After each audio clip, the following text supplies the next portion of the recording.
Woo! Yeah. Okay.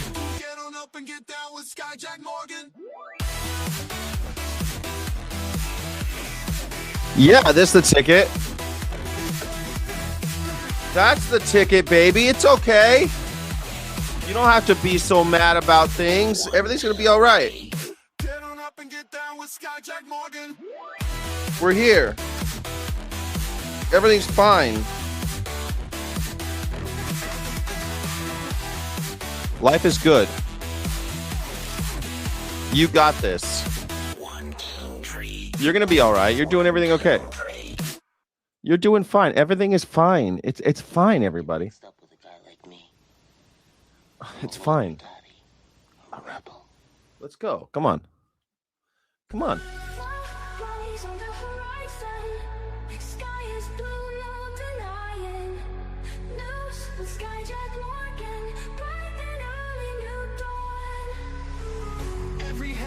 Yes. This is it. Oh, man. What a day, huh? What a morning. What a beautiful day. What a glorious day.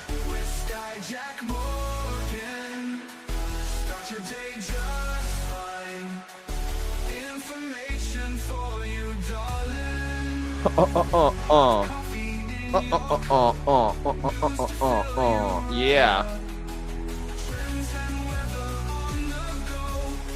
Morning show you need to know.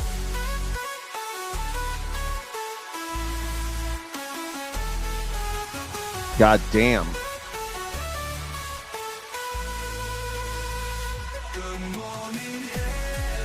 Oh, god damn.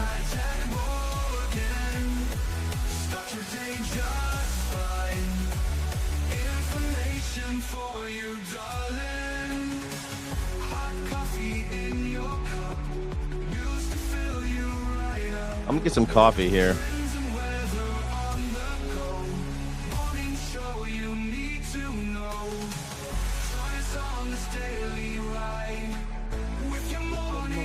Side by side. Star will keep you well supplied.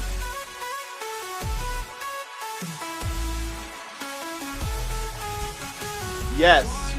Let's get some coffee in here, huh? I got my coffee. I got my coffee pot. Feel the vibe. Good morning.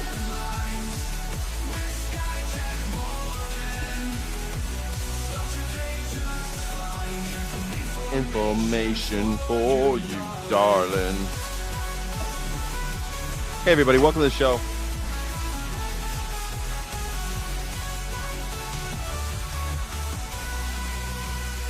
Hey everybody, how you doing?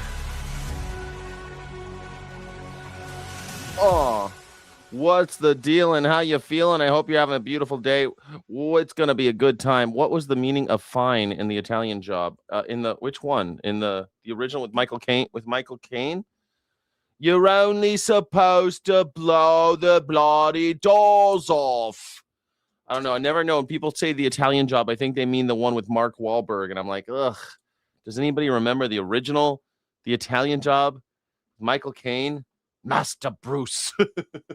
I say Michael Caine. I think most people think of Alfred. You know, Master Bruce, Master Bruce. It's always that, right? Some men just want to watch the world burn, Master Bruce, Master Bruce. We're all depressed due to smoking blondie and housing. You're having a housing crisis? No. God damn it, Morning Scott. There's a housing crisis? No. I found 2 months to find that place. No, don't let it rub off on me. I'm already stressed about my housing crisis. God damn, don't be. What happened? Oh, no, they didn't give us 30 days notice. Oh, shit. They're trying to kick you out? Oh, no. This world's too shitty these days. Just be glad Dr. Evil never learned Bruce Lee moves. Refused to comply. They didn't give it. If they didn't give you 30 days notice, can't they? Don't they have to go through eviction process? What are they putting their family in there? Is they putting a family member? Because that's sometimes Sometimes they gotta be able to. You gotta make room for a family member if you're a renter. It's bullshit. I don't know. They aren't renewing our lease up on the 11th. They aren't renewing our lease up on the 11th, dude. What? Make them evict you. Just keep, as long as you keep paying them, make them evict you. Make them evict you. That's all. I mean, they have your deposit and everything, right? Fuck them. Make them go through the courts. If you get evicted, yes, but you're not gonna get evicted. They are going to start eviction procedures, and you are going to leave. But it takes them time. You just need to stall until you can figure out your next step. You just need to stall. Slow down the bosses. Be high friction. Oh, you'd like me to leave? Sure, I'll be happy to leave. And then you don't. Then you get going. It takes them a while to get shit going. They could put the eviction notice in. They could do all this stuff, but you're not evicted. Don't get evicted. They can speed it up all they want. They can't get you out in under 30 days. They can't get you out under 30 days. Yeah. Change the venue on eviction. Yeah, I mean, they can't get you out in under 30 days. Yeah. And you can fuck shit up. Yeah, you can fuck shit up. Yeah, you can fuck shit up. You know, I'm not that worried about you. You're got to get that anarchy going. Yes. Love for your stream. Genuinely got crazy potential. I'd love to connect with you. A top streamer pulls thousands of live viewers. Man, people are so great about that. People always trying to help me out over on Twitch. I love you guys on Twitch. Thank you, Twitch. Always trying to help me out. I appreciate that. I hope you guys will have a cup of coffee. My name is Morning Sky. This is the Skyjack Morning Show. Just joking. My name is Skyjack Morgan. This is the Morning Sky Show. I'm an independent news and culture commentator, free speech and critical thinking advocate, and a coffee addict. I'm looking for coffee sponsors. Right now, I'm drinking a big corporate sponsor. I'm not a sponsor. I'm drinking a big corporate coffee brand. I have this much left. I have about 25 grams of coffee left. So if you want to sponsor me, send me a pound of coffee and $500. And you can buy my coffee. I could for a month. Give me a pound of coffee and I will talk about your coffee brand all month long. I'll feature it all month long. It'll be great. You'll have a good time. I'll have a good time. America will love it. Everyone will be better off if you send me coffee. I haven't even had my first cup yet. Coffee? Send me my coffee. Send me coffee. So I can speak, for God's sake. I need more coffee. You know, for a while people were trying to tell me, but Sky, well, actually yesterday my ex's father came to the house to pick up his mail. And I was like, come pick up the mail, man. Come pick up the mail. I didn't know what to expect. You know, my ex's father, I don't know what lies she told him and all that. And it was kind of very sweet because it brought him. I was on the phone when he got here. I was like, can you hold on 1 second? And he went to the backyard, and he's lived here for a little while, so he can make himself at home. And then I went outside in my back porch, my little backyard, and I brought him a beer, and we drank some beers together, talked about life and stuff. And he said, like a lot of fathers have told me over the years, that they are going to miss me and they wish that their daughters were better. I love the guy because he's such an honest and humble man and a good guy, good guy. And he reminded me of another actually several ex-girlfriends, fathers. And there's been times where I can only think of one time when the father hated me. Usually fathers love me. And I think it's funny because a lot of times the daughters, it's so funny to me. If the father loves me, the daughter wants to break up with me. If the dad hates me, the daughter loves me, doesn't want to break up with me, but breaks up with me because of her father. Maybe it's always the father. Maybe women get too many daddy issues or something. I don't know what it is. It's a weird thing that we have in the world. I mean, it's always something. It was nice, but it also it was really sad too, right? It was sad because it also reminded me of other exes and their father. The last time, like I had this woman that I still talk to her. She lives in Germany, and we were engaged, and about, I don't know, 20 years ago now, I guess. No, it wasn't that long. Like maybe 10 years ago, 15 years ago, I went to Germany and I saw her father. And the last time I saw him, he had tears in his eyes, and he said, I hate to say goodbye to you again. I wish you were my son. And it was like so sweet. And he died this year, that guy. And I just remember him looking at me and crying and wants me to stay and sweep his daughter off her feet again, And it's just, yes, Smoking Blood, he says yes. It's one of those things, women's fathers, It's a strange phenomenon. But the fathers have always loved me. I don't know. Usually, almost always, in all of my meanderings and wild oats and crazy times, the fathers have always been really great to me. I never see it in the movies. They always have the dad being like, if you mess around in here, I'm going to cut off your nuts and stick a shotgun up your butt. In the movies, they're always doing shit like that. They all talk like Mark Wayne Mullen or something. I'm going to put it in your butt. You keep on coming here. You look at my daughter funny. I'm going to put this in your butt. And it's like, what the fuck? I probably wouldn't date a woman with a dad like that. I'd be like, all right, well, have fun with her. Fuck it. No woman's worth that. I'm sorry.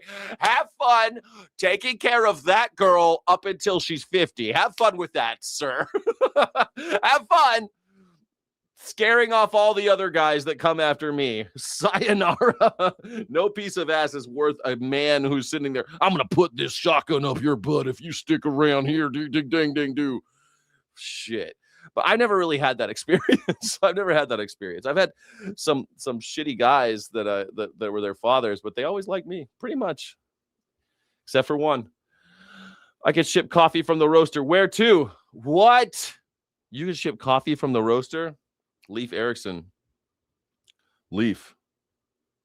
Text me, bro. Text me. I'll send you a message. Or email me, skyjack@morningsky.live. Skyjack@morningsky.live. Hitler was a socialist. Yeah, so is Donald Trump. They're all socialists, you dumb piece of shit. They're all socialists. You're a socialist, too. You just don't like the word because you've been brainwashed. You're not very smart. You're a socialist. You just don't know what a socialist is. Donald Trump's a socialist. He nationalized 10% of Intel. Doesn't get much more fucking socialist than that. No more social. No president has been as socialist as Donald Trump, except he's a national socialist. A national socialist, or in short, a Nazi. National socialists. That's what they call them. And there's social democrats, which were the arch nemesis of the. It's pronounced Leif, is it? I say Leif Erikson. I don't give a shit. William Talenti. I don't care. I don't care. I call him Leif because in America we say Leif Erikson. You know what else we do? And you know that famous museum in Paris called the Louvre? We don't say that shit in America. We call it the Louvre. And that's okay. That's how we call it. Just how we call it. We call Nippon. You know what we call Nihon? You know what we call Nihon? We call it Japan. That's what we call it here. Hate to tell you. Los Estados Unidos de Mexico, we just call it Mexico. It's pronounced Mexico. It's pronounced Los Estados Unidos de Mexico. No, it's Mexico. We call it Mexico here. I'm not going to apologize for speaking like an American.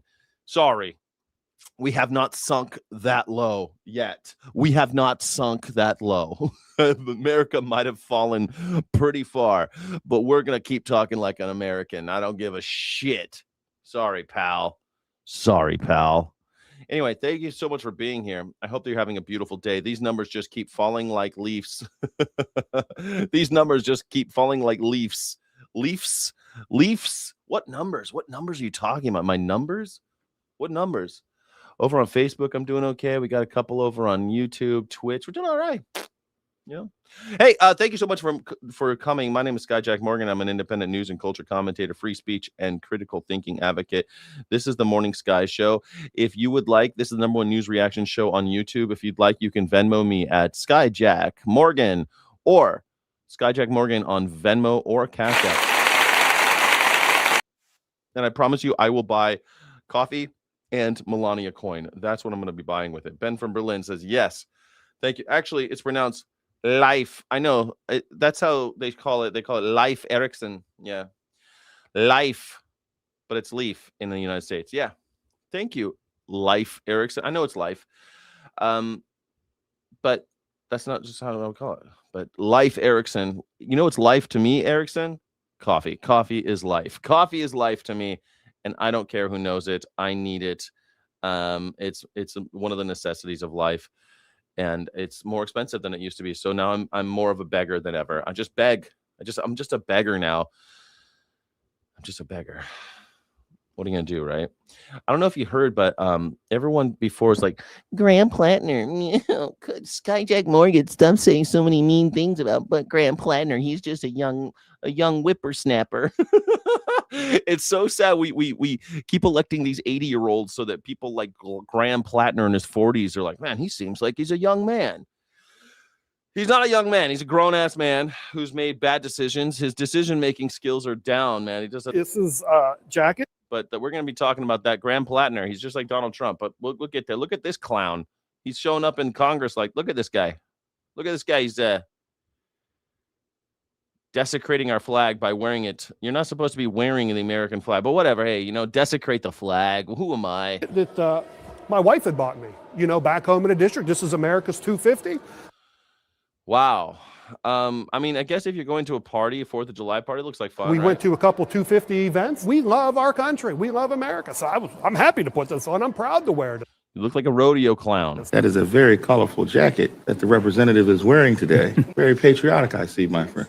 Everybody loved it. Come up, people gave me hugs, shaking my hands. Hey, this is great. I walked in on the floor like I always do, shaking everybody's hands. I make my rounds. Speaker McClinton's asking you to leave the floor. And I'm like, what for? And he said, well, she doesn't like your outfit. She says it's a costume. I'm like, what? And he goes, yeah, it's something you wouldn't wear every day. And I'm like, listen, I yeah, you look like you're in a Halloween costume because you are. You're in a Halloween costume. And like, what are we gonna get? Okay, I get. Where do we draw the line? Well, I'm just wearing the American flag wrapped around my body like I'm wearing my beer hat because I'm patriotic. I'm wearing the Dale Earnhardt Jr. shirt because I'm patriotic. What's more patriotic than NASCAR? You tell me what is more patriotic than NASCAR? Okay, I'm gonna wear my NASCAR shirt, my NASCAR hat, and you can't do nothing about it, okay? Because I'm American. That's why. Well, I would wear this back home, and I'm going to wear it again. 2 to 3 minutes later, one of the security guards come up, tapped me on the shoulder, and he said, hey, the speaker's going to ask you to leave or take your jacket off. Because you look like a rodeo clown. America's 250. 4th of July is 4 days away. It's a holiday. It's like, you know what? This is the problem with America right now. This is the problem with all you people. You can't just just celebrate Halloween like a grown-up. You want to dress up, fine. I get it. You want to dress up like a fucking wicked witch of the West or a little princess or a Pokemon. I don't give a shit. Just do it on the 31st. If it's the 27th of October, shut the fuck. Just wait. Just wait. That's what I love about New Year's Eve. On New Year's Eve, no one's like on December 28th going like, Happy New Year! No, it's just on December 31st, we all decide to get drunk and be nice to each other, okay? We all smile, sing, have a have. No one's doing it before it. You get like just that night. And it doesn't even start during the day. It starts at like 8 p.m. on December 31st. If you're doing 4th of July shit, you want to wear the sparkly hat and the American flag, you want to dress up like Uncle Sam, that's cool. Do it on the 4th of July. We got a day just for you. You want to dress like a clown, like that just fell out of you're just a rodeo clown reject, and you want to wear American flag suspenders and a barrel around you. Do it. Just do it on 4th of July. This guy's like 5 days away. 4th of July is 5 days away. I got to dress like a rodeo clown in the state legislature. Look, and then they got stock footage of grills. Yeah, that's on 4th of July. You do that on 4th of July. Not every single day. Day weekend coming up. Why not wear it? I introduced Made in America amendments. I'm the chairman of the America First Caucus. I just introduced a bill last week that because it's not serious. Because you don't look like a serious member. You look like a fucking clown. Why don't you dress like a Pokemon? Well, I introduced pro-Pokemon legislation, so I'm going to dress like a Pokemon. I mean, it's Pokemon Day, ain't it? In like 6 days. Isn't it Pokemon Day in 6 days? Yeah? I mean, what if we all dress? What if we'll all wear green every day? What are you doing? Well, in 5 days, it's going to be St. Patrick's Day. So I'm going to dress like a leprechaun all week. Are you 12? Pokemon, that's something you can stand behind. Let's all dress like Pokemon for the month of the Pokemon month. Let's do it. Why not? We give everybody in PA, every household, $250 to celebrate America. This wasn't a costume. This is something that I truly believe in. That is a polyester suit that you bought on Amazon. I believe in this. It's made in China. Did your wife make it for you? Is it? No, you bought it from it's a joke suit that you bought on Amazon that's usually reserved for assholes who do Vegas bachelor parties. You see this in Vegas. You get one of the guy has all the money suit and there's money. It's just printed. It's an all around print and it's printed with money. And the other one's got I don't know, the American flag. And the other one's got the buff body outline, but they're all wearing suits. It's a joke. It's a joke. Now you're a joke and you've made a joke of your entire government institution, which, at the end of the day, who cares, right? Who wants the government anyway? But don't act like surprised. Look at this guy's face. I can't believe it. I'm completely flabbergasted and aghast. A patriot. Instead of taking my jacket off, I'll see you later. We got an affordability crisis. I'll see you later. We got affordability crisis, and I'm wasting money on joke suits and making a big issue about this. Crisis. People can't afford stuff. Instead of coming out here and doing the people's work, no. What are we focused on? We're focused on bull issues like this jacket. Yeah, this guy probably, I don't know this guy, but I bet $5 this guy had a big problem with Colin Kaepernick taking a knee. I don't know. We got bigger problems like police brutality, but we're all talking about this bullshit about him on his knee. No, he didn't say that. He's like, I can't believe he's taking a knee at the Pledge of Allegiance and the national anthem. I just can't believe he's doing that. Why can't I wear a suit? Let's see, where do you draw the line? Right. No reason whatsoever. Dude. We're going to get to the point. We're going to idiocracy, right? These guys, they want to wear tracksuits. They see the rest of America. They see what John Fetterman's doing, going to Congress with shorts and a hoodie, looking like he just rolled out of bed. John Fetterman, did you bring your favorite hoodie to Mar-a-Lago? Did you, when you kissed the ring, when you went over there and sniffed Donald Trump's diapers? Is that what you did, John Fetterman? Did you wear your best Carhartt hoodie? The job for the people. Yeah, you're doing a great job for the people. No one can take you seriously. Why don't you do the job? During his race for the White House, President Donald Trump pledged to expand Second Amendment rights nationwide. Now, his administration is taking... We need more guns. I love, what? I'm a gun guy. I own guns. We're going to have more guns in America. Aren't you glad you have one? I keep telling everyone who watches the show, if you live in America and you don't have a gun, what the hell are you doing? Buy a gun. One is a necessity. 2 is nice. 3, careful, you might be overdoing it. You might got a new hobby on your hand. Buy one, learn how to use it. That's all I'm asking. I don't think that's too much to ask. You got to have a car in America usually. Most people got to have a car. Most people got to have a gun. You got to have a gun. What are you doing? Yes, I'm glad I have a gun. Yes, get yourself a gun.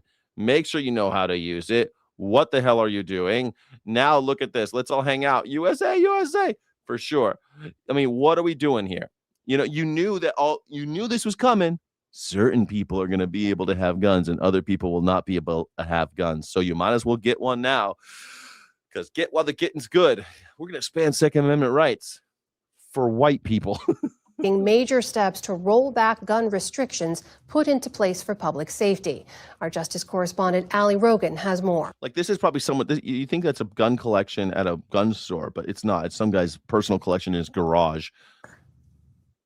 Earlier this year, the Justice Department unveiled a major roadmap to reduce regulations on purchasing firearms, arguing the changes would, quote, modernize gun policy. Modernize Now them. the department is also taking more targeted actions, going after Democratic-led states for their own gun restrictions. For more on the Trump administration's efforts to broaden Second Amendment rights, I'm joined now by Chip Brownlee. He's a staff writer at The Trace covering federal gun policy. Chip, thanks so much. Welcome to the NewsHour. You're pro guns, but you can't bring yourself to get one. You are doing yourself a disservice. Get yourself a cheap gun. Get yourself like a $200, $300 gun. Learn how to use it. That's it. That's all I'm asking. When the boogaloo happens, I'm gonna need people like you and my son, John Vegan Seed. If there's a boogaloo, if there's a big boogaloo, and you're looking for help, come to my house, but bring a gun. Because I mean, I don't have enough guns to go around. I only got guns for me. I'll help feed you. I'll help get you some water. But bro, bring a gun so that we can protect. You know what I'm saying? When the boogaloo happens, look out for the boogaloo. I want to ask you first about these rollbacks that the DOJ has announced. Why do so many white people call it a boogaloo? Why do white people call the impending civil war a boogaloo? Why do they call it that? Why do white people do that? Anti-government extremists and militia groups use the term boogaloo to refer to an impending civil war as a joking, ironic reference to the 1984 breakdancing sequel movie, Breakin' 2, Electric Boogaloo. What? Over time, the phrase morphed on the internet message boards into shorthand for Civil War II, Electric Boogaloo. Oh, because it's number 2. Oh my gosh, it's the second Civil War, so it's the boogaloo, the electric boogaloo. All right, guys, are you ready for the electric boogaloo? Tactics and imagery, adherence to, so phenomenon-specific culture and ideological traits. Forums like 4chan and later congealed to decentralized militia networks on Facebook. The name was chosen by young internet-savvy subcultures to mock the seriousness of a violent societal collapse. Oh God, the broader movement, often called the Boogaloo Boys, is loosely organized and primarily driven by anti-government, anti-law enforcement, and pro-Second Amendment ideologies. Are they racists? Hold on. While the movement is primarily anti-government, it has attracted a spectrum of followers, including some white supremacists and white nationalist factions who envision a conflict as a race war. But it's not necessarily a race war. Okay, thank God. All right, so adherents are easily identified by their festive attire, routinely wearing Hawaiian-themed aloha shirts alongside tactical gear and semi-automatic weapons. That's fun. I like that. All right. Well, I'm not really sure if I am one of them. I don't think I am. But I do like the, I like calling it Civil War II, the Electric Boogaloo. What the hell, man?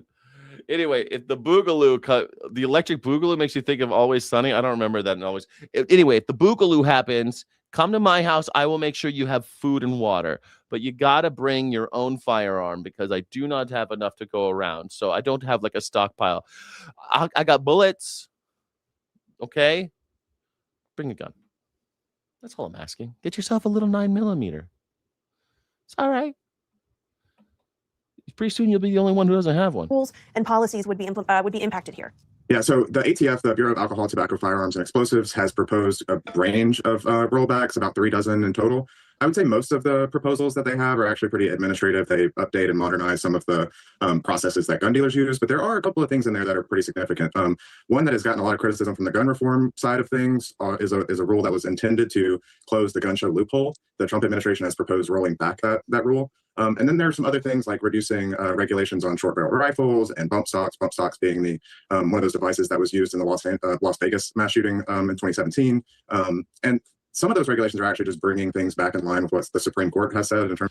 I mean, the bump stock thing, now they got these things called trigger resets, and they're totally legal. Forced trigger resets. They're like, you pull the trigger, it's like, brrr. It's crazy. It's illegal in California.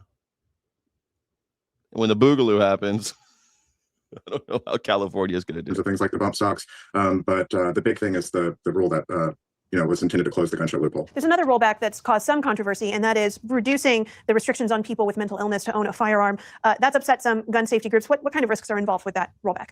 Well, the ATF itself actually said that there's a risk that rolling that rule back could result in mass casualty events. I don't know how big of an impact that's going to be, because right now federal law is that if you were involuntarily committed into a psychiatric institution, for example, you would lose your gun rights, and that remains the law.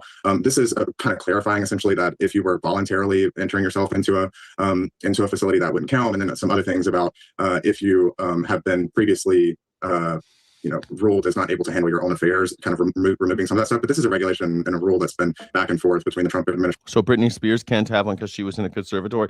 Britney Spears can't have a gun. She can't even have knives. She should not have knives. Going back to the Obama administration. I don't know if you guys have seen I don't know that Britney Spears dancing with knives. It's a sad thing. How far has she fallen? This is what we do to our heroes in America. Watch Britney Spears. one will have as big of an impact as some people are, saying it will. And I should mention that Acting Attorney General Todd Blanche has disavowed some of the conclusions in that ATF study, saying they really don't indicate there's any increased risk. I also want to ask you about these lawsuits that the Department of Justice is pursuing against bans in the states of California and Virginia against certain types of Yeah, there's a gun. Yeah.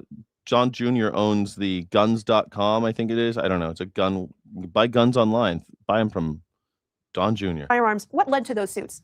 Yeah, so ever since the Trump administration took over the Department of Justice, they've really kind of refocused the Civil Rights Division to focus on gun rights and enforcing gun rights. This is the same division that was, previously enforcing voting rights and desegregating schools going back to the 1960s. And since last year, the Trump administration has been focused on gun rights. And they brought 7 different lawsuits against jurisdictions across the country. One of them, the most recent one, is against California's handgun roster regulations, which is basically a list of approved handguns that people can buy. And then another regulation in California essentially banning Glocks because there's a piece of a Glock that makes it more kind of susceptible to being outfitted with. It's so stupid. In California, they make these Glock. I have one of those banned Glocks. That's what I have, except it's not a Glock. Anyways, it's a Glock clone, and it's illegal now. I can have it because I bought it before the ban went into effect, but I think it's crazy. I just have it. I own a banned gun. I do. And if I wanted to, I could alter it to make it fully automatic, which I will not do. I will not do that because it only holds 10 bullets anyway, because in California, you're only allowed to buy clips with 10 rounds. So anyway, you pack your own bullets. That's pretty amazing. I think that's incredible. Good for you, packing your own bullets. That's pretty intense. I've seen guys at the range like collecting shells, and that's what they're doing. They're collecting it, and they're collecting their shells and collecting other people's shells and making bullets out of them, which is good for them, Seems like a lot of work to me to just do pop, pop, pop. I don't know. It seems like a lot of work. I think it's cool, though. Good for you. A switch and turn into a machine gun. And then in Virginia, the Department of Justice has sued the state over its assault weapons ban. And that's one of a number of different lawsuits the department has brought against assault weapons bans, also in Denver and DC and some other places as well. I'm not aware of the Civil Rights Division really enforcing gun rights at any point before this. This new section has since brought 7 lawsuits against jurisdictions across the country. So this is fun stuff. So Donald Trump's going to have more guns. That's cool for these people. Look at this guy, the Reza Kelly. How the F can a guy look at another guy and think sex from unclean spirits that have no reproduction organs? That's how. Well, that's a weird thing. I remember when I was a kid, I was just a young kid, and I was like, it's so gross that boys might sleep with other boys. It's so gross that guys might want to F another guy. And I was just a kid, and my mom's like, yeah, because you're straight. Of course you think that. If you weren't, you'd think the other thing. They think it's gross that you want to be with girls. That's it. What's the big deal? You don't think about anybody having sex when you meet them. When you meet our neighbors, is the first thing you think is, how does Paul have sex with Barbara, our old neighbors? Is that what you think about? No, of course not. Shut the fuck up. What are you thinking about anybody having sex for? Stop thinking about people like that. Stop thinking about people you work with, about what they're like when they have sex. You weirdo. Don't fucking talk about it. It's weird. Fucking weirdo. Look at this guy. So weird. Look at this weird guy, the Reza Kelly, talking about guys fucking other guys, and he can't stand it. He's like, oh, it's so, like, grow up. Grow up. It's okay. Some guys like hairy girls. Some guys like shaved girls. And they can't imagine. The other one can't imagine the other one. Some guys like fat girls. Some guys like skinny girls. It's okay. It's all right. The great human experience has all shapes and sizes. Some dudes like dudes. That's okay. They can't help it. That's just what gets them off, man. You can't imagine it. That's the whole point. You can't imagine. They can't imagine doing what you do. You creepy little freak. Stop being such a creepy little freak. God damn. You're American. You're supposed to be helping people out, live their own lives. Damn. So creepy. Why you guys would be so creepy about people, man? I can't stand gay people. I can't imagine buttholes. All right, then don't do it. You're not supposed. That's kind of the whole thing, man. I can't imagine eating a dead animal. It's fucking disgusting. It's also, promoting slavery. But, I can't imagine doing lots of things that you creeps do. There's all sorts of creepy shit. People watch this show. A bunch of them do a bunch of creepy shit. A lot of you guys doing freaky, creepy shit.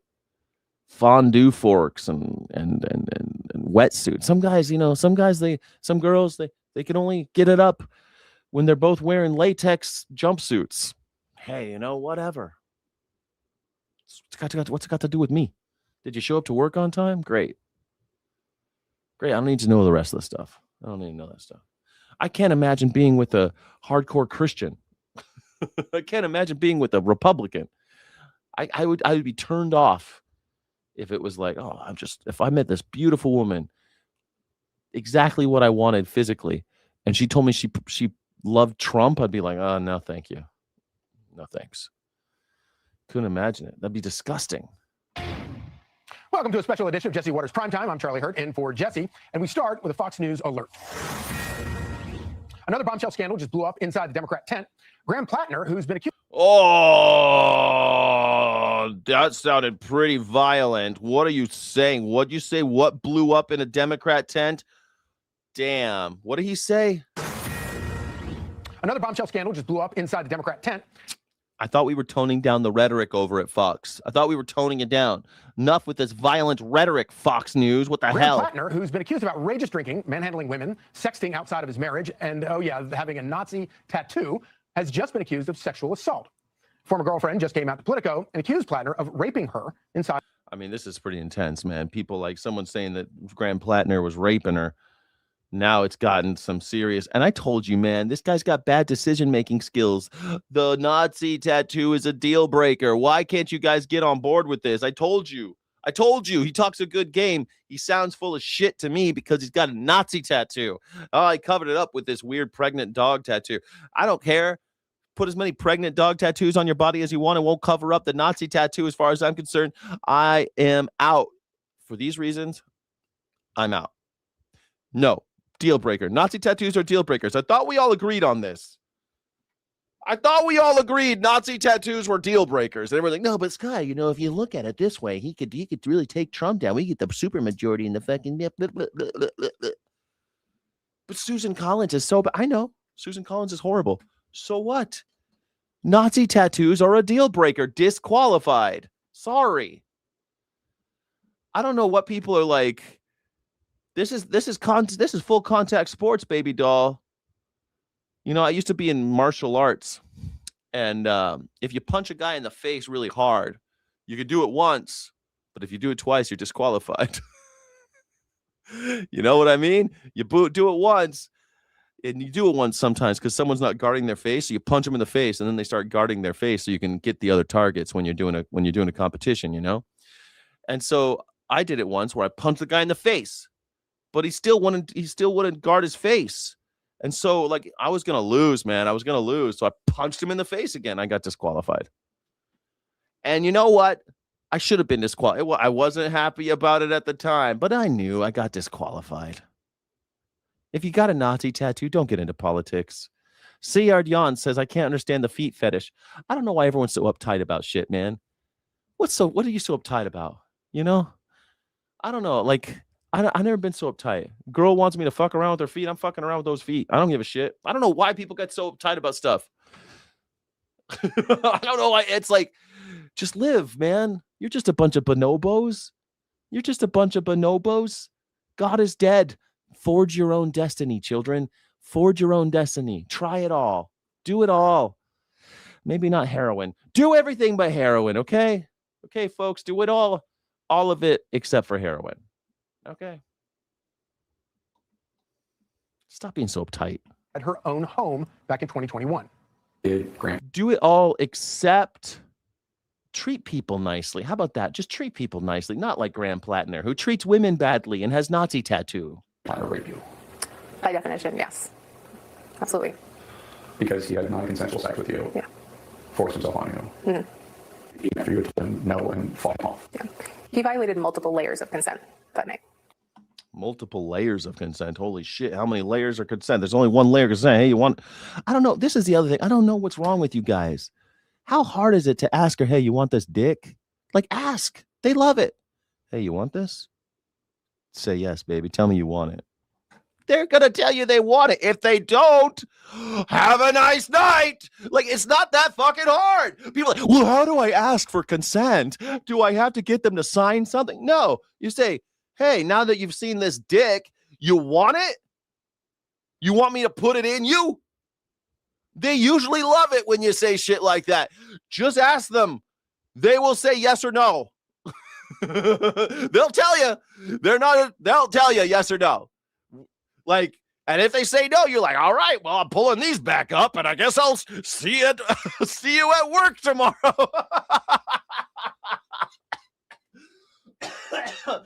I mean, come on, I'll see you in the gulag. It's not hard. What is wrong with you assholes? What is wrong with you?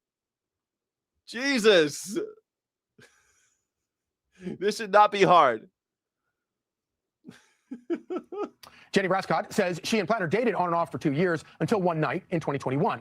She says she and Platner had been texting earlier that day, and she had told him not to come over. But later that night, he let himself into her house anyway, drunk and uninvited, also known as breaking and entering. Drunk, uninvited, also known as breaking and entering. I don't know if that's called breaking and entering. Breaking and entering is like breaking a lock on a door and going someplace where you're not allowed. I don't know. He showed up at someone's house that he knew drunk. I guess that's a bad thing too. Look. Don't you want? Hey, would you like the epic fury? It just is not this hard. It just, I don't know why people have such a difficult time with this. I hear comedians like Joe Rogan going, well, is it okay if I look, dude, no, just ask. It's nice. It's a big turn on if someone tells you they want that dick. That's a big turn on. I don't know. I think it's great. I don't know why you guys don't. It's like, I don't know why you don't. Shit, make them say yes. Make them like, hey, do you want this? Oh, give it to me. Great. That's it. That's a yes. Damn. Like, don't give it up too easily, boys. Make them want it. Make them ask for it. Don't just give it to them. Make them ask nicely. Do you want this? Yes, please, daddy. There you go. Now it's time. Like, before that, just say no, boys. Know your value, boys. Know your value. Don't be swinging that dick and showing pictures of it to everybody. Keep that. That's for you. That's for yourself. That's your thing, man. You only got one of them. Just keep it to yourself unless they beg for it. Make them beg for it. It's nice. It's really great when they say please. Brascott told Politico he started grabbing her in the living room, and when she tried to get away, he followed her into the bedroom and forced himself on her as she begged him to stop. So he had kind of like jumped on top of me and indicated that he had intentions that were sexual in nature. And I remember just at first being like, hey, I'm not into this. Like, no, I'm not in the mood. Like, don't, whatever. Not in the mood. Don't, whatever.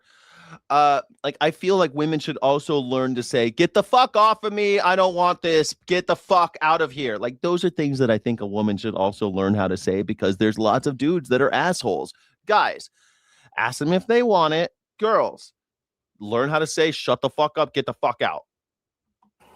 And it got to the point where I was like, I feel like I've said this enough times. Like, he's not listening to me or he's not hearing me. And I looked at him and I remember this very specific look in his eyes. And I could smell alcohol and I was like, this is different. He is heavily intoxicated. Like, and that blank stare was kind of like a photographic memory that I still have of that night. Yeah. Yeah. Hey, do you want this? Yes. Then ask me nicely.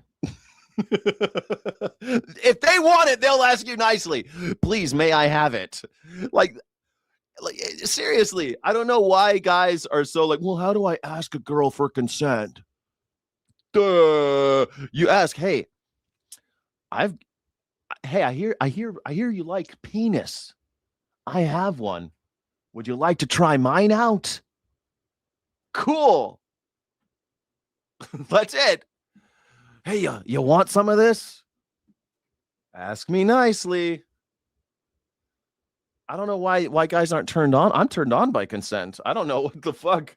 I'm turned off by women telling me fuck off, and I'm turned on by women telling me let's go. I don't know what the hell. Like maybe I'm wired differently than you other dudes. I don't know. I've had lots of had lots of success with women. I don't know, and no one ever comes at me like this type of shit.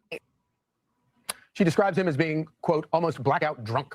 In the morning, he woke up and he went to go put his arm around me. And so I remember taking his arm and throwing it back at him. And I said, "Are you serious, Graham?" And he's like, "What?" And I'm like, "Do you not remember what happened last night?" He's like, "No." And I'm like, "Okay, I need you to get dressed and leave and never talk to me again. Like nothing that happened was okay." And he did. He just got up and got dressed and left and didn't seem concerned. He didn't ask me a single question. Rescott says she cut off contact with Platner after telling him the encounter was not consensual. She's also got receipts, messages with a friend calling Platner consensually careless when drunk. Politico spoke to the man Rescott dated after the alleged incident and reviewed emails with her therapist that corroborate her story. But Platner denies the allegations. Any accusation of non-consensual behavior is categorically false. Regardless of the inaccuracy of the reporting, when mindful of political reality will inflict, we are taking the time to reflect on the best path forward. His campaign went even further. The best path forward is stop, go away, disappear, never come back. That's the best way forward for you, Graham Platner, because this is not going to be the last one. This will not be the last one until Graham Platner is on the stand. Graham Platner, you're going to jail if you don't quit now. They're coming at you, brah. You need to get the fuck, run. It's worked for many men. you done did wrong, you drunk piece of shit. What is it? Well, these drunk assholes can't hold their liquor, by the way. You're blackout drunk trying to... What are you doing, man? What's wrong with you? Man, I've been blackout drunk. I have never had someone say, you know what? You were so drunk, you raped somebody. What the fuck? What do you mean? That never happened. This guy's out there doing crazy. This guy makes bad decisions. And the fact that he's got a Nazi tattoo lets you know this dude makes bad decisions. He cannot be trusted with the keys to the kingdom. He cannot be trusted. Graham Platner. Calling the story coached and coordinated by untrustworthy out-of-state establishment operatives. Jenny Rescott says she's no political operative. But just to underline the point, you're not coming forward because you have any political motivation. No, not at all. That was actually one of the huge reasons that I didn't come forward and still struggled. Like that was a huge moral conflict to feel like. Because you'd like a Democrat. They might not go to jail, but they have to go on the stand a lot. They have to get interviewed. They sure do. They sure got to face the music a lot. And I swear to God, they might not go to jail, but he might have to face the music in other ways. He'll pay the piper at some point. He needs to drop out by the end of the week at the longest. Totally parallel. The dude, and I hate to say this to all of you guys because I know we've been talking about it for a while, but I told you so. I told you so. I told you so. Everyone knows that I told you so. I told you so. I told you so. I got this one right again. You know what? I'm batting 1,000 this year. I get in every little step of the way. I'm like a crystal ball. I'm like an oracle right now. I'm an oracle. You guys trying to tell me, well, gosh, you know, he's a Graham Platner. He talks like a communist. Yeah, okay. He talks like a communist. Great. What good is that for me? Well, he talks like one. He must be one. No, he's a fucking bad actor, man. This is a call-in show, by the way. This is a call-in show.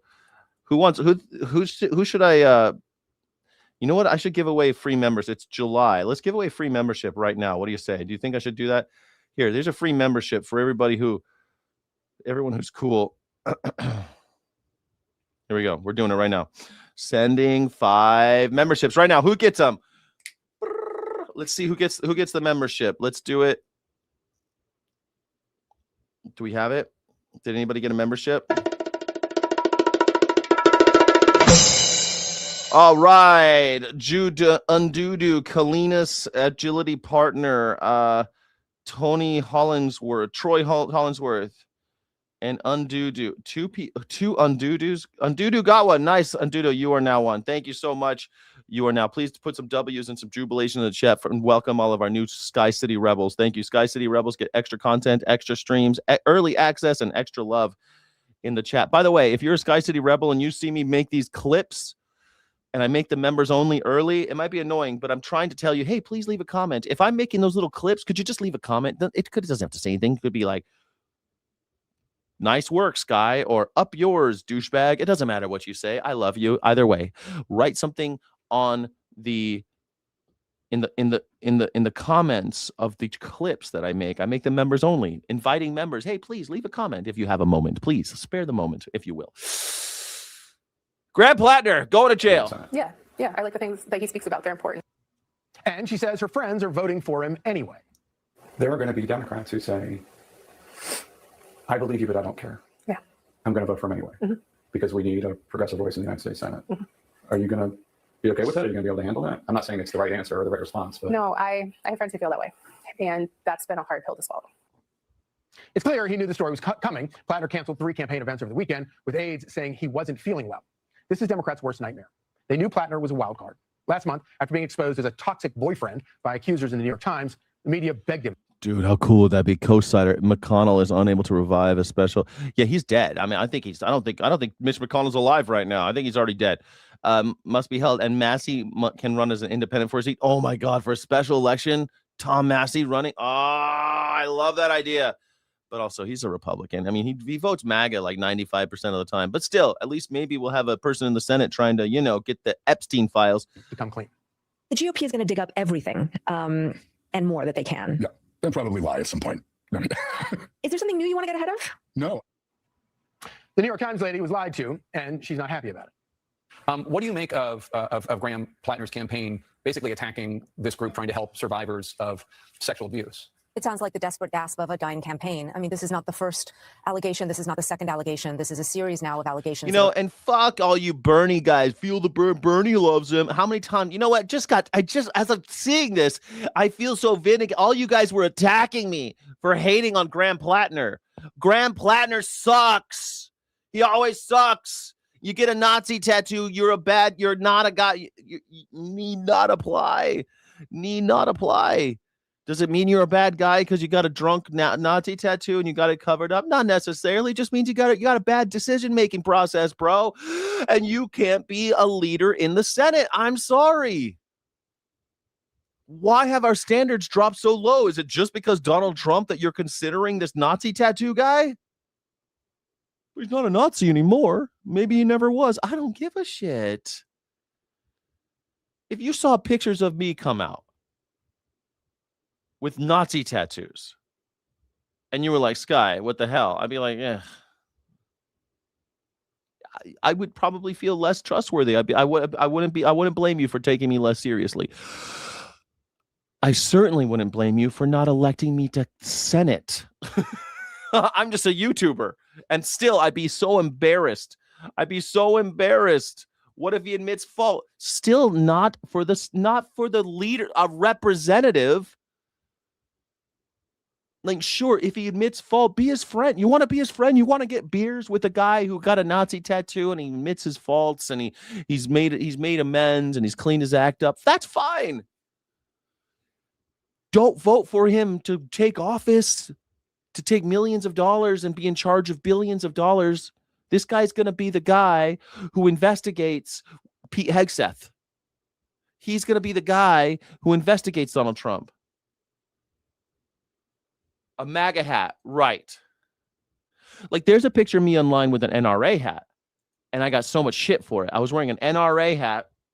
It was sort of a joke, but my friend was running as a congressman, as a state legislator, and I was his campaign manager, and we went out shooting, and he brought his NRA cap, and I thought, wouldn't it be funny if I took a picture with my machine gun? Not a machine gun. It was just an AR. A tactical rifle. Wouldn't it be funny if I took a picture with my tactical rifle with an NRA hat in the snow today? And so I did. It was funny. And people were like, oh, take that hat off. You're a Republican. I'm not a Republican. I'm not even a member of the NRA. I've never been a member of the NRA. I just had the hat on, and I had to explain it. And even then, it's better than what you're talking about with Graham Platner. Oh, nice. Thank you, Veg in the Woods. Thank you, Sky City Rebels. Get extra chats, extra streams, extra content, and extra love in the chat. Thank you, Veg in the Woods.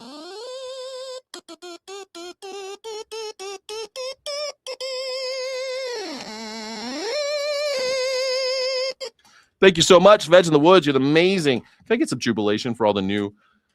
We got Drebel, Jess Goff Case, Cow Pow Play, Golden Elite Jazzy, Kimberly Lucid Blib, Too Strong for Life. Nice. Lots of new folks got ID. Oh, I love those. I love those blue guitars. Thank you, Twisted Hippie. Thank you. Love you guys. Thank you so much, Veg in the Woods. You're amazing. Incredible that have been well reported in the mainstream media with reporters who have investigated them, who have corroborated the information. And now this woman is coming out publicly to you and to others to tell her story. And so at this point, I do not see a path forward for Graham Platner and his campaign. And, you know, the question here is, what did they know and when did they know it? Last month, Dem leadership wanted Platner's word that there were no more skeletons in his closet, and he promised that there were not. Now it's clear that was a lie, and already Democrats are pulling their endorsements. Ro Khanna and Ruben Gallego, Chuck Schumer, the main Democrat Party, and even Elizabeth Warren are already out. Platner's a dead man walking. And for this reason, I'm out. Dems have until July 13th. I've been out forever. You guys, man, I'm so pissed. All you guys got on my shit for hating on Platner. To replace him on the ballot, and you better believe they will. I knew this dude was bad news. Because this race was never actually about Graham Platner for them. It's about the woman Democrats are desperate to unseat. To take back our power and to take back our Senate seat.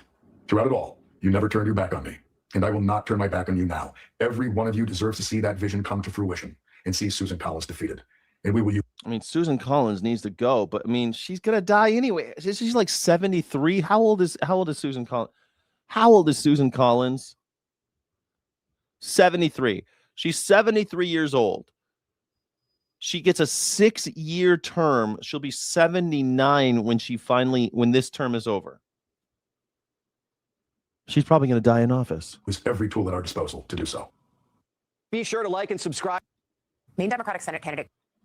How naked was I? I was completely naked. It was just me, a gun, and an NRA hat. I met a charming young man on a boat, and he said he was good at drawing. And I said, "Draw me wearing this, Jack. Draw me wearing only this." And it was just me, my NRA hat, holding a gun, completely naked as a lima bean. I was naked as a lima bean. Graham Platner is now facing calls to drop out of the race after a woman accused him of sexually assaulting her. Looks like MSNBC, those liberals over at MS Now. Liberals. Do you guys remember Rush Limbaugh? He'd always do that. Liberals. The woman, Jenny Rasco, detailed her allegations to Politico in a series of 3 interviews over the last 2 weeks. MS Now doesn't identify victims of alleged sexual crimes unless they come forward publicly like she is now. She says she casually dated Platner on and off from 2019 to 2021. She told Politico that Platner in late 2021 entered her home in rural Maine uninvited and deeply intoxicated. Seriously, dude. Kirk Wilson, man. I mean, I've been saying this, Kirk, were you with me? I don't remember. Who was with me on this Graham Platner thing? Because I've been talking shit this whole time. Every day I've been talking how Graham Platner is a piece of shit. Who was with me? Who's been anti-Platner since the beginning? Hold on, I'm gonna make that a poll. And answer honestly. Answer honestly. Have you been anti-Platner this whole time? Okay, because I have been, and I have evidence. I have the receipts. She says he sexually assaulted her after telling him to stop. She then cut off contact with him after telling him the encounter was not consensual.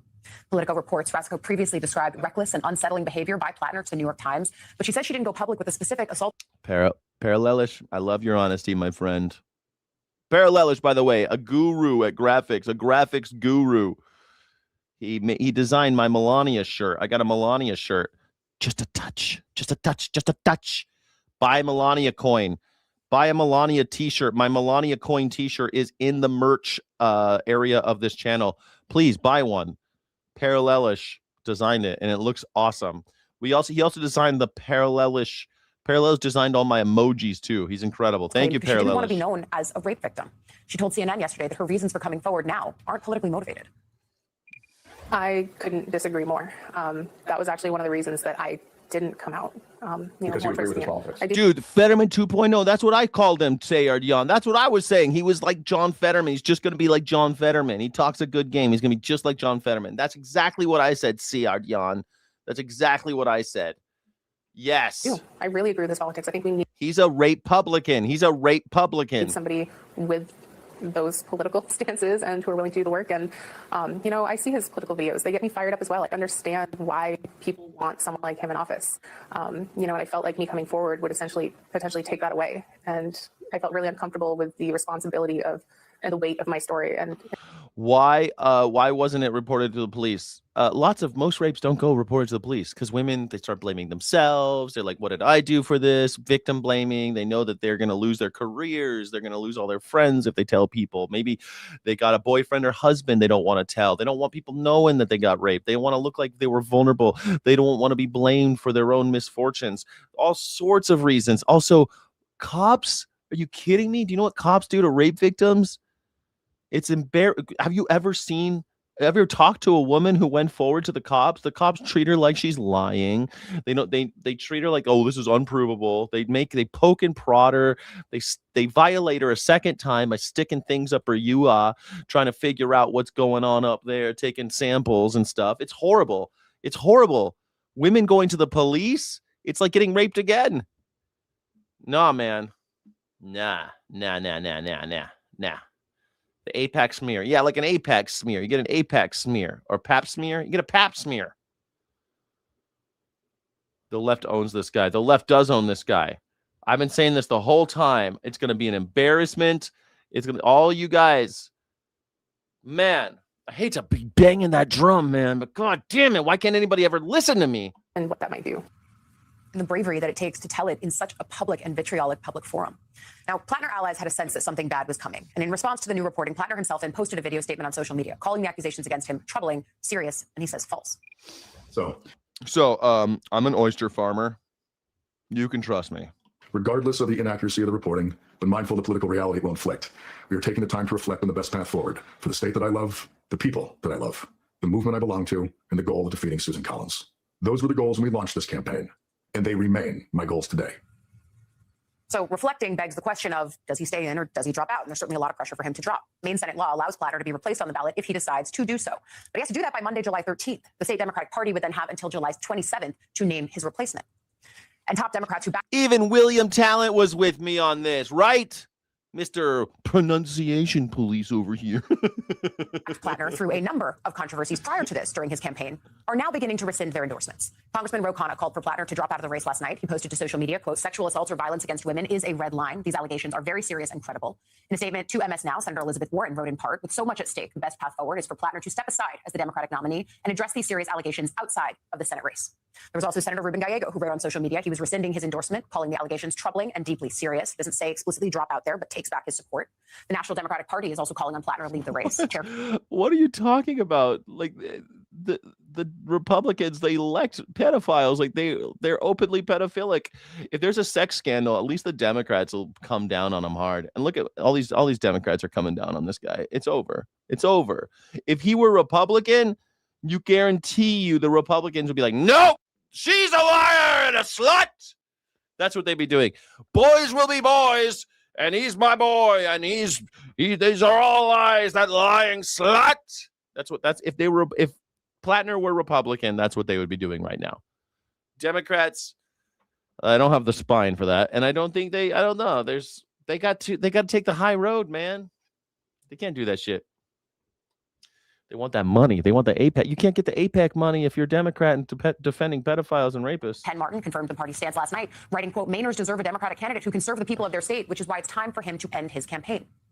And then Democratic leaders in the Senate are also putting their foot down, saying they're going to block any monetary support for Maine's Senate race until Platner drops out as the nominee. And ultimately, money is going to be the name of the game in actually winning this Senate seat. So that is an important piece of this equation. It's over. I want to bring in now one of the reporters who broke this story, senior data reporter for Politico, Jessica Piper. Jessica, this story is having massive ripple effects. It's such important work. And I wonder if you can just talk about... Jessica, where are you? Are you okay, Jessica? Blink blink twice if you're okay. What is going on with Jessica? Where are you, Jessica? What led to this latest story about Platner? Certainly the most serious of the allegations that we've heard in the vein of sexual assault, but certainly not the first allegations that we've heard of someone who could be forceful with women. The Times reported that. And then previously, there were other controversies related to a neo-Nazi tattoo that he says he didn't know was that. But just talk us through this latest piece. Certainly. And thank Adams Auto. You know what, Adams Auto? You say one more bad thing about my moderators, and I'm going to ban you myself, you piece of shit. You come in here every day talking shit, and I tolerate your presence. I tolerate you. You don't talk shit about my moderators. One more nasty word about my moderators, you're banned. you for having me. You know, a few weeks ago, through sources both in Maine and nationally, my colleague Adam Wren and I heard this story might be out there. We worked to connect with Jenny directly, and she began to tell us about what had happened to her over. How do you know she's telling the truth? Did you do any? That's what I want to know. What fact checking did you do over at Politico? Interviews. We took lengths after that to verify what she said, verify people she had talked to. We asked her for messages she had sent that mentioned Graham Platner or things related to the incident, and we took those steps over several weeks to verify strongly as we could the things that she was telling us, so that we could publish this story. And I saw some of the text messages that you guys say that you used to verify. I mean, it's a highly credible allegation, not only because she's putting her name and her face directly on it, but also because there is a lot of corroborating evidence from a private perspective that you guys were able to use to verify this. I mean, you're someone who's also covered. Ryan V, are you talking about, who are you talking about? Are you talking about Brian Noem? Is that what you're talking about? Kristi Noem's husband? I think you're talking about Kristi Noem's husband, right? Brian Noem? Is that what you're talking about? I don't know why you think leftoids. You're so weird, bro. The children can't see girls dress up like boys or boys dress up like girls. Listen, man, boys dress up like girls and girls dress up like boys all the time. You never seen a Shakespeare play, son? You never seen a Shakespeare play? You uncultured swine.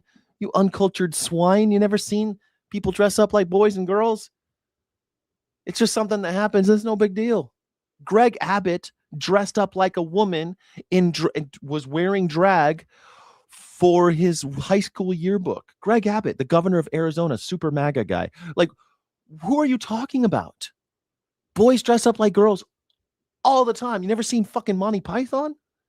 You never seen Donald Trump and Rudy Giuliani and doing their bit where Donald Trump is pretending to be turned on by Rudy Giuliani dressed like a woman? You never saw that? What are you talking about? Leftoids dressed like girls. Are you stupid? Are you blind? Are you from planet Earth? Have you been on planet Earth long? Are you 12 and you don't know anything yet? That's what I have to assume. You've only been on Earth for 12 years and you don't know who Monty Python is. Shakespeare. What's a Shakespeare? Maine itself, working for a local paper there before coming to Politico. And I wonder, as you've watched the rise of the Platner campaign, even with the controversy surrounding him, if you were surprised that Democrats, both in the state and nationally, were so willing. Bill Clinton. It's funny. The Bill Clinton painting is a famous painting of Bill Clinton wearing the Monica Lewinsky dress. That's the funny part of it. That's what you guys don't get. It's not the fact that he's wearing a dress. It's the fact that he's wearing Monica Lewinsky's dress. That's funny. Bill Clinton wearing Monica Lewinsky's dress in a sexual kind of alluring pose on a chair. That's funny. That's comedy. And when Bill Clinton saw it, Bill Clinton saw a picture of it and he laughed. He thought it was funny because it's kind of funny to see Bill Clinton in Monica Lewinsky's dress, lounging on a chair, sitting in it in a way that makes him look like, oh, such a coquettish young lass. Very funny. It's objectively humorous. It's like the dogs playing poker. I don't know why that's funny. It just is. It's funny to see dogs playing poker in a painting. I don't know why. Just funny. The dogs playing poker. It's funny. Timeless. It's always gonna be funny. I don't know why. An oil painting of fucking dogs playing poker. It just works. To stick with him, and why this instance was different. We watched in pretty quick fashion endorsements rescinded and pressure for him to drop out Mount. Certainly, I think the durability of Graham Platner's campaign to this point spoke to the fact that he was talking about things that really appealed to a lot of voters in Maine. You saw that just a few minutes ago in Jenny's interview with CNN. She talked about how the issues he was talking about appealed to. Yeah, fuck Bill Clinton. Put him in jail. Put Bill Clinton in jail. He's 80 years old. He could spend the next couple of years in jail. Put him on trial. Put him in jail. I don't give a shit. Put Bill Clinton. Bill Clinton sucks. It is funny. The painting's funny though. Wonder what Hillary thought.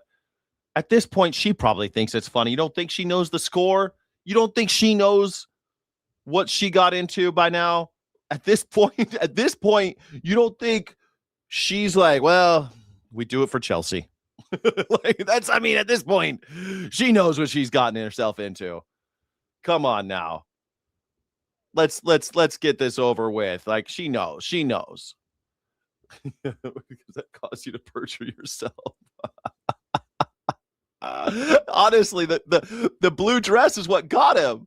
The blue dress, his DNA on the blue dress is how he got caught. How he got caught in his lie. It turns out I did have sexual relations with that woman, Monica Lewinsky.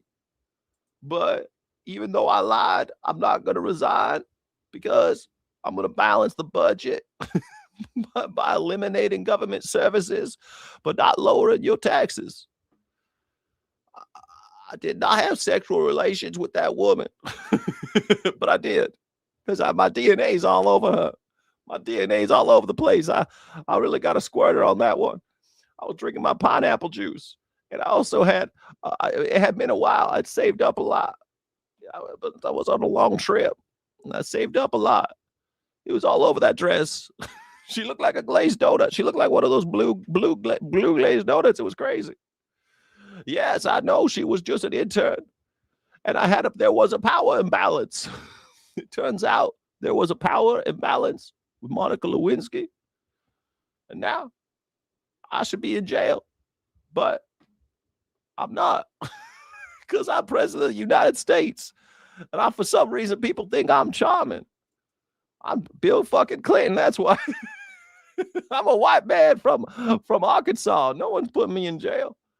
I talk like I can barely. For some reason, my voice is always scratchy.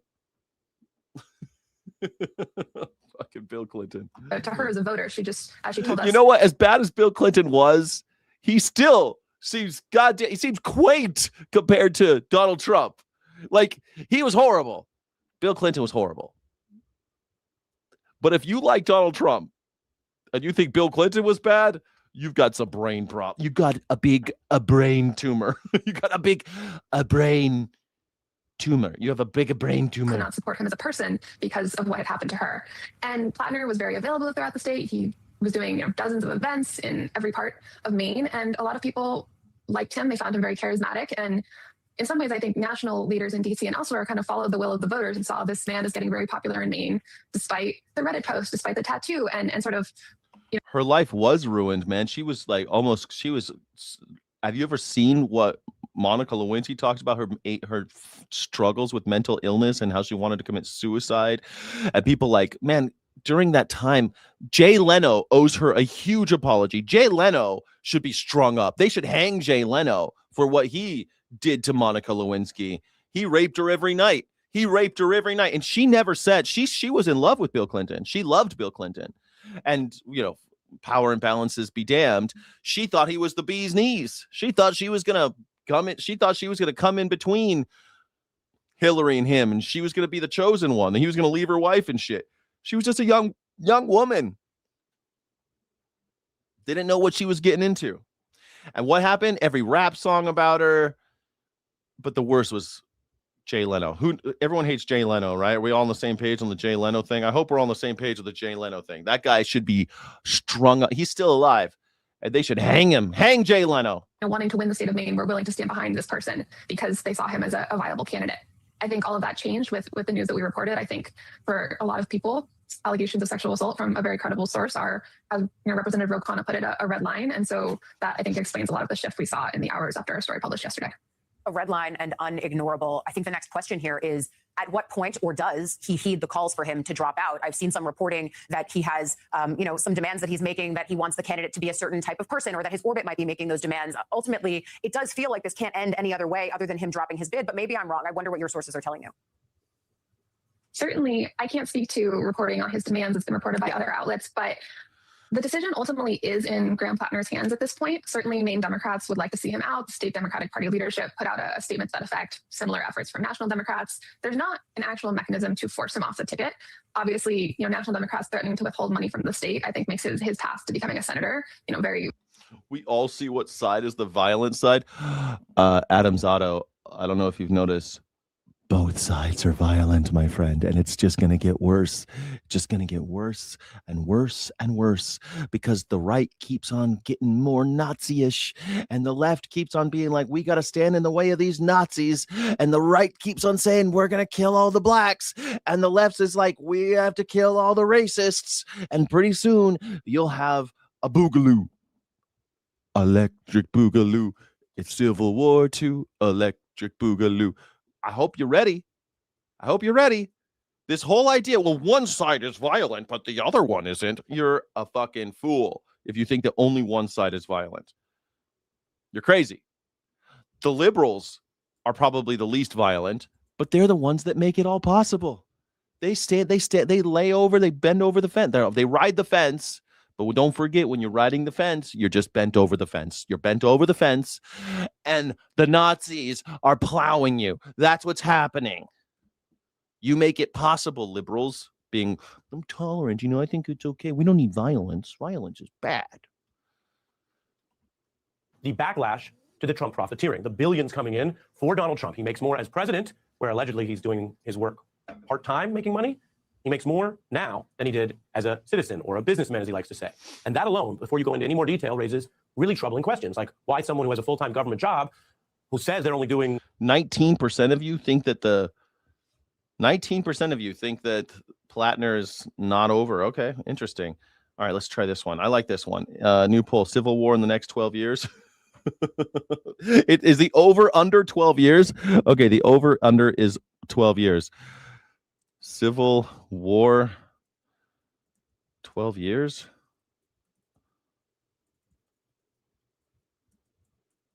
Over or under? We got to do over under because you can think that it's never going to be a 12 years, right? You can say no, but under 12 years, got to be an over under question. I love over unders. It's my days in Vegas. I take the over under.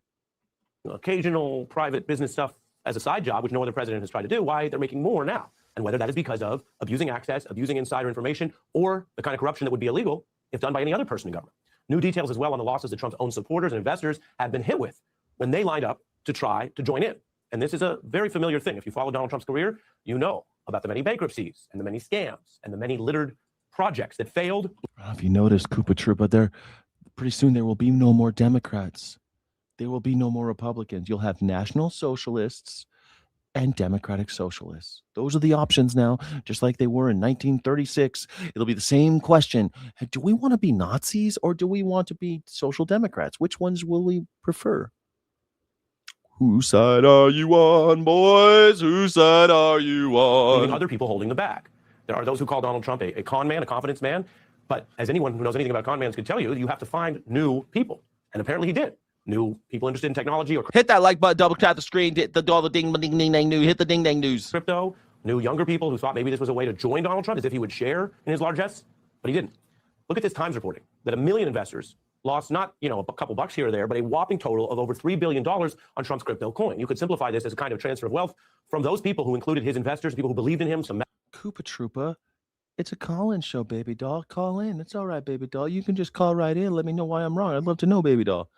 Well, why do you think I'm wrong? Tell me why I'm wrong. AGA fans, a transfer of wealth from them to him and his family. The financial disclosures that we have now reveal Trump got over $2 billion in 1 year alone. Half that, roughly, from the crypto ventures that we know about, over $600 million from the crypto coin. 1 million investors in total lost billions. And the story here tells you a lot about where we are in the kind of unbridled, unapologetic, shameless Trump second term.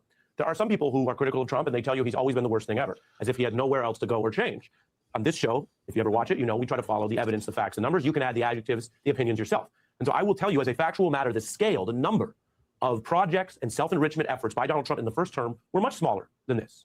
And so who's paying for it? Well, to some degree, all of us, the American taxpayer, but some people are paying more than others, and they are the Trump.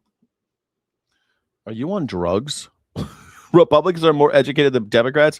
Look, I'm neither a Republican nor a Democrat. Let's just ask. On average, who has more education, Republicans or Democrats? Supporters. On average, Democratic supporters have higher levels of formal education than Republican supporters. Voters with a four-year college degree or postgraduate education are significantly more likely to identify or lean with or toward a Democratic candidate and the party, while Republicans hold a distinct advantage among voters without a bachelor's degree. The college graduate divide. The Democratic Party holds a double-digit advantage, around 55% among voters with a bachelor's degree or higher. Conversely, Republicans hold an advantage over Democrats among registered voters who do not possess a four-year college degree. While educational attainment was once less of a defining factor, a growing diploma divide has emerged in recent decades. The percentage of Democrats with college degrees has nearly doubled since the late 1990s, whereas the educational profile of the Republican base has remained relatively stable. They always have less education, the Republicans. Thank you so much for playing. You're playing Fact Check with Skyjack Morgan. Come in here with lies and see if they can fly. Believers, one invested $500,000 into that coin I just mentioned and has lost hundreds of thousands of dollars. It's kind of incredible. It's almost a legal scam, they said, in discussing their Trump losses to the New York Times. Now, one of the other problems in our current era is how so many things get put immediately into a kind of partisan polarization machine. So if you talk about something that's just a fact, a sitting... Ooh, William Talenti. William Talenti, high level of student loan debt they can't pay back with their superior education. Who said it was superior? Who said that? Superior. I didn't say superior, and the fact I just read did not say superior. I don't think that people with college degrees are superior to people without them. I think that education is important because it helps you learn stuff. Mostly it helps you organize your thoughts in a way that make you able to learn things in the future. I think that that's very important. This idea of getting a job so that you can slave away and pay off some fucking stupid banknote that you got lassoed into because you got suckered as a young person, that's not at all a marker of success or failure. And it does not, I don't think it's superiority either. I think that it's important, though. Education is important because it helps us think about shit. It helps us know stuff. It helps us learn stuff, most importantly. And it also, I think maybe even more important, it helps us be skeptical of con men, because when you go to college, if you go to a decent one or even a halfway decent one or even a kind of a shitty one, in college they teach you things like be skeptical about people presenting facts without evidence, without any kind of backing it up, any of their sources. Be careful about how people bend statistics because they can be manipulated to get you to believe things that are untrue. Be skeptical about people's theses unless they read the whole essay, like read what they have to say, what they use to back up, even if it's anecdotes. Like push back on things that you're being told. That I think is the most important thing. And that's just critical thinking. And I think they should be teaching it in elementary school, but they don't like teaching in elementary school because in elementary school, they just want you to follow orders. Write this 5 times. Write this 10 times. Here's a new math concept. Now do it 100 times. Like that's follow the rules. Write your name right here. The name has to be right here. If you put the name anywhere else, like you're 10 points off. Like that's how we teach kids in elementary school. Like we don't, and if they push back, if they're like, why do I have to do this? Fucking smack them, put them in detention, throw them in jail. I mean, so it's important. I think if you want to have a country of revolutionaries and people that resist, you need to teach them some critical thinking. And it seems like college might be the only place where that's getting done these days. Sucks. President is abusing their power and reach and influence to take money from people who have a lot less. That's just a general fact I just described, mentioned in the reporting. Some people would say, oh, is that an anti-Trump thing or an anti-Republican thing? No, it might sound bad for Trump, but it's just an old, classic, almost pathetically familiar example of why you need strict rules governing the people in power. That's government. And generally, if you look over history, there's been a belief that you want to find people who also have good ethics so that they won't constantly be testing what they can get away with. Oh my God, look how violent. Oh my God. Why are the right-wing Nazis always so violent? I just don't know. I don't know why they're always so violent. But as soon as you say, hey, hang all the Nazis, they're like, oh, that's you're so violent. You're so violent. Words are violence. And I can name you people in both parties, John McCain, Barack Obama, who had those kind of ethics. And voters tended to respond positively to that. It goes beyond crypto, which I know can sound like a little bit of a newfangled, kind of confusing virtual place, even though the money some people have lost is real. There's also new revelations about this ring that Belgian diamond sellers gave to Donald Trump as a suspicious, unusual gift after he waived tariffs for Belgian diamond imports. What do you know? Remember, bribery is an impeachable offense. It's one of the enumerated impeachable offenses in our Constitution. And again, we're talking about real money here, not symbolism. The ring has reportedly over 300 diamonds, over 50 sapphires, over a dozen emeralds, and 6 rubies. Oh, look how nice, huh? Huh? Wouldn't you like to do that? I could just lift your tariffs and you can give me all these diamonds and rubies. That's so nice. I wonder if it's going to be in his library. You can all go see it. Look, he's got crown jewels. He's like a king. You might say it looks a little gaudy or gauche. That's a matter of taste. A little gaudy or gauche. It looks embarrassing, is what it looks. It looks embarrassing. It looks like look at the American flag on the side. Oh my God. It's hideous. It's hideous. Matter of value, it is well above the gift limit that binds all members of Congress, for example. Most public traded company CEOs would be fired on the spot for trying to pocket something like this related to their business. That's payola. What I'm telling you is Donald Trump is falling behind even the lax business standards of American Wall Street. There's also a plaque with a solid gold base from Apple that probably is worth quite a bit less. A Rolex desk clock, I should say, and a gold bar from Swiss business leaders. I'll remind you, there is a senator. Look how nice, man. They got a jet, a gold bar, this Rolex thing. Look at the gold bar from Apple. Man, Apple design is just Apple design. Everyone loves Apple design, right? In prison right now for taking gold bars, Senator Menendez. He happened to be a Democrat. Again, if you care about these issues as an American or as someone who thinks we should have nonpartisan ethical government, you'd be against gold bars when they go to a Democrat or a Republican. Only one of them, though, Donald Trump, is getting away with it right now. And there's the jet. Trump took the gifted plane on his first international voyage to a NATO summit, and he's promised those on board a luxury that nobody's ever seen before. That might be his typical hyperbole, Politico reports, but there's a wood-paneled interior, tan leather seats, carpets, big screen TVs. Trump's White House says this is all fine, no problem. And I can just tell you here in the real world of news and facts and journalism, almost nobody believes that. I showed you Fox News trying to hedge their bets a little, saying, well, this might be too far. I've shown you Megyn Kelly, Joe Rogan, and other conservatives who aren't bound up in the partisan Republican machine, who, whatever you think of them, have talked about this as a grift, as elitism, as unfair. And the bill may be coming due. There's also the focus on Donald Trump's stock trades, where, as I mentioned, the crypto stuff can seem kind of vague. Here you have the very direct question of whether he is timing his personal enrichment towards things that only he can do and he knows about, like his unilateral trade war. And again, if he is doing that in a manner that abuses government power or is a quid pro quo, that could be impeachable. Notice I didn't say jailable. He's got a lot of immunity for anything that goes near his official duties. Tariffs probably do. But it certainly is the kind of thing people have been removed over. People have been removed for less, quite frankly. There's a disclosure form that shows Trump bought hundreds of stocks, including in tech giants, the day before he then pulled back his tariffs, which he and anyone in Wall Street knew would help juice those stocks. On April 8th last year, Trump bought over 300 stocks in the millions of dollars, including companies directly affected by this international trade war, NVIDIA, Amazon, Apple. The next morning, he said, it's a great time to buy, and halted his tariffs. The stock market went on another wild ride today. Stocks were mostly sideways until midday when President Trump posted on Truth Social that he was authorizing a 90-day pause on reciprocal tariffs. What do you know? This guy manipulating the markets. He's a villain. He's a fucking Bond villain. We just don't have any. We have no James Bond. What's that thing that Muslims say? They say it's haram. They say if it's like, what do they call it? Haram? Is that what it's called? I forget what it's called. What do they call it? They call it haram? Is that what it's, what is it? What do Muslims say when something is like disgusting? It's haram? Is that what they say? Haram. It is. It's spelled haram, just like I thought. To describe things that are prohibited by Islamic law, it covers major sins like murder and consuming alcohol, as well as everyday matters like food ingredients or certain behaviors. Man, it's haram. That shit's haram. Man, it's haram. Is I think having that $400 million jet is totally haram. It's haram, bruh. That shit's haram. And, you know, as we headed toward this big 250th anniversary, there was understandably, there's a lot of looking back at how we as a country had handled previous big number anniversaries of our country's founding. So, for example, there was a lot of looking back this year at 1976 and all the groovy psychedelic ways we celebrated the bicentennial, the 200-year Man, I wish I were alive in 1976. I heard it was a party. Anniversary in 1976.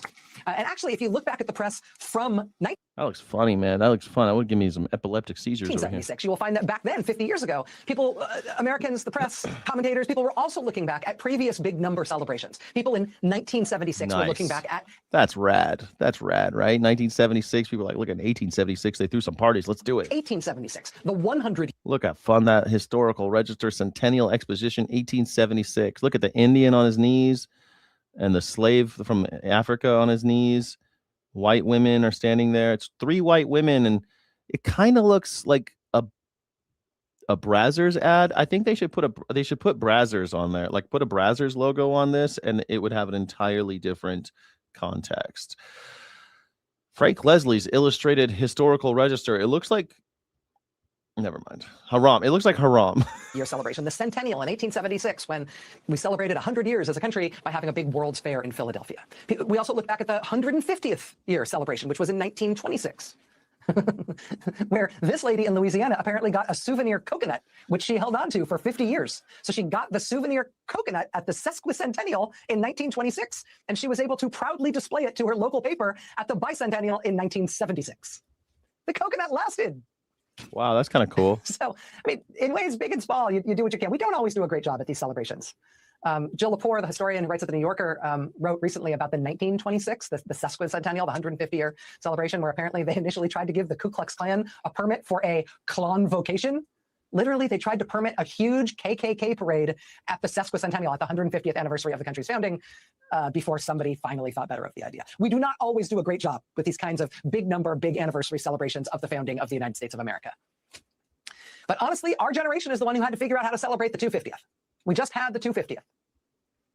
What is anybody even going to be able to say we did for this one? I don't know. It sucked. It looks stupid. It looks lame. We're all going to be fucking, it just sucked. 250 sucked. I wonder if we ever get to 300, I'll probably be dead by then. They'll kill me by then. But if we got to 300 and I'm still alive, I'm going to party, man. I'm going to party like it's 2076. I'm going to party like it's 2076.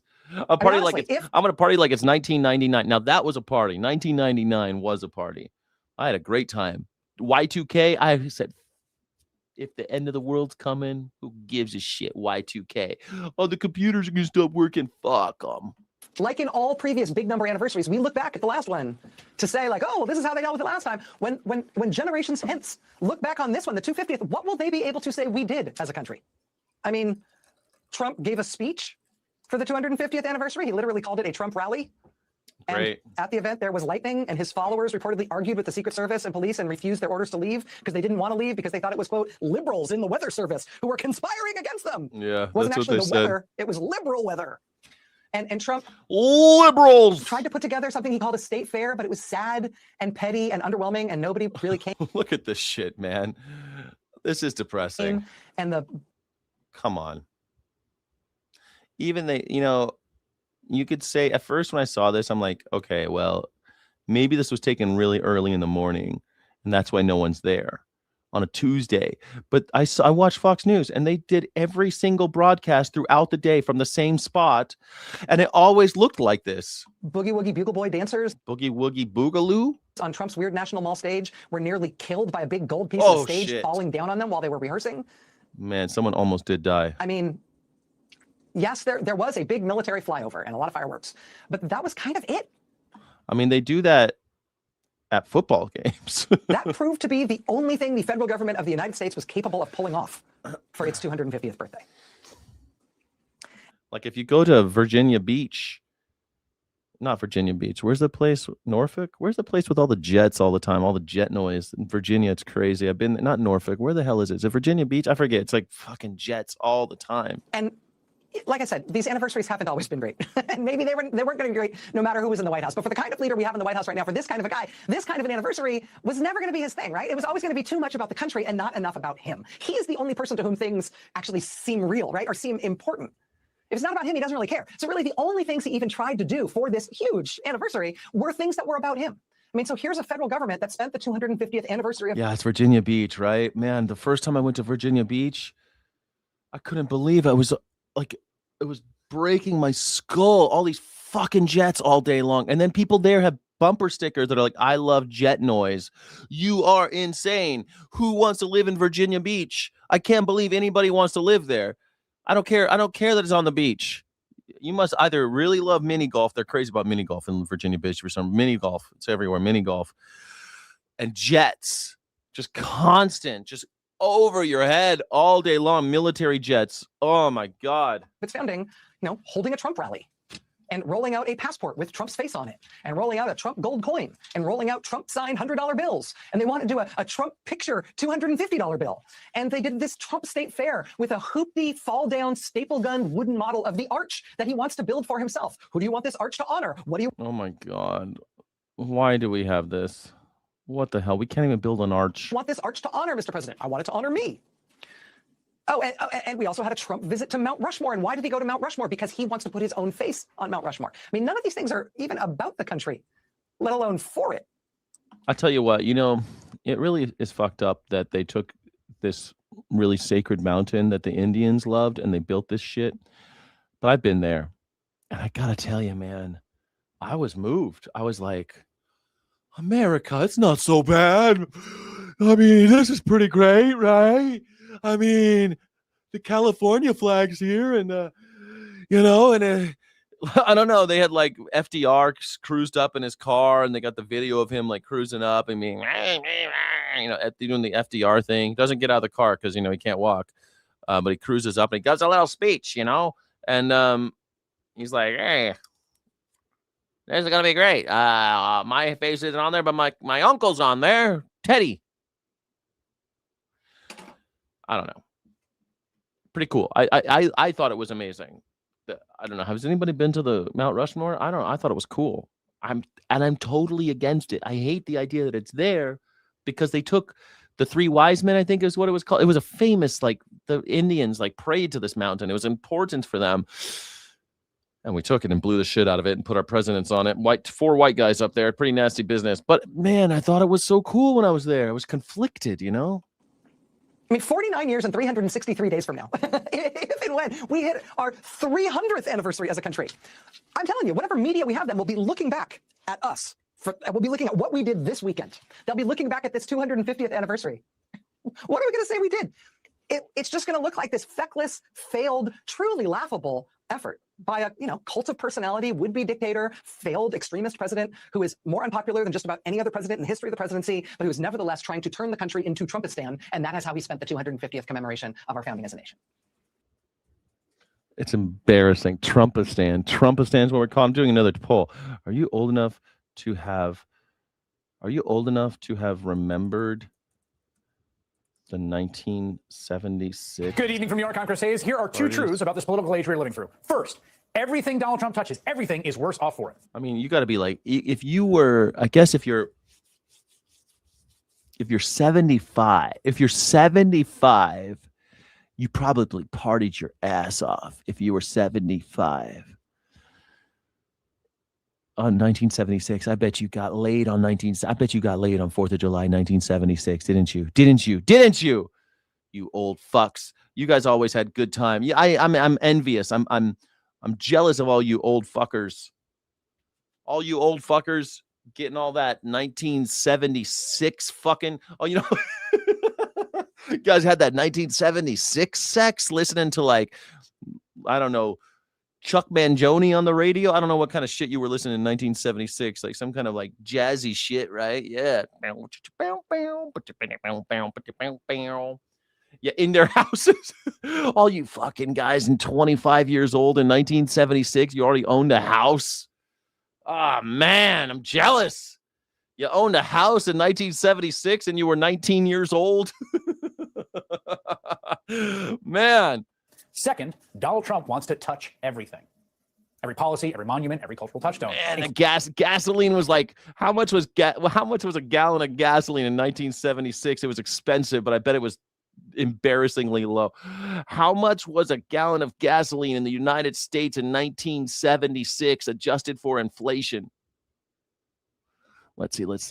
Adjusted for inflation, it was $3.20. Shit. It was only 61 cents. You know, even though adjusted for inflation, it's not that different from today. $3.20. Damn, 61. You know, I don't care. They say, you know, only things like rent have really gotten crazy, and that everything else has kind of been adjusted for inflation. But honestly, if it's closer to zero, it's better, right? even if you say, oh, inflation's a natural thing that happens, I don't know about that. I don't know about that. I don't buy that shit. Why is inflation natural? Because people think that money makes money, that money can, like, you put them in a cage, you put your money in a cage, and the money starts having sex with other money, and then it rapes it, then you have like a bunch of more money. Just put it in a cage, you get more money. It's amazing. It just makes more money, like rabbits. You put them in a cage and you get more money. Money makes money. Yeah, salaries don't go up. Yeah. It feels cheaper, right? You were 7 years old. That's not old enough. You weren't at the parties. Well, maybe you were. I mean, the 70s were crazy. Sometimes those 70s kids, you hear about them being like, I was upstairs and my mommy and daddy were throwing key parties and having sex with all their friends, and I was upstairs. That's like the 1970s kid. At 7 years old, were your parents swingers?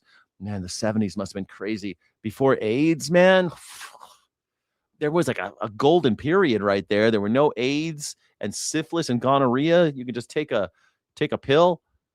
Like they had cured syphilis and gonorrhea, but there was no AIDS yet. God damn, no one knew what HPV was yet. Whew. Those times must have been fun. The pill just came out. All the women were on the pill. No one knew that they're going to get ovarian cysts because they were taking the pill for so long. Man, I bet that time was great. Smoking cigarettes, fucking each other. Man, the 70s must have been crazy. Including sports, like the World Cup, the biggest soccer tournament, arguably the biggest sporting event on earth. The U.S. is host for the first time since 1994, and the American team is very good, like genuinely excellent. If everyone has the big bush, you don't even notice. Like you look right past that shit. If everyone's got it, you just like, that's just fashion. Big bush, no bush, that's just fashion. You know, it's kind of like I grew up in the 90s, so the 80s and 90s. And so I got this, like, it's not that I think all women should be stick figure heroin chic thin, but it catches my eye. It catches my eye. I don't know. I see a tall, thin woman like Kate Moss, and I'm like, what is that?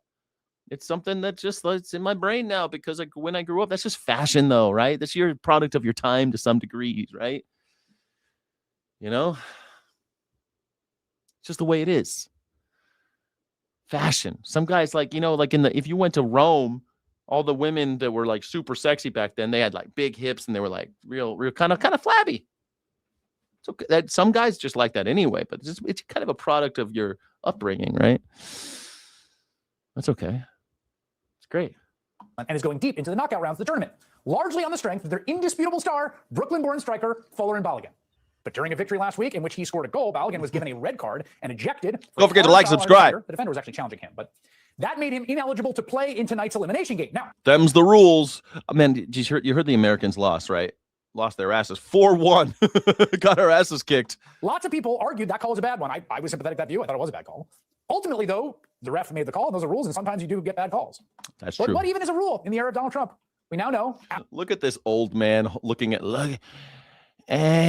Trump was right about everything. Look at his Trump was right about everything hat. Looking at the golden World Cup.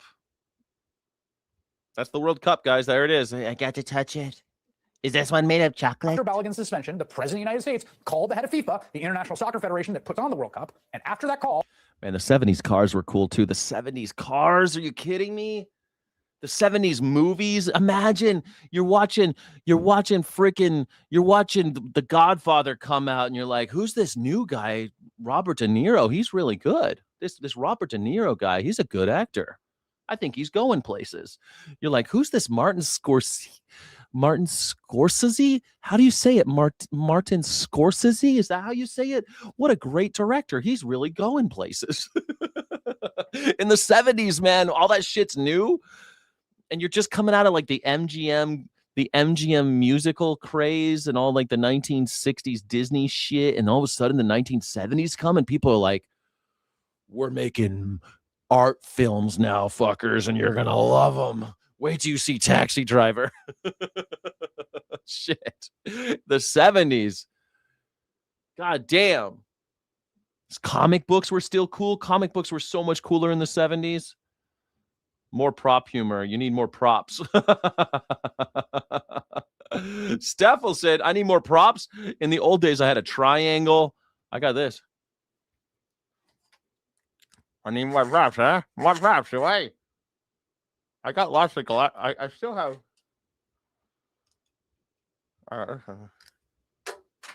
Damn it. I lost my cigar. These are fun. I like to wear these, but it really fucks with my eyes. Like I'm instant headache wearing these. I don't know. I love Donald Trump. These are my I love Donald Trump glasses. I love you, Donald Trump. Can I get some jubilation for Steffelson, please? He wants to be more like Carrot Top. The star U.S. player was suddenly eligible to play again. They cited some technical reason why, but this hasn't happened in like 20 to 30 years. Have you considered a watermelon and a sledgehammer? Like Gallagher? Oh my God. Gallagher or his twin brother, Gallagher? Totally. I love that shit. His one-game suspension was nullified. The man who received the phone call, FIFA President Gianni Infantino, said in a statement the decision to reinstate Balogun went through proper channels, adding, quote, respect for... Sorry, I can't read this without laughing.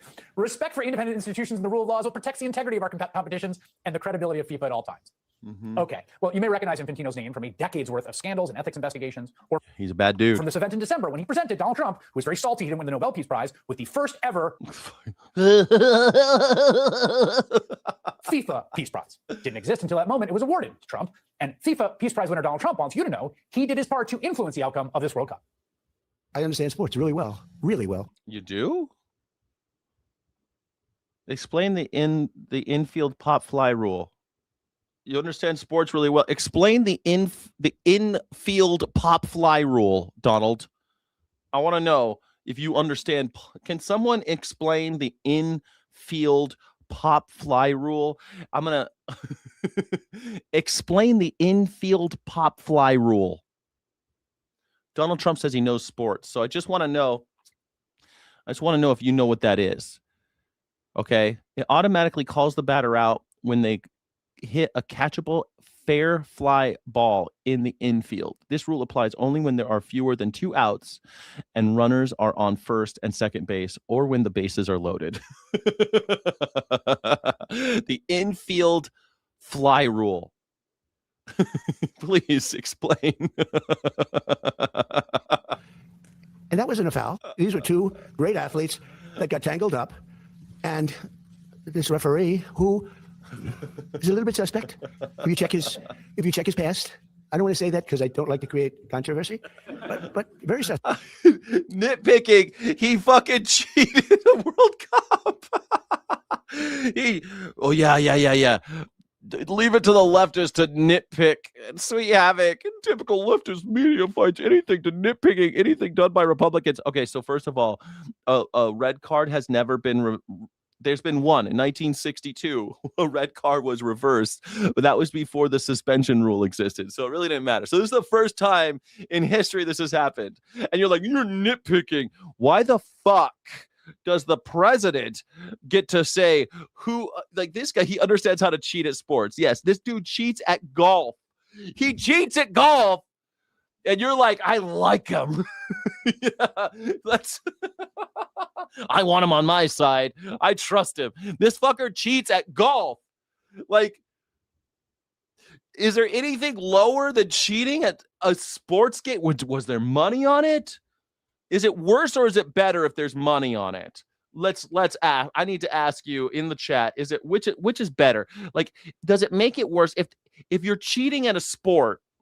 Is it worse or better if you bet on that sport? Is cheating at sports worse or better if there's money on it?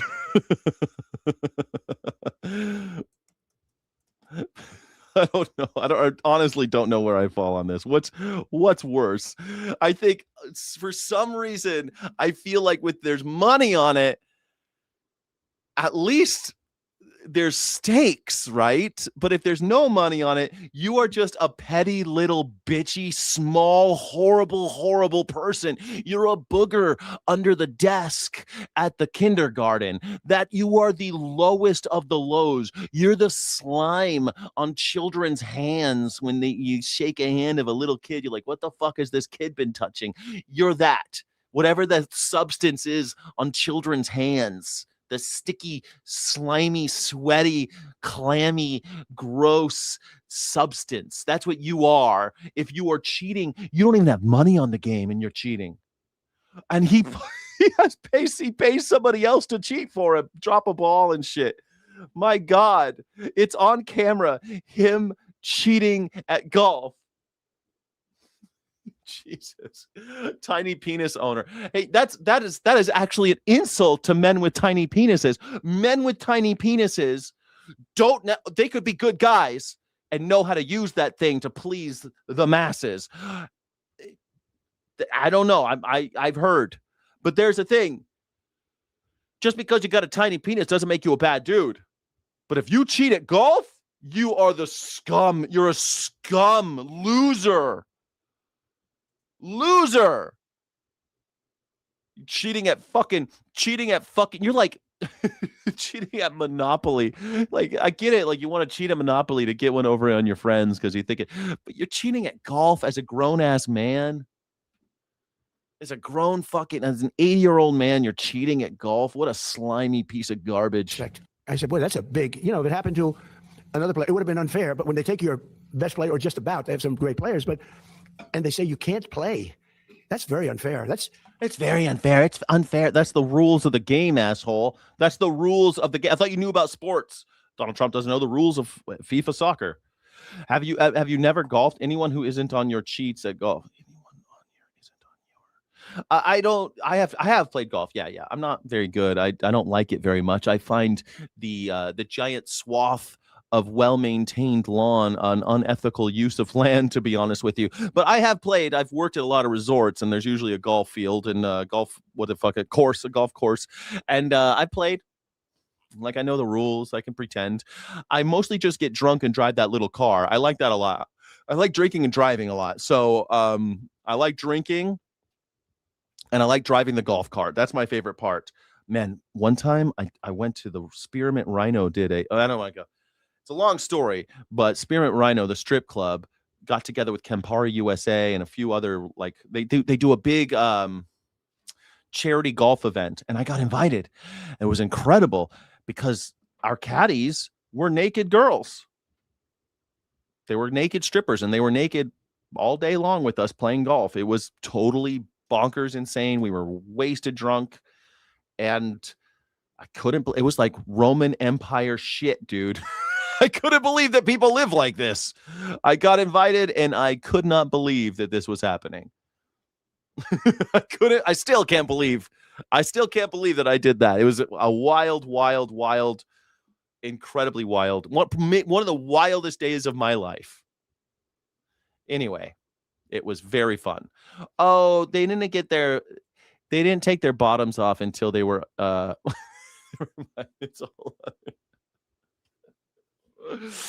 they didn't take their bottoms on the course. There was like a big tent at the 9th hole, and there was like a bacchanalia transpiring under the 9th hole tent. There was a Red Bull. Red Bull was another sponsor, and there was a DJ, and they were all strippers, like doing their crazy. It was crazy. It was crazy. It was totally crazy, and I was broke. I had no money. I felt like I snuck in, like I should. I just didn't. I didn't feel, but it was crazy. Hello from Canada. Love from Canada. I love Canadians. Everyone loves Canadians, right? I love like Jim Carrey. It's one thing to penalize somebody for the game, but how do you penalize them for a game that hasn't been played yet? That's the fucking game, asshole. That's how a tournament works. Fair, you can't do that. So, yes, I asked for a review by FIFA. He cheated. Donald Trump cheated, and we still lost. We still lost 4-1 to Belgium. Belgium kicked our asses. Perfect. All the elements of Trump, right? First of all, like imagine like Donald Trump, like super soccer fan, soccer knower. Okay. And then you call yourself smart and you call the referee or judge or election official suspect and you make up some like and subscribe or you're banned. Think about, check his past, then you make a phone call, just like he did, remember, to the Georgia Secretary of State. And to be honest, now that he's touched the World Cup, I think we're all worse off for it. Yes, he's being viewed by competitors around the world as a stain on the global pastime. I think it's an absolute disgrace. Infantino, he should be ashamed. Oh yeah, I know that guy. Who's that guy on the left? He's a. Oh, that's that Crouch. This is the English. That's Crouch, right? Who's that guy? Rooney? Is that Rooney? That's Rooney and Crouch. I think that's who those guys are. Famous English footballers. I don't know who the black guy is. I'm sorry. Of this, because I think that the sportsmanship of this game is in question here. Where to draw the line? This is the question that I ask. I have no answer to that. Where does it end now? Do we appeal if a yellow card is not a yellow card? That's a bad decision that will hurt the World Cup. And I feel also sorry for the United States because if they win, it will always be that will hang in the balance. Yes. I'm glad Balogun's going to play. This U.S. World Cup team, the men's national team is really exciting. They're really good. I hope they go really far. Would be amazing if they won the whole thing. And to also be clear, FIFA is one of the most notoriously corrupt bodies in sports. Yes. Trump is the most corrupt president in American history. So, together it's just sort of they're made for each other. Perfect microcosm of everything that's wrong with both American politics and its current and the world, state, and global sports. And it's also we can't even enjoy the stupid sport because Donald Trump has to ruin it. Current degraded state. But here's the thing. If you go a little deeper, you hit the wildest part of the story. Something that was Rooney, right? He looks so much older than when he was playing. I haven't seen his face in so long. Rooney and Crouch, right? I think that was Crouch. The English men's national team. And they're legendary, legendary players. And they're saying this is disgraceful. It's a disgrace. Donald Trump is a fucking disgrace. He's even somehow taken a shit. He's rubbed his dirty diaper on soccer. I always said, I used to tell people, once America really gets into soccer, it'll change the sport. We'll have cheerleaders on the sidelines. We'll have like big fireworks displays. Things will go, it'll be a different sport once America gets really into soccer. And we'll have technology in the ball so there will never be a wrong offsides call, which I think sucks. I like the wrong offsides call. I think it's fun. Oh, that was a bad call. I love all that shit. It was a bad call. We didn't lose. We should have won if it weren't for that call. I like that stuff. It was fun. That's over. The game's over. Everything sucks now. Now there's video playback and Donald Trump calling. That's like Donald Trump is like the mom who calls the school. You didn't give my son the starring role in the school play. I demand that you give my son the starring role in the school play. It's not fair. Savoring all weekend, which is the player at the center of the storm, Fowler and Balogun. He is essentially an accidental American. My journey to team's a little bit unique. My mom always told me the story growing up, but I never really paid it any mind. She came to the US to visit her sister. She had her return ticket, but then they said that she was too pregnant. So I was born in New York, but grew up in London. StreamYard does not have a subscription fee. That's not true. Unless you're, a streamer. Yeah, I pay them. You don't have to pay them. I have to pay them. Grew up in London. You hear that accent? That's not a Brooklyn accent. In other words, the best player on the U.S. team, the one that we're all hoping plays and kicks butt, is a United States citizen by virtue of one thing and one thing only, and that is having been born here. And being born here makes you a citizen, clear as day, in the 14th Amendment of the Constitution, passed after the Civil War, a constitutional right the Trump administration has tried tooth and nail to erase, and tried to erase at the Supreme Court just a week ago and failed. In fact, Flo Balogun's situation is precisely the same sort of very rare edge case that MAGA has absolutely lost their minds about in the wake of that loss of the Supreme Court, to the point they are now trying to call women, like Balogun's mother, a scourge on American society. Isn't that funny? Donald Trump, he gets on the phone. That's the thing. They don't care. They don't actually care about birthright citizenship. They don't actually care if you're black. I mean, they hate you, but if they can use you, then they love you. This is why Donald Trump loves children, because he can use them, he can buy and sell them. The second he can't buy and sell them, he says, kill them. If he can buy and sell the children or use them, then he loves them. He loves anyone he can use. This is why Donald Trump is bisexual. That's why Donald Trump likes doing boner bumps off of young men's erections, because a man's only as old as the erection that he blows his coke off of. A man's only as old as the erection he blows his coke off of. Donald Trump doesn't care if you're a man or a woman. He'll fuck you if he can own you. Owning people turns him on. They need to get moving and start deporting people as fast as possible, starting with birthing aged women. The birthing persons, as the Democrats call it. If a person comes here Birthing 9 months persons. pregnant to go look around at some things, in a couple of weeks, that is the mother of a lifetime American citizen and a direct line into American cash and welfare for the rest of that child's life. Look, if you're pregnant and you're from a foreign nation, This is it. Blood and soil nationalism or national socialism. Blood and soil nationalism or Nazism. you know what? It's time for Congress to pass a law to say You don't call them Nazis, though. Every day in my chat, someone's like, don't call them Nazis. Stop saying Nazi shit. This is Nazi shit. That's what you're doing. You're saying Nazi shit. Oh, there you go again. you can't come here. I wonder if there's any examples out there of the unique advantages that birthright citizenship might confer on a society. I wonder if there's any benefits to having a country like that, where it's just clear as day if you're born here, you're a citizen. Oh, look at that. Thank you. Look at that benefit. You get a wonderful player because he was born in America. For gods, here's one right there on the soccer pitch. Flo Balogun is American, and that is a wonderful thing. But there's a deeper point here, right? Just not just about the accident of his birth being here and him being an American, right? For the same reason that international players make the NBA, for instance, a better basketball league, and MLB a better baseball league, and educational and work visas mean more brilliant PhDs and engineers and doctors and caretakers and people who do hundreds of jobs that are important that we rely on, from first responders to essential workers. Remember that category? Web developers here in America? Yeah. It's a simple, dumb, obvious point of what is truly exceptional about Nobody cares about soccer. I love when people say that. Of course, more people play soccer than any other sport in America. You could say that people play baseball, but they don't. They play softball mostly. Most people can't even hit a fucking baseball. They play football, but they don't really play football, do they? They play like flag football or something like that. Most people never play football. People like football. Most people never play it. Not really. They'll play it in the park with their friends, but they don't play real football where people are like tackling each other and slamming into each other.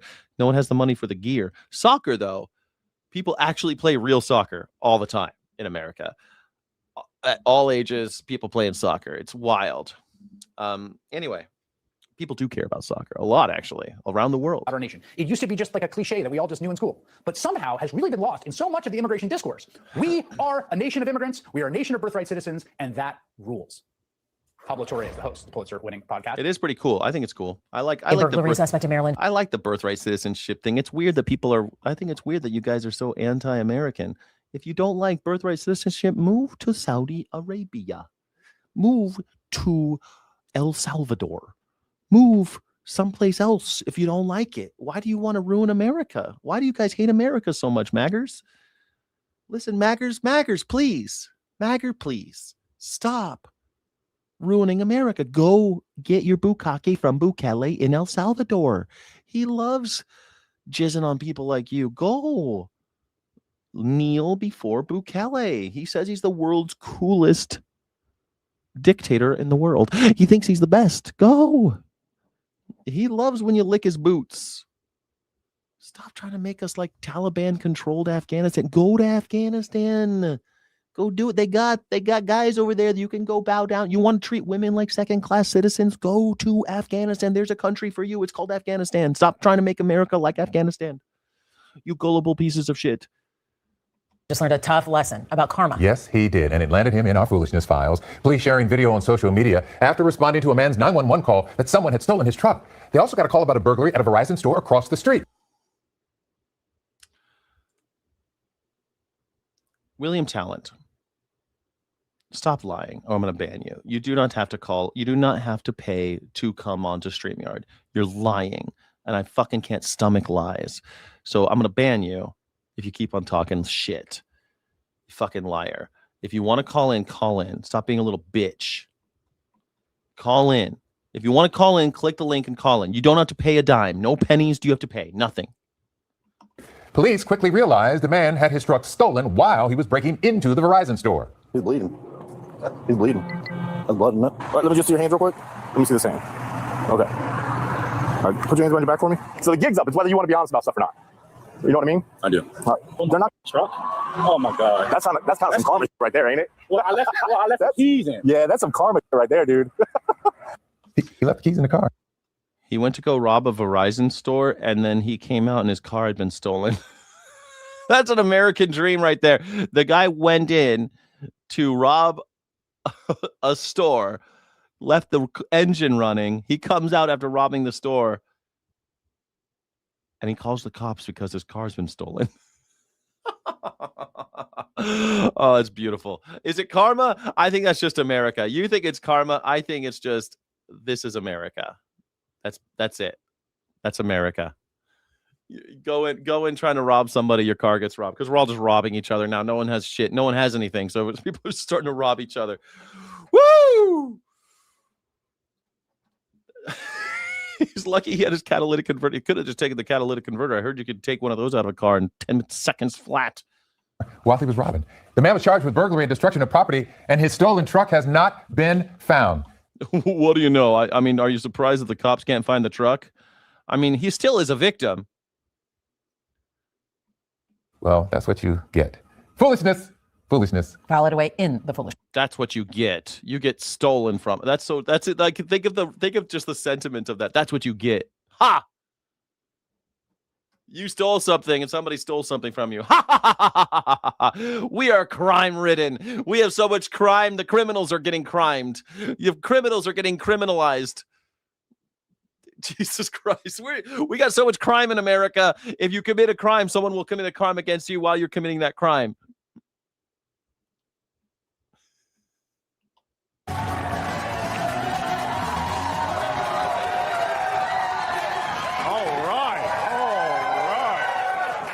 Getting some hoo-hoos over there. I can get a hoo out of that guy. All right. Tyrus, they let Tyrus run the Gutfeld show, and I am here for it. I don't know if you guys, I'm really excited about this because Tyrus is basically a Neanderthal in a cap, and I can't wait. Do you think he's really bald? Is Tyrus bald? What does Tyrus look like? I'm going to ask Google. What does Tyrus look like without his hat? Yeah, he's bald. He's just bald. Yeah, oh God. Hold on a second. Here we go. That's Tyrus without his hat. There he is. Oh, now I get it. Now I get it. Because he looks like even more of a Neanderthal. But bald is beautiful, guys. Bald is beautiful. Let it go. It's fine. You look good. You look good. Bald. It looks better than the stupid hat, honestly. The hat looks like he's doing a Fred Durst thing. I don't know. The hat looks so silly to me, but whatever. Do your thing, Tyrus. I just want to see what he's got going on. I knew he was going to be bald, but he's embarrassed by it, right? That makes me sad. You shouldn't be embarrassed by it, Tyrus. Listen, Tyrus, you shouldn't be embarrassed. That's how God made you, man. If you weren't such a piece of shit, I probably wouldn't be calling you a Neanderthal all the time. But stop acting like a Neanderthal. Maybe you'd stop looking like a Neanderthal. But bald is beautiful, man. Lots of guys go bald. Maybe I'll go bald someday. I don't know. I'm almost 50 and I still got my luscious locks. I hope to keep them a little bit longer. But at 50 years old, I don't know if I'm going to lose them. Man, when I was younger, I thought I was going to lose it all. I don't know why. I started worrying about it. But now I'm like, you know what? Don't let them make you wear that stupid hat, bro. Tyrus, are you even a baseball fan? I don't know. Or wear a fez. I think a fez would be cool, Tyrus. Tyrus would look less like a Neanderthal if he wore a fez. Is the ears tucked into it thing? Is that a thing that people do? I don't know. I don't care. It's just, I feel sorry for him now. And I hate feeling sorry for Nazis. Harumph. There you go. What it is. I'm Tyrus, as if you didn't know, in for Greg on this special edition of Gutfeld. Let's welcome tonight's guest. She went from hanging out with Pearl Jam to staying home and making jam. Host of the Kennedy Saves the World podcast, Kennedy. It's hard to believe that he was available for tonight's show. Comedian Joe Mackey. Is that what you tuck it in because you look like a dingus? I don't care. I'm just making fun. I just think it's sad that I think he looks like an ape man. He talks like an ape man. He acts like an ape man. So it's okay. Like the hat just kind of stuck in me. Like then I found out that he must be so self-conscious about his hair. That makes me sad. People shouldn't be. He should be self-conscious about being a douche, not about his hair. He looks like the guy in Law and Order who's a little too anxious to help. Comedian Jim Florentine. And her name sounds like a line of frozen yogurt. Fox Business correspondent Madison Allworth. Madison, whoa, what did she just do? That was kind of sexy, Madison Allworth. And her name sounds like a line of frozen yogurt. Fox Business correspondent Madison Allworth.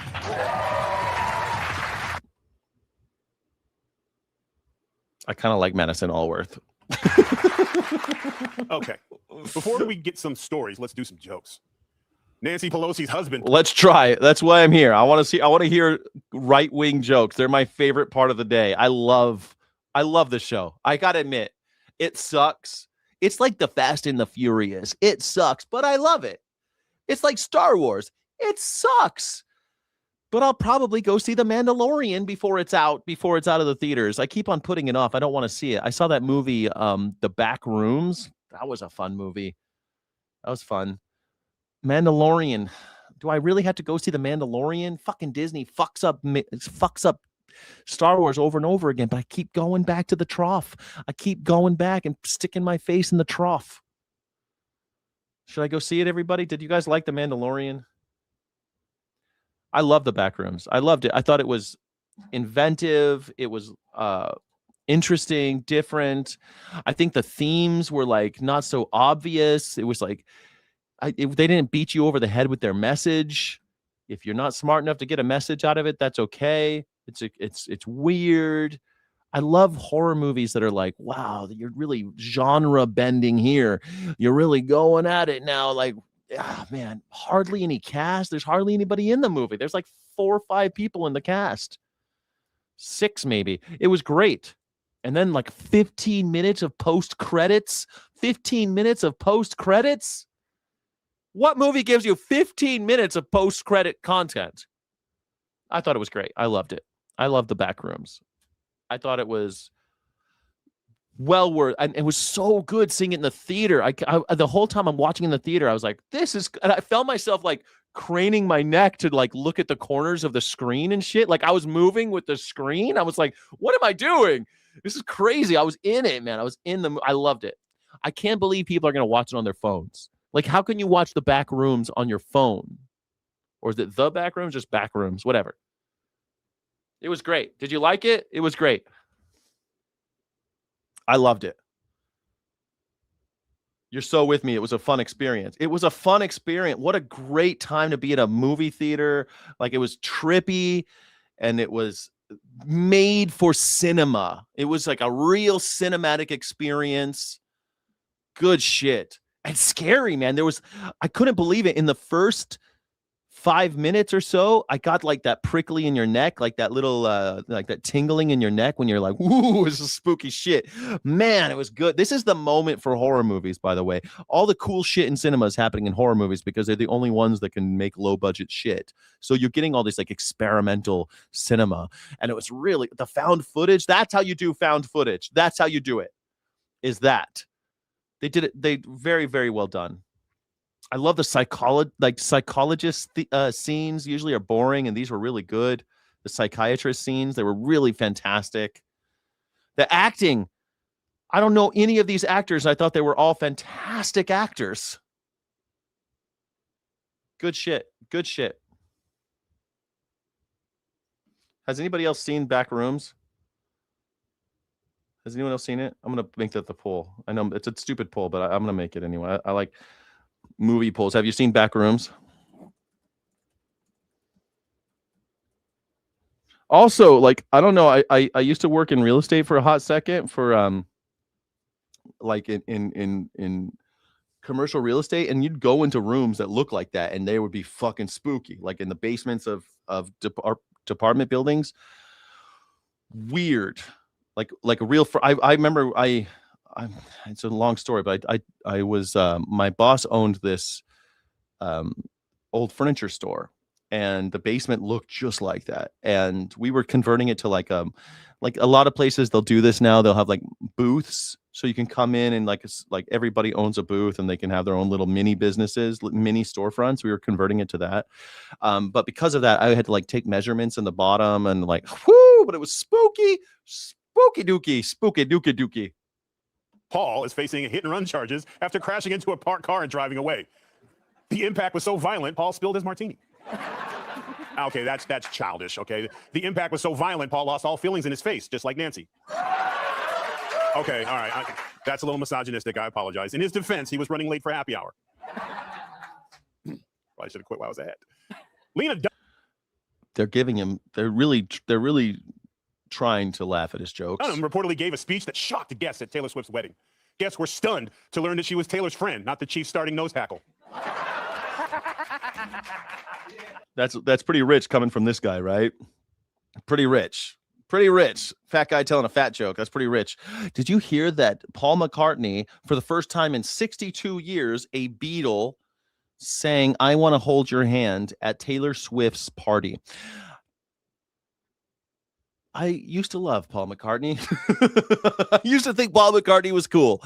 And now he's singing "I Want to Hold Your Hand." No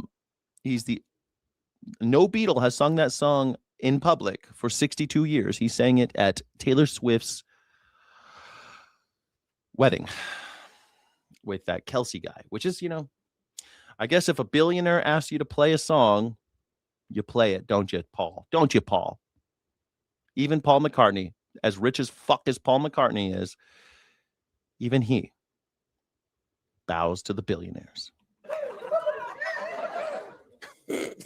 A former Liz Warren staffer attended the Ayatollah Khomeini's funeral, calling him one of the greatest leaders of her lifetime. Which goes a former Elizabeth Warren staffer. What the hell? Someone who doesn't even work for her? That's news? To show how bad it must be working for Liz Warren. In Philadelphia, a black woman won a Ben Franklin lookalike contest. I think that's hilarious. She should have won. That's fantastic. That's hilarious. I love it. She should have won. So shout out to Boomquisha Johnson. What? And not to be outdone, Rashida Tlaib won the Abe Lincoln beard event. Is that racist? Seems a little racist. The dating app Bumble is said to be looking for a buyer, but so far they haven't had any takers. One buyer was interested, but it didn't go well at dinner because the company looked much fatter in person. Nobody laughs. Nobody laughs. I don't think you could tell fat jokes as, I don't know, they need to stop telling fat jokes. Have you seen the Trump rallies? Everybody's fat. Welcome to America. I'm fat. I'm feeling fat. I got a little bit more jelly in my belly than I wish I did because I'm been drinking too much beer lately. I went through a breakup and I'm drinking more beer and working out less, everyone's got a little bit of a little tubby tub now in America. Are you kidding me? No one laughs. Nobody laughed. Nobody laughed. And this guy's fat. Told you, Mackie.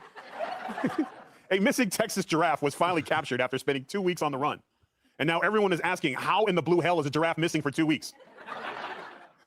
Sources say actress Cynthia Nixon's wife got a $200,000 a year job from Zohran Mamdani after endorsing him for mayor.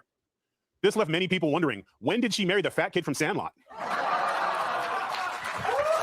Another fat joke, but everyone loves Sandra. You're killing me, Smalls. You're killing me, Smalls. Yeah, somebody said they were killing me, Smalls. That would have been funnier. See, this is the fat kid from Sandlot. The reason why that joke doesn't work is because the reason why it's not funny because you say that fat kid from Sandlot, stupid. But if he said, and to which, if he said like, oh, and then her new wife said, "You're killing me, Smalls," and then they showed his picture, that would have been funny. Everyone would be like, "You're killing me, Smalls." That would have been funny. But no, yeah. Sky, you look great. Hit the gym when you're good and ready, you beautiful bastard. Thank you, Willem Talenti. No, I'm starting to get out there again. I'm starting to walk and get I'm drinking less, working out more, starting to do a little more yoga. Again, I'm getting back in the shape. I just had to take a little break, I had to take a little break. That's okay. I had a good base though. I had been working out and my muscles were like going through my they're still there. Look, they're not so bad. I've still got some, I'm all right. But I haven't been working out. Like, ooh, I think I just cramped. No, I'm just joking. But I was working out and I just haven't been going to the gym, Don't worry. We all go through different seasons, And finally, experts say a secret tape of an invasion of Washington UFO briefing could be released soon. President Trump responded by proposing a shield around the Earth and making the Klingons pay for it.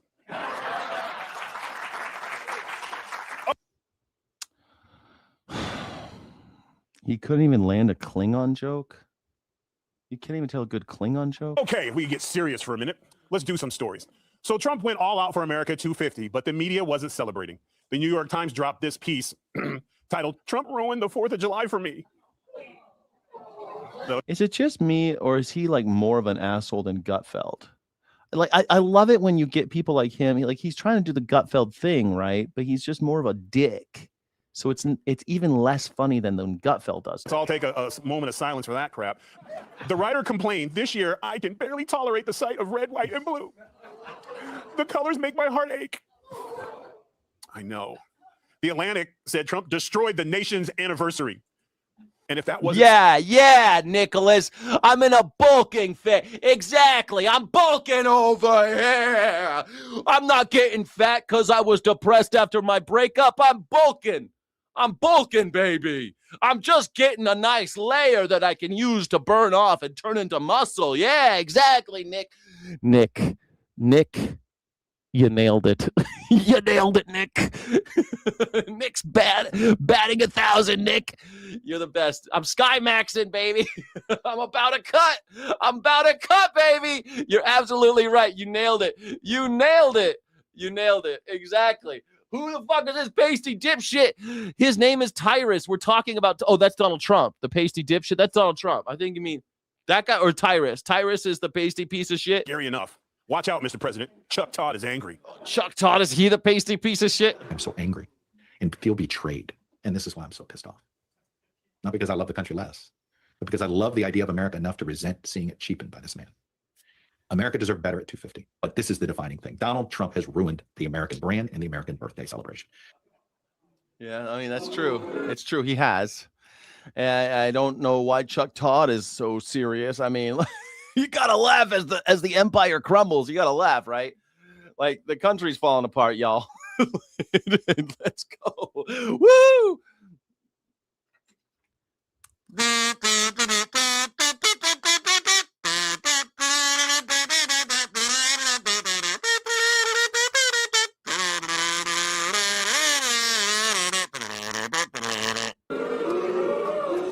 If this guy should feel betrayed by anyone, it's his barber. This guy who...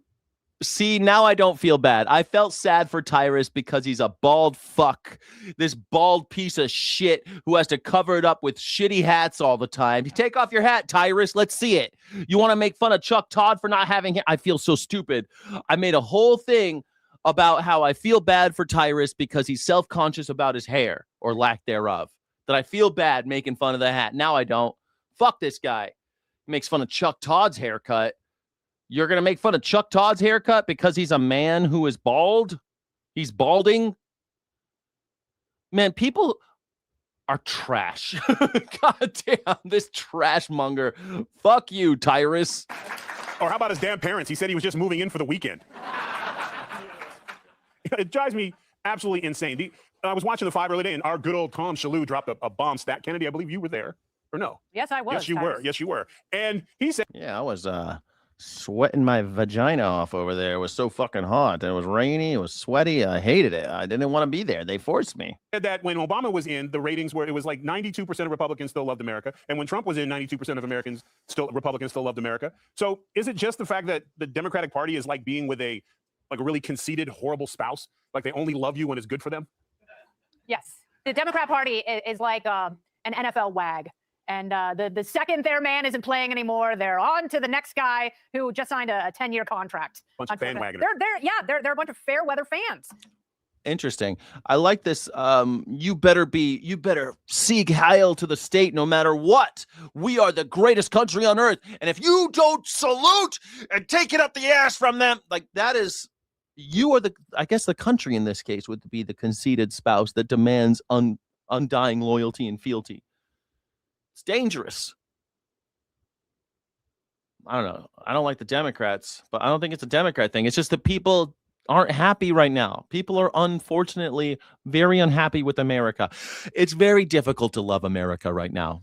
When we're bombing schools full of children and, kidnapping heads of state and carrying out assassinations against heads of state and, murdering people who are in boats because we just say that they had cocaine and no trial, no judge, no jury, just murder, double tapping civilian boats because someone said that there's coke there. I mean, that's where we are. We have thugs with badges Actually, they don't even carry badges, just thugs with guns in the streets shooting protesters. We have drones spying on people. We have FISA. FISA is such a big deal. FISA 702, FISA 720, whatever, spying on Americans. We have Kashia Patel saying the FBI regularly buys money from our social media accounts companies. Like, we have data centers going in people's backyards and poisoning their water and air pollution and noise pollution just so that they can spy on us more.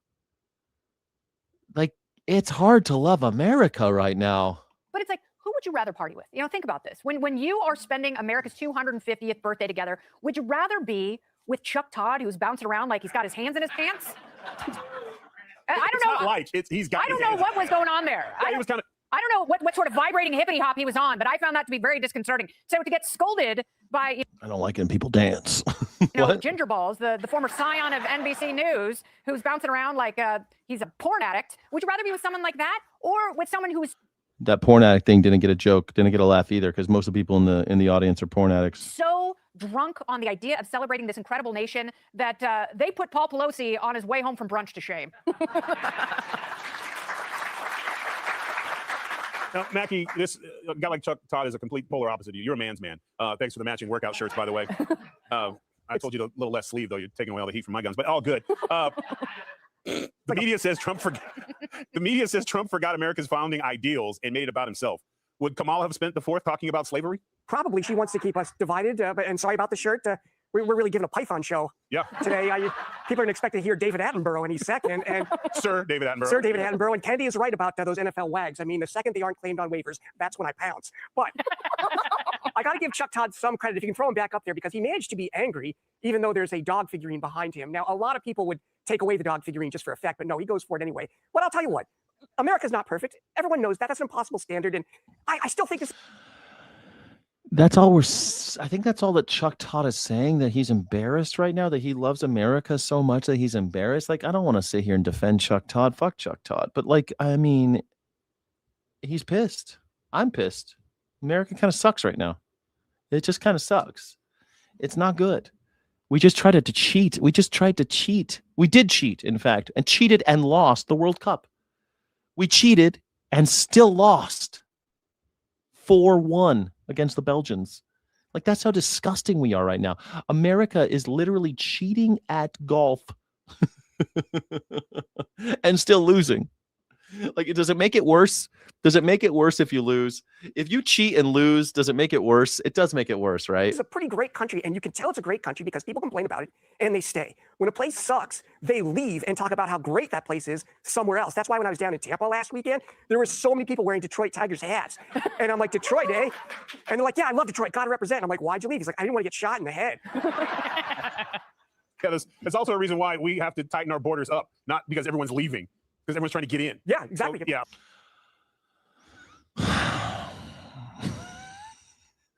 Everyone's trying to get in. Everyone is not trying to get in. People who are desperate, have lost everything, are trying to get in. Everyone's not trying to get in. The people who got nothing because a landslide took out their neighborhood, they're trying to get in. People who got nothing because their factory closed and moved to China, they're trying to get in. People who got nothing because the government was propped up by the United States and that government turned into an evil anti-gay whatever dictatorship, and so now they're trying to come here. That's who's coming here. People we fucked over. That's who comes. That's how it happens. We fuck over other countries, they come here. We take other countries' money, they follow the money, they come here. We steal other countries' resources, they follow the resources, they come here. It's not because we're so great. It's because we fucked over the other countries. Guess what? When we bombed the fuck out of Vietnam and killed all the people over there, 3 million people, we killed so many people. Guess what? People came here. They all came here. Why do you think there's so many fucking Vietnamese people living here? You think they all came here because America's so great? Or you think they came over here because we bombed the shit out of their whole country and then, you know, and then left them high and dry? But this is what happens. It doesn't matter. Like, it was the most fantastic fireworks show ever of all time. And they still were like, yeah, what everyone was talking about. And I'm pretty sure someone's like, what, no sparklers? Oh, I mean, that's just the mainstream media. Like, Jim, they were mad about that Oh Trump. my God, we didn't invade. We didn't invade. We didn't invade. Listen, liminal criminal. I'm not saying we did invade. Well, we kind of invaded. It doesn't actually matter. Splitting hairs about what happened in Vietnam doesn't matter. But the point is that American foreign policy impoverishes, enslaves, disenfranchises, and all sorts of other repercussions, soft and hard repercussions that force us to open our borders because otherwise people will die. Our overwhelming support for Hitler leading up to World War II, and then not allowing Jews to come in as refugees, made it so that it raised the death toll in World War II because of what we did. American foreign policy creates immigration crises all over the world. And it's not just here on our border. We do it all the time. Look at people, they go from, you bomb one country, they move to another country. They're leaving because they can't. If you have a CIA-led coup in some country in South America, the people who are on the wrong side of that coup will flee to another country that's their neighboring country, or they'll try to come here. They'll leave. They'll try to go anywhere where life might be a little less bad. Trying to say like people trying to come here because we're so great is fucking stupid. You're stupid. If you think that the reason why we have an immigration situation and all these people are claiming asylum, and it's happening because of we're just in a vacuum. We're just innocent bystanders in this. We've done nothing. It's because we're so great that they want to come here. That's why. Like how insane must you be? It's because I'm so great. That's why they all want to come here. You're insane. Kept talking about how he helped restore America. Isn't he right? He did. He's the president. If it's doing well, don't you get to take a victory lap? Yeah, I mean, he's the president now. What is he supposed to do? Like, even if Biden was in office, I would have been excited to watch it. You know, I mean, it would have been pretty late for him at 11 o'clock. Yeah. I don't know how they would have pulled that off. Plus, he would have been like, hey, I want to thank you for everybody celebrating my 250th birthday. Yeah. But if anything, they should be happy for Trump. Trump only spoke for 28 minutes. Yep. His posts on Truth Social are longer than that. Like, if anyone should be mad, it should be the dogs that were hiding under the bed for 30 minutes during the fireworks. The dogs hiding under the beds. Yeah, thank you. Fireworks. They're the devil. Please. Thank you for mentioning that. Yeah, people should be mad about the fireworks. Yes, the longest, biggest fireworks show in the history of the world. So they say. Biggest, best, craziest fireworks. Meanwhile, like people with PTSD are under their beds crying themselves to death. Dogs are running scared. People with cognitive disabilities are killing themselves. All sorts of shit happens because of these stupid fireworks. Stupid. Join the 21st century. Put some fucking drones up. You put drones to side. You're using drones to spy on all of us. Just put some drones to give us a little show. Let's look at the drones. Give me a little show. That would have been cool. No, that Chinese are doing that shit. They got cool drones. They're like, yeah, we're spying all of you, but look at the show. Look how pretty it is. I can make a Pokemon dance in the sky. It was an amazing fireworks thing. And Madison, The Atlantic, criticized Trump for bringing politics into his 4th of July speech. Did they ever listen to any of Joe's? Well, none of us listen to any of Joe's speeches, but what is the president supposed to talk about? Exactly. What is the president supposed to talk about? How are you not taking a victory lap during America 250? What is America? Okay, how about let's just say what you're not supposed to talk about on America's birthday. Complaining how our elections are unfair and how you're a victim and the news media is not nice to you and everyone's mean to Donald Trump and he's the greatest in the world. Like, that's not what you say. You know what you say as a president on 4th of July? You say, I love this country, don't you? We're always trying to get better. We've had some stumbles and we overcame them. Because we're resilient, and I believe in people. I believe in Americans. Americans make up America. And if we can find faith in each other, if we can reach across the aisle and shake each other's hands, if we can find some unity in this great experiment of democracy that we stole from the Greeks because we thought it was a good idea 250 years ago, and we're trying to have something close to a democracy, something that we can strive for so that the will of the people will be represented in the halls of Congress, so that the will of the people will guide us. A country built of we the people. If we can find faith in each other, in the people, then this country will last another 250 years. And maybe we'll be better in 250 more years. We'll be even better now. We'll be better then than we are now. And I hope we will be here in 250 years and we'll be better now. We'll be better in 250 years than we are right now. Wouldn't that be awesome? We can only do that if we put our faith in each other, not in presidents, but in each other. That's what America stands for. Now I think it's pretty easy. Don't forget, the Gettysburg Address was only a few lines long. People who were there said they missed it. And so they started printing it out and giving it to people, to the point that it's so famous that I had to memorize it when I was a kid, 7 years ago. I had to memorize that shit because it's such a famous speech. And it was short. He doesn't have to talk for 30 minutes about all his grievances and how white people are the best and he's such a victim and everyone's mean to him. We could have done it. But instead, he sat there and whined on stage for 28 minutes. He cried. Donald Trump cried for 28 minutes on stage. And he made a mockery of our entire country. He's an embarrassment, a disgrace, a goddamn tragedy, really. Boils down to is that Democrats were just so angry that a Republican was in office during our birthday. Someone had to win. It was going to be Trump because Biden was asleep at the wheel, and it bothers them so much. Donald Trump did not run against Joe Biden in 2024. That on such an incredible occasion, they had Trump in the White House. That was the problem. It doesn't matter what he. See, this is the thing. I think this woman is very beautiful, but I couldn't do it. You know what I mean? I couldn't do it. Someone who's this into Donald Trump? No. Nope. Said they were always going to be mad. That is just what they were going to do. And the truth is, for all of us who were celebrating with our families and our friends, we were happy for Trump. It was nice. But I was in a beach town in New Jersey where they do like Trump flotillas. They love the president. And I didn't hear his name once. We were talking about our veterans, my uncle who served, my mom who's a nurse. That's what we were celebrating. The people who make this country incredible, the most amazing experiment, the democracy of America. That's what we celebrated. But the Democrats are so obsessed with Trump that even though it was America's birthday, they couldn't help but focus on him. They're just like, because Donald Trump wouldn't shut the fuck up about himself. He made it about him. I don't know if you noticed, he started the whole thing, kicked off the whole thing on his birthday.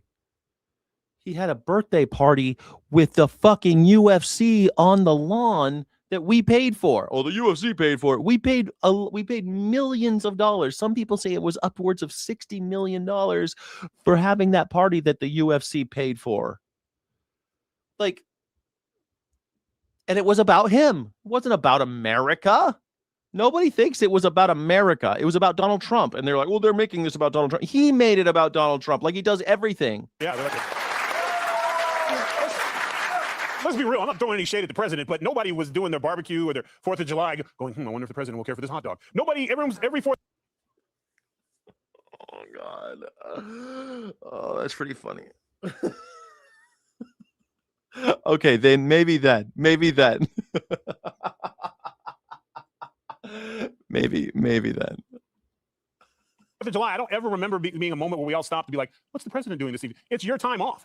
You know, you got sports on, maybe. You're playing loud music. Exactly. Donald Trump is a snowflake. Donald Trump we got MAGA tears in the house. MAGA tears all day long. Just crybaby Donald Trump. They were very not nice to me. They're very mean. No one has been treated as badly as I have since Jesus Christ in the United States of America.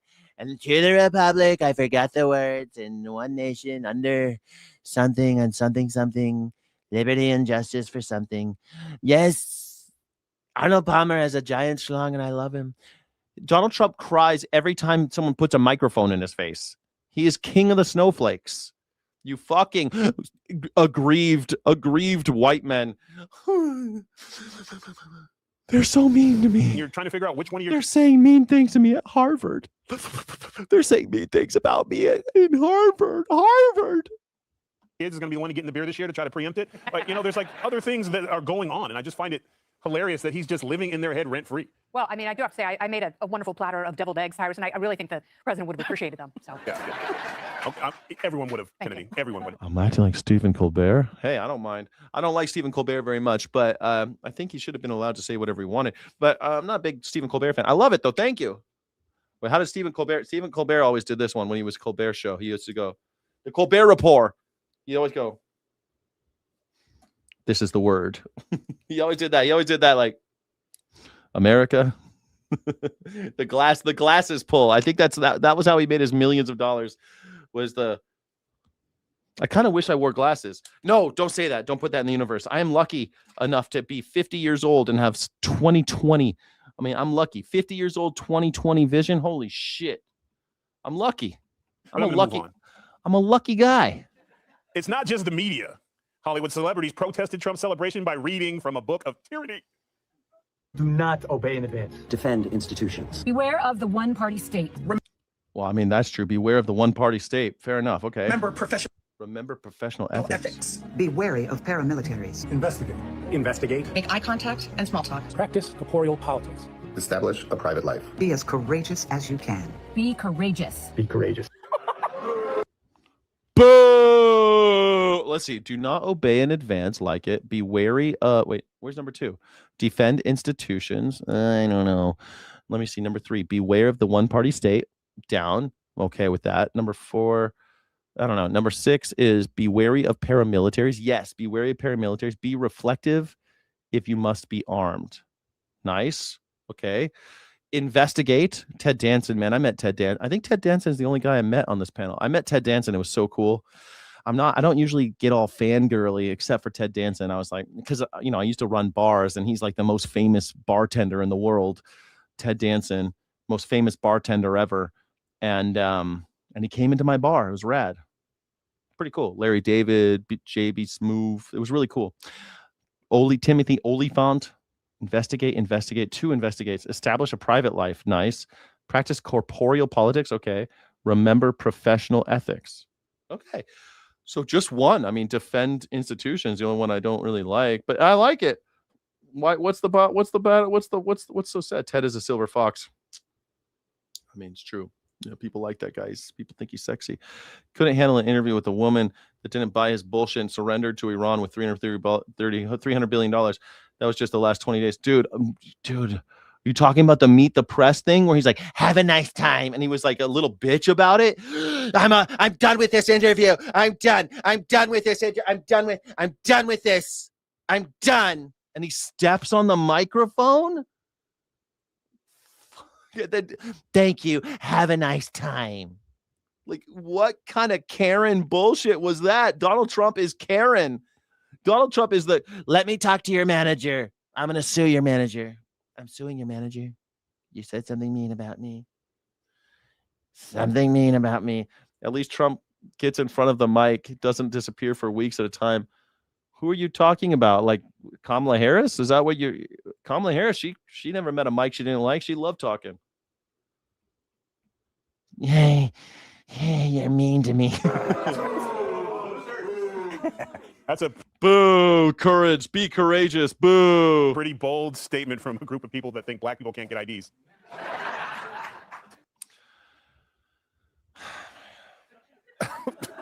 Why do they? Jim, you've done movies and stuff. Why do they do these things? What is the? It reminds me of the Imagine video. Remember? Right. Oh yeah, that was horrible. Oh my God, the Imagine video, fucking horrible. I hate Gal Gadot for no other reason other than that Imagine video. That was her idea. It was fucking horrible. COVID? Yeah. They thought if they were all singing, it was going to make it better, and maybe COVID would go away. No, it's not that they thought they were getting better. They wanted to remain relevant while people were dying in the streets. Well, let's make sure that actors are still relevant. It was disgusting. It was disgusting. I hated that stupid Imagine video. Gal Gadot should be send her back to where'd she come from? She's from Israel. Oh no. Am I being anti-Semitic? No, I'm not being anti-Semitic. I hated the Imagine video she made. It has nothing to do with her national origin or her politics. I don't even know her politics. She probably, I don't even want to make a guess. I have no idea about Gal Gadot's politics. And that Imagine video was horrible. And it didn't. But they really thought they were that important. Like, oh, this is going to cheer everybody up. And it just looked embarrassing. And that's what this is like, too. The funny part to me was, what was that? What was the lady with the fake face? I always forget. Lisa Rinna. Yeah. She was shocked because That's also bold. Have you been to Mar-a-Lago? They all got faces like that. She was looking at her face in the mirror for the first time all over again. Right. Did you see her when she was talking? She's like, wow, these new cheeks are great. I don't think no one memorized it. Mackie, that's the part that bothers me the most about it is it's not a genuine thing. They're just saying whatever their little script, and then I guess they edit it. But you would think if it meant something to you, you could memorize. Don't you have a script right in front of you? Don't you have a teleprompter? You fucking asshole. Do live reactions like me. Let me know how good you are. I'd love to see you guys do this live. Do it live. Well, my favorite. Fuck it, we're doing it live. Favorite part was that Eric Holder was participating in this. He drone striked Americans. He tried to investigate journalists to give up their sources, and he's worried about other people. Why does this guy look like the kid in Stranger Danger videos? This guy looks like the kid. Do you remember Stranger Danger? Stranger Danger. This guy looks like a child actor in the Stranger Danger videos they used to show us in schools.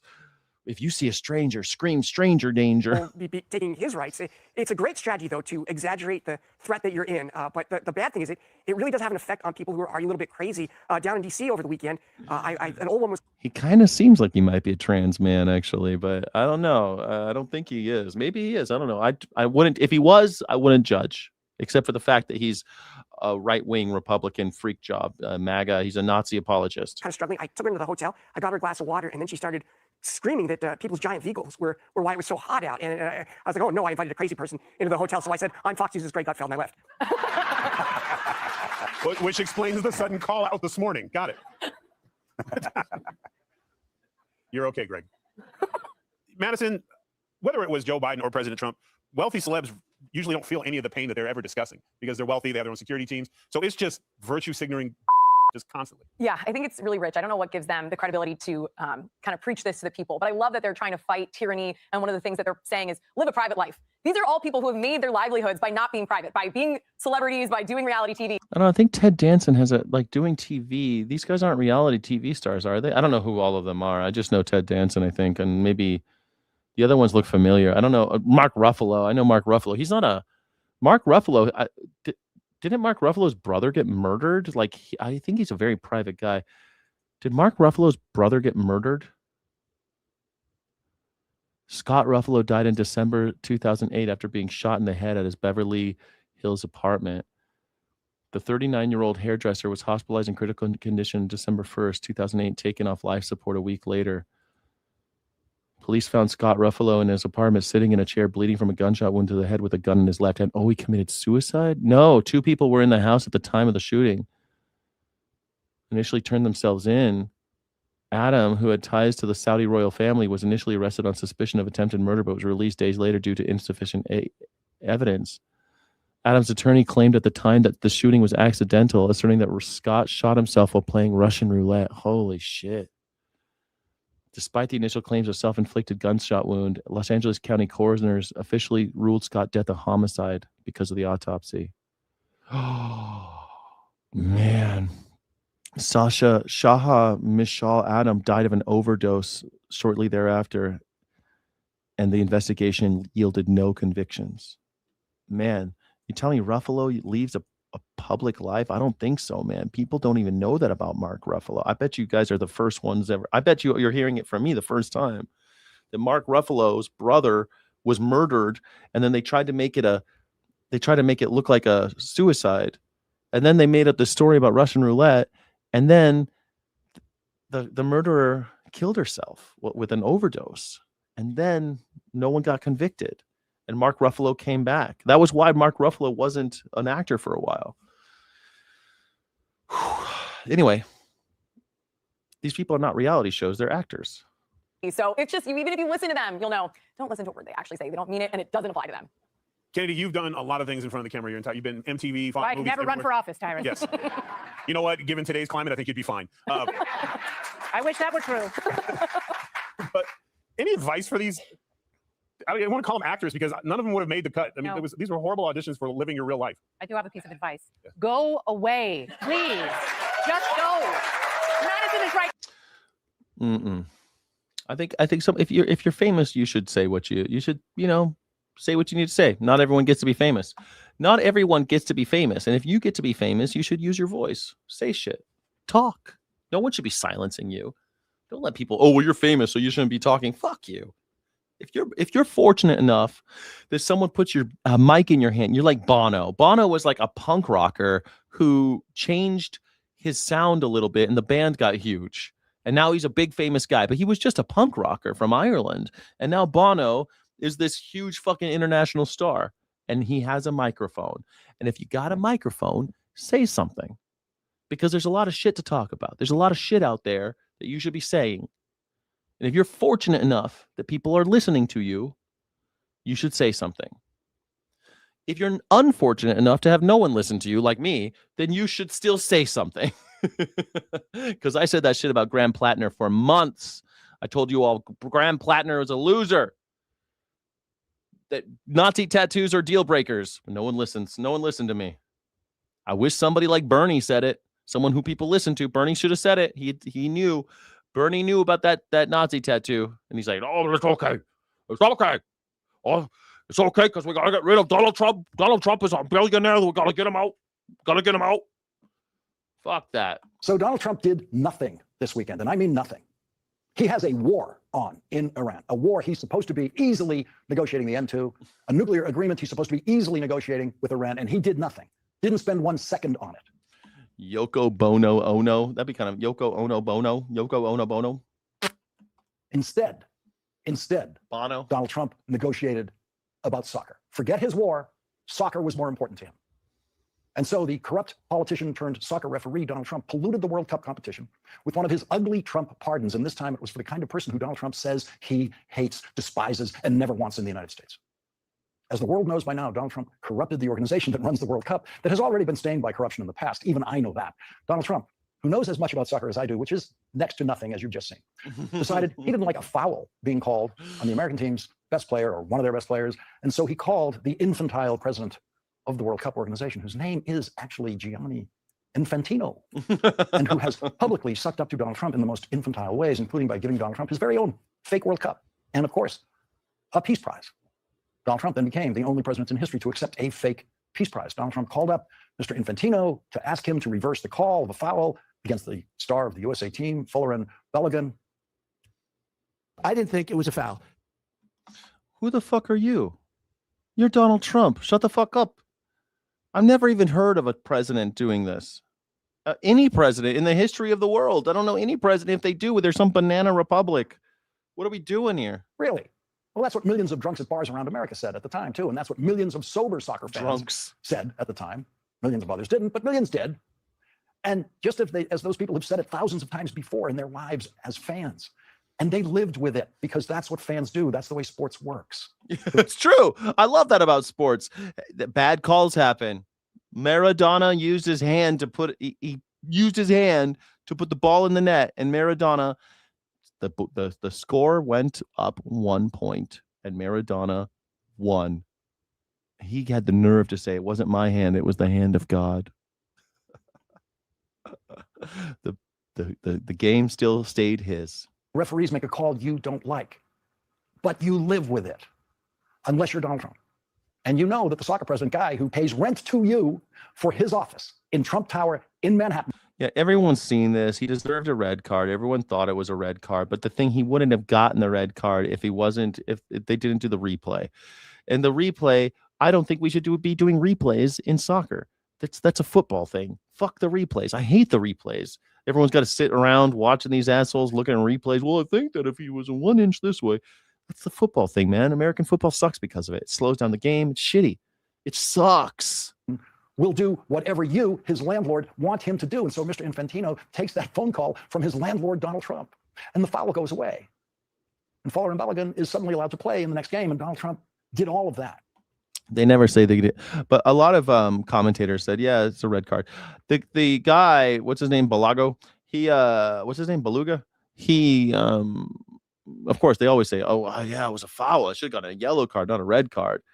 But that's not up to you. That's up to the ref. Surely without knowing.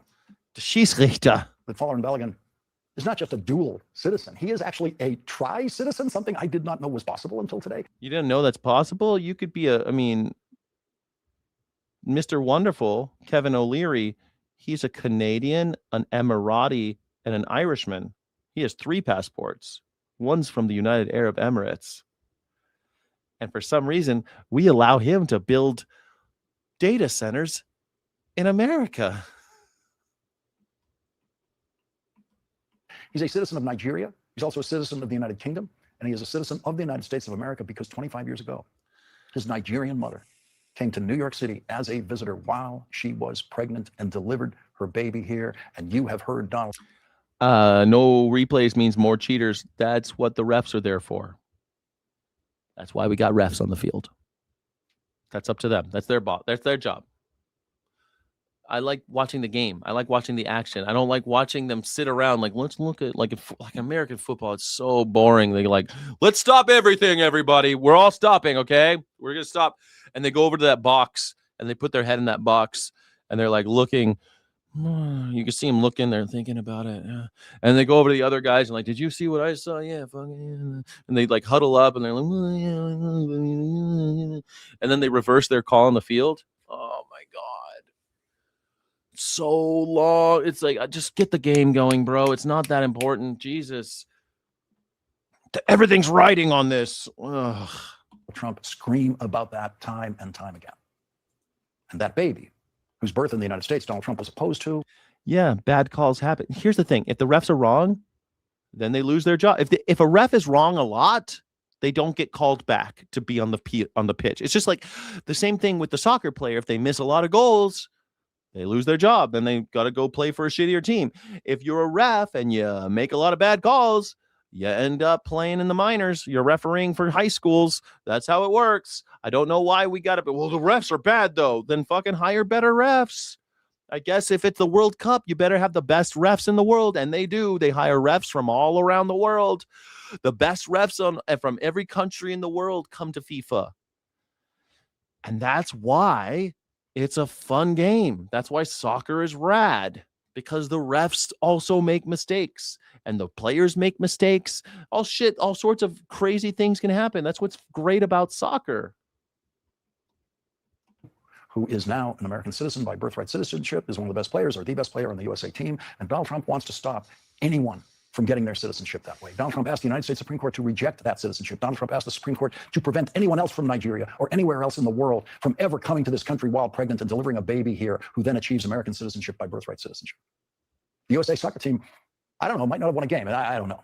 Maybe not win a game in the World Cup without that birthright citizen on their team.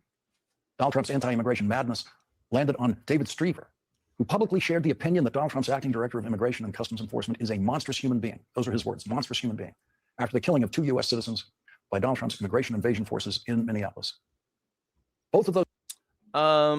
Soccer's not boring. It's just that you don't know what's happening if you don't know the game. Just like cricket, all these games are fun. Chess, all these games are fun if you know the game. Baseball, everyone says the games that they don't understand, they always say are boring. Football is a very fun sport. What I do not like about watching football is the goddamn commercials constantly. They'll stop the game for the commercials, and then they'll sit there. They'll go over shit. It's like for a game that is literally just this over and over again, like teams of dudes doing this, and then they throw the ball sometimes. It's so much fun when they throw the ball and the guy's fucking running. What a sport. But you got to wait for those breakout moments. You got to watch and be like, and then there's that moment where someone's running. He's got the ball and the crazy long drive. Fucking, they're doing that long pass. Oh my God. It's so much fun to watch. I just don't like all the bullshit commercials. In soccer, it's usually 90 minutes, 45-minute halves. They do their 90-minute thing. It's a lot of fun. They're going around, and you're like, oh, shit. Whoa, no, they missed it again. Ah, they did it. That's what's so fun about it. Same thing as soccer. Same thing as football. It's all edgelord shit. Basketball, it's like back and forth, back and forth, back and forth, back and forth. Like it's almost like tennis, for God's sake. Anyway, sports. I'm not one of those guys that hate sports, but different sports are fun for different reasons. In soccer, you got bad offsides calls. You got bad you just part of the game, bro. You got bad shit happening sometimes. That's why life. That's why it's a metaphor for life. That's why it's called the beautiful game. It's far less beautiful today because of Donald Trump. The beautiful game is far less beautiful today because of Donald Trump, because he cheated. And we still lost. We still lost. Those killings you can judge for yourself, and maybe you have already, because the evidence exists on video that tells that story. And those videos clearly show enough evidence to prosecute the agents in both of those cases for murder in those killings in Minneapolis.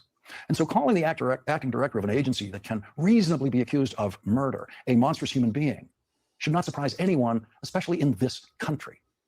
And so Todd Lyons, who was the acting director at the time, still has. Soccer is not the only sport that ends in 0-0. This is how little you know about sports, William. Billy, learn about sports. Lots of sports end in ties. Lots of games end in ties. There's a stalemate in chess, which is considered a sport, by the way. I'll have you know. But whatever. I don't actually give a shit. You guys don't like soccer? Don't like soccer. What the fuck do I care if you like? I don't like it. 0-0. They have to have scores. They have to have at least one goal if they're in a tournament. If you really care, the finals, they have scores. They have to have a winner. So at the end of the season, they have winners and losers. So if you really love the zero-sum game, you got to wait till the end. It's a sustained edgelord type of thing. You got to follow the whole season. You got to watch all the games. You got to keep up with the sport if you're a fan. That's why soccer fans are so fucking into it, because they're all edgelords. Football fans are the same way. You guys just don't realize that you're edgelords just like the soccer fans. You're the same thing. The same thing. To bear the burden of being called a monstrous human being, and worse, by anyone who wants to call him that, because he lives and works in the United States of America, where we all get to do that whenever we want. Many more people have called Donald Trump a monstrous human being, and worse, in writing and into microphones, and will continue to do so. And surely many historians over the next couple of 100 years will be calling Donald Trump a monstrous human being in writing forever. But in Donald Trump's America, if you call the acting director of ICE a monstrous human being, ICE agents show up at your house. Here they are, at David Streever's front door when he wasn't home. They showed up there trying to intimidate him for sending an email, trying to get him to sign a document saying that calling the acting director of ICE in that email a monstrous human being could be a crime, which it could not be, and isn't and wasn't. And those ICE agents were there violating the Constitution of the United States. If anything, those ICE agents were on the verge of committing a crime, not David Streever. The Washington Post reports Streever called Lyons a monstrous human being, and America's Reinhard Heydrich, a reference to a high-ranking official in Nazi Germany who oversaw the regime's secret police. He says, yeah, I think he was like Reinhard Heydrich. I think he's exactly correct. He never dreamed the note would lead to a knock on his own door. Streever wasn't home, but DHS tracked him to a hotel in New York City where he and his 7-year-old daughter were staying overnight after returning from a trip to Finland. Agents told the hotel front desk they were looking for him, left repeated voicemails, and sought to have him sign an unusual warning notice saying his email could be a crime. Imagine using federal government investigative resources that way, wasting them that way, abusing the Constitution that way. David Streever is now suing the Department of Homeland Security in a lawsuit that says, quote, the First Amendment freedom to speak out in opposition to police action without thereby risking arrest is one of the principal characteristics by which we distinguish a free nation from a police state. The Department of Homeland Security is actively threatening that freedom, tracking down and retaliating against speakers like plaintiff David Streever because he exercised his fundamental right to criticize one of the highest ranking law enforcement officers in the United States. Our Constitution does not tolerate such a brazen abuse of authority, but a criminally inclined. Guys are out here literally playing fantasy with their favorite sports ball scary player. Oh man, I forget about fantasy football, man. It's so funny. People are so into that shit. Fantasy football. Yeah, it's so funny. Like, and they're like, soccer sucks. You guys are like, what? And those guys, they don't even, I don't even think those guys like football that much, because if you've got to go to that extent to make you watch all the games, because when you ask people that are into fantasy football, they're like, it's great because every game is interesting. You know what else makes every game interesting? Money. Just start betting on it. Just start betting on football. I got a bookie for you. You need a bookie? You need a bookie? I got a bookie for you. I'll hook you up. Let me know. Let me know if you need a bookie. He'll take your money. I won't even take my cut. Okay, I know a bookie. He'll do great for you. He'll do great things for you. Holy shit. You want to tell me? Just bet on the games. It makes it interesting. Every game is interesting when there's money on it. Doesn't matter if it could be dodgeball. It could be Bavarian dodgeball. It'll be more fun when they watch it with curling. Go watch curling. If there's money on it, it's fun. And president like Donald Trump, who is seen by most of the world now as a monstrous human being, does indeed tolerate such brazen abuse of authority and encourage it. J.D. Vance compared Donald Trump to Hitler, and now J.D. Vance is his vice president. Why didn't he get a knock on the door? No one knocked on J.D. Vance's front door when he compared Donald Trump to Hitler. Back when James David Vance was opposed to Donald Trump, he called him cultural heroin. It was exactly 10 years ago on July 4th, 2016, that J.D. Vance published an essay saying, what Trump offers is an easy escape from the pain to every complex problem. He promises a simple solution. He never offers details for how these plans will work because he can't. Trump's promises are the needle in America's collective vein. The great tragedy is that many of the problems Trump identifies are real, and so many of the hurts he exploits demand serious thought and measured action. Yet so long as people rely on that quick high, so long as wolves point their fingers at everyone but themselves, the nation delays a necessary reckoning. There is no self-reflection in the midst of a false euphoria. Trump is cultural heroin. He makes some people feel better for a bit, but he cannot fix what ails them. And one day, they'll realize it. Donald Trump celebrated the 4th of July with... Do you think they'll realize it? Do you think people will realize that Trump is cultural heroin? Do you think they'll that's going to be the new poll. 90% of you said no, you have not seen Back Rooms. I would recommend seeing it in the cinema. If you like going to the cinema, I think you should see it. I thought it was a cinematic experience. Like, I watched Disclosure Day, and I thought it'd be great because it was in the cinema, and I think it would work on a phone. If you want to watch Disclosure Day, it's a fun little movie to watch on an airplane. I'm sure you'll see it on an airplane one day. Like all Steven Spielberg movies, they always end up on airplane mode. Watch it on the airplane. But if you watch the Back Rooms on a phone, it's not going to work, I don't think. It's so good in the theater. I thought it was, if you haven't been to the movies for a while and you want to, and it's like a little indie film. It's like some guy that was making TikToks and they're like, this is awesome. You want to make a movie? And they did. The guy he's making this multi-million-dollar film now with a low budget. It was really, really good. If you think that art is still important and you think that interesting shit should be made, go see it. Go see Back Rooms in the theater. I highly recommend it. Do you guys think people are ever going to wake up to Donald Trump? Will people wake up? Will people wake up and see DJT as heroin? The cultural heroin. I mean, that's a statement, right? Let's go back. I just want to go back. So long as people rely on the quick high, so long as wolves point their fingers at everyone but themselves, the nation delays a necessary reckoning. There is no self-reflection in the midst of false euphoria. Trump is cultural heroin. He makes some feel better for a bit, but he cannot fix what ails them, and one day they'll realize it. Do you have a heroin-shaped hole? Do you have a heroin-shaped hole? In the midst of a false euphoria, Trump is cultural heroin. He makes some people feel better for a bit, but he cannot fix what ails them. And one day, they'll realize it. Donald Trump celebrated the 4th of July with pardons for rich people. The New York Times reports that on Friday, Donald Trump issued pardons to 11 men, most of whom had been convicted of crimes related to the Clean Air Act, a bedrock environmental law.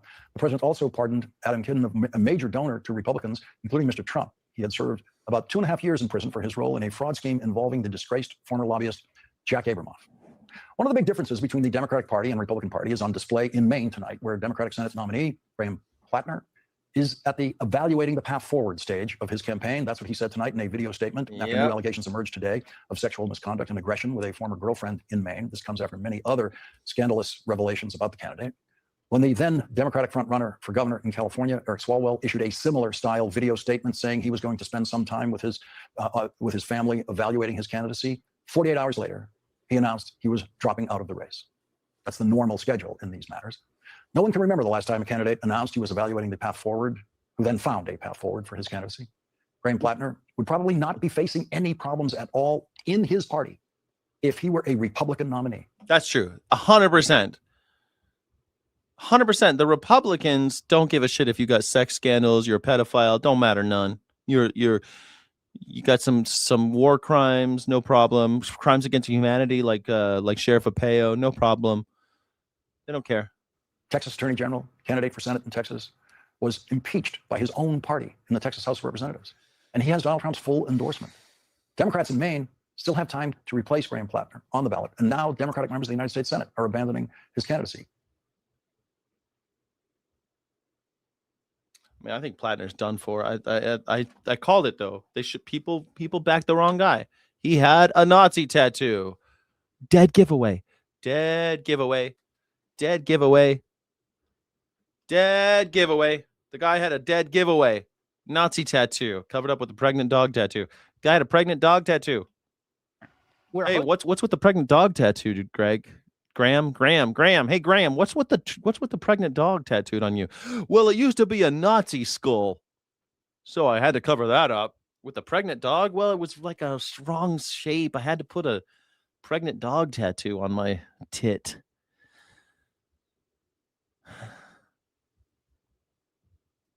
This country, and we want a president who stands up for us and for our team, not one who just rolls over to global organizations. That wasn't a foul.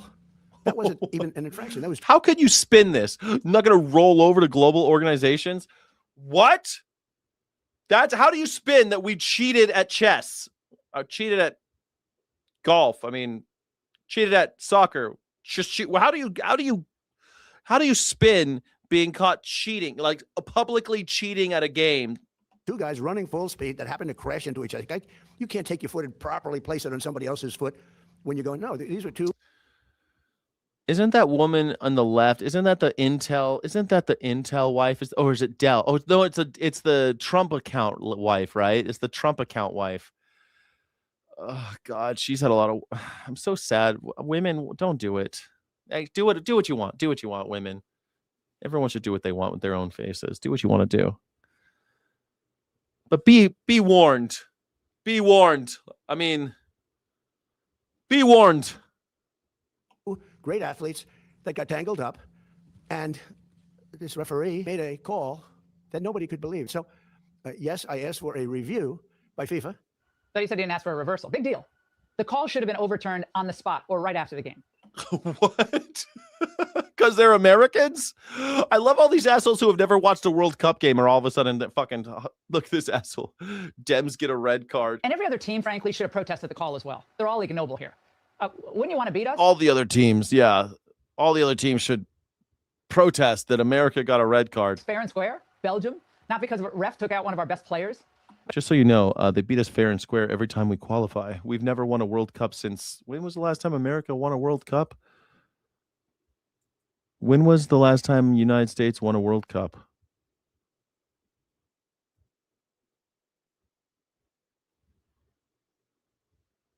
That's not what I want to know. I don't want to know that we won against Belgium. Has the United States ever won the FIFA World Champion? We've never won. The best finish was third place in 1930. 1930 was we did the best. We were in third place in 1930. That's the last time. So don't worry. They're used to beating us fair and square. And this was fair and square. The motherfucker got a red card. And now that Trump got results for the U.S. and we're still in the running, liberals are fuming. They want us banned from future hosting. Oh, okay. They claim the joy of the game has been ruined. This is just ridiculous. They're embarrassing themselves. They're embarrassing themselves? You cheated. Our team did get cheated. And to have our player miss the biggest game the U.S. team has ever played is... I remember when Germany, Ballack, I think his name was Ballack, and he was their striker, and he was like the best German player. He got 2 red cards, and now he couldn't play in the final. He wasn't allowed to play in the final, and they lost. And he took it like a man. He said, "You know what? This is it. I lost. I got the red card, but that's how we got into the finals because I took that red card. Now we're going to lose in the finals because I got a red card. That's the game." He didn't cry about it. Getting that red card won them the game, but getting the red card lost them the next game. That's soccer. It's ludicrous. But the Democrats, they're not aren't willing to join Trump in standing up to FIFA. Who will they stand up to? Now, this is what happens when anti-Americanism mixes with Trump derangement syndrome. Plenty of prominent liberals are already... I know, Laura Ingraham is pathetic. You're absolutely right. People like Laura Ingraham are pathetic. You're absolutely correct. Thank you for saying that. Rooting for other countries. Nice jersey, Mark. Always getting skewered for that Mexico jersey. The truth is most liberals will be depressed if the U.S. beats Belgium tonight. And I think they'll be near suicide, metaphorically, if we win the world. If we win, oh my God, this is going to be the worst month ever for them. If we won, we would have been embarrassed because we would have won having cheated. We lost. I don't know if that makes it better or worse, but we lost. Embarrassingly, we lost 4-1 in a game that often has 0-0. Often 1-1 games. We lost 4-1 against the Belgians. These are miserable people. They're the type of people who were hoping that the D.C. fireworks were canceled Saturday because of the thunderstorms. They're actually triggered by the red, white, and blue. There are times when I walk into a community and I see American flags all over the community, and I suddenly feel unsafe because there's a section of this country that has co-opted the American flag, and they equate being an American or an American flag with white supremacy. I love the other women nodding. Yeah, it's true. It's also it is sad, but it's a thing that happens. I mean, St. George's Cross in England. I used to love St. George's Cross. I used to love St. George's Day.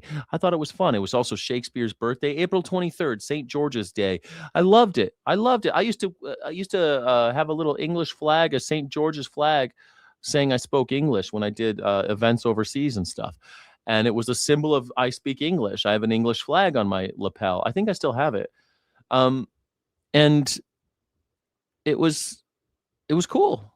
Now it's not. Now the white supremacists wave the St. George's Cross flag, and it's embarrassing, and no one likes this.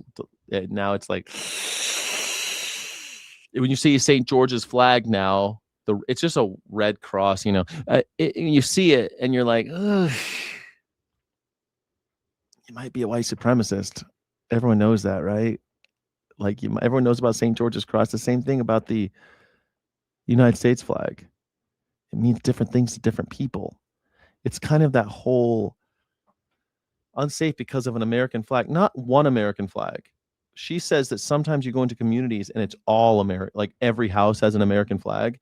And it is kind of like, ooh, what kind of neighborhood is this? That's true. Yeah. Like every neighborhood has a couple, right? But if you went to a neighborhood and every flag, like maybe on 4th of July, you see that shit. But if it's like the 11th of October and everyone has an American flag, it's like, what kind of neighborhood is this? What kind of neighborhood is this? Do I want to live in this neighborhood? Do you have a flag? Panel. And of course, they're fuming anytime families are celebrating their love of the country. So they really, really hate the 4th of July. Once you learn the real history of America, you stop celebrating all the holidays. Like, cool, the 4th of July, but not everybody was free. Yeah, that's true. I think that's kind of sad, though. I wish we could celebrate 4th of July. I just told you what President Trump should have said, that you need to put your faith in each other, in your neighbors, and the other Americans, and that's what makes America. We need to find common ground so that we can have some kind of solidarity as a nation and stop dividing each other, start coming together and the things that we can agree on and try to find something in common. I think that that's possible still. Maybe I'm idealist, you know? That's what makes America great, is the people. We, the people. Donald Trump can't make America great. He's just some fucking New York con man. He can't do it. It's impossible for a president to make America great. You have to make America great. You do. It's the only way it can be great. But instead, it's sad. Like people like, I understand that sadness. People like, oh, I hate 4th of July. It's sad, dude. I kind of hate 4th of July, and I'm sad about it because when I was a kid, I fucking loved it. And I had the ideas about freedom and liberty and equality and that, you know, all men are created equal, all that good shit, all that red, white, and blue democracy stuff. I used to love all that stuff, man. Sometimes I still do. But the truth is I mourn its loss. I mourn. America that I am fighting for is one that finally means it when we say freedom and justice for all. If you're not feeling particularly patriotic this weekend, I get it. I get it. Totally.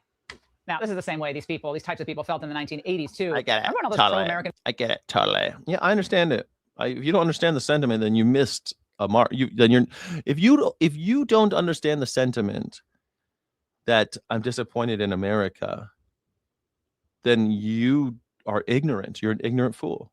If you don't understand why a lot of people feel embarrassed right now, a lot of people feel like they've been let down, a lot of people feel like there's no hope.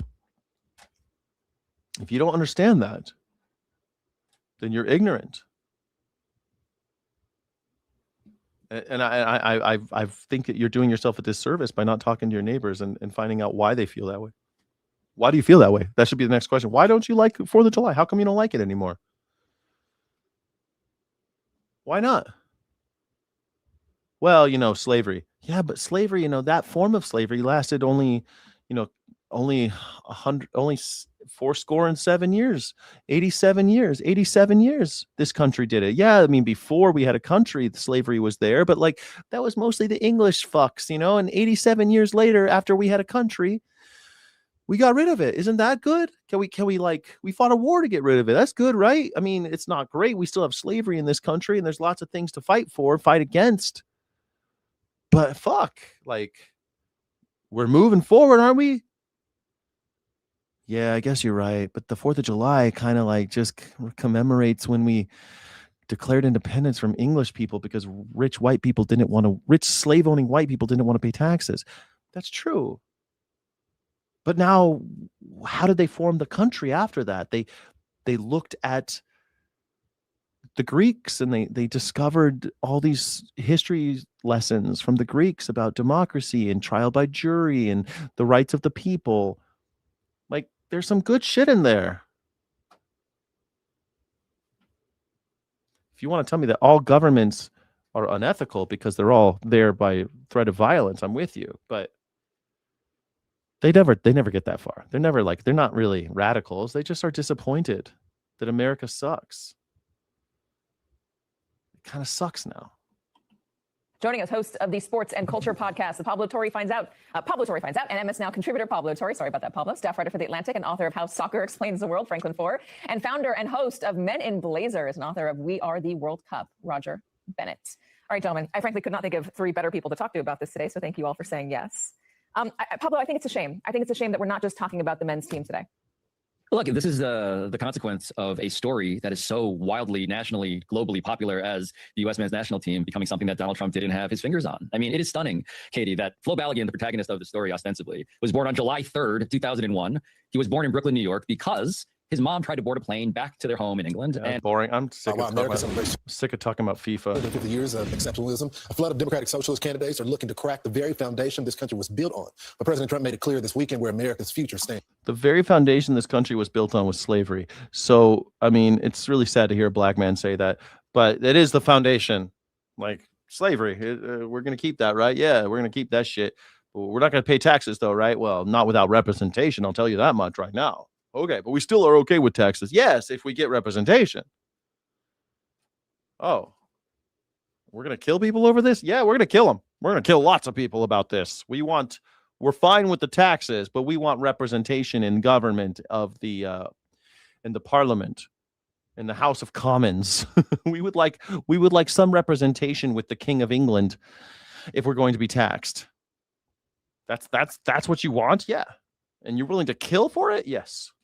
Yes, absolutely. We're going to kill lots of people. But we don't even have anesthetics yet. We don't even know what causes gangrene. We don't have enough money or food to feed all of our soldiers. They're going to starve. They will die of infection. We will amputate their legs and limbs without anesthetics. We're going to war? Yes, indeed. Over taxes? Yes.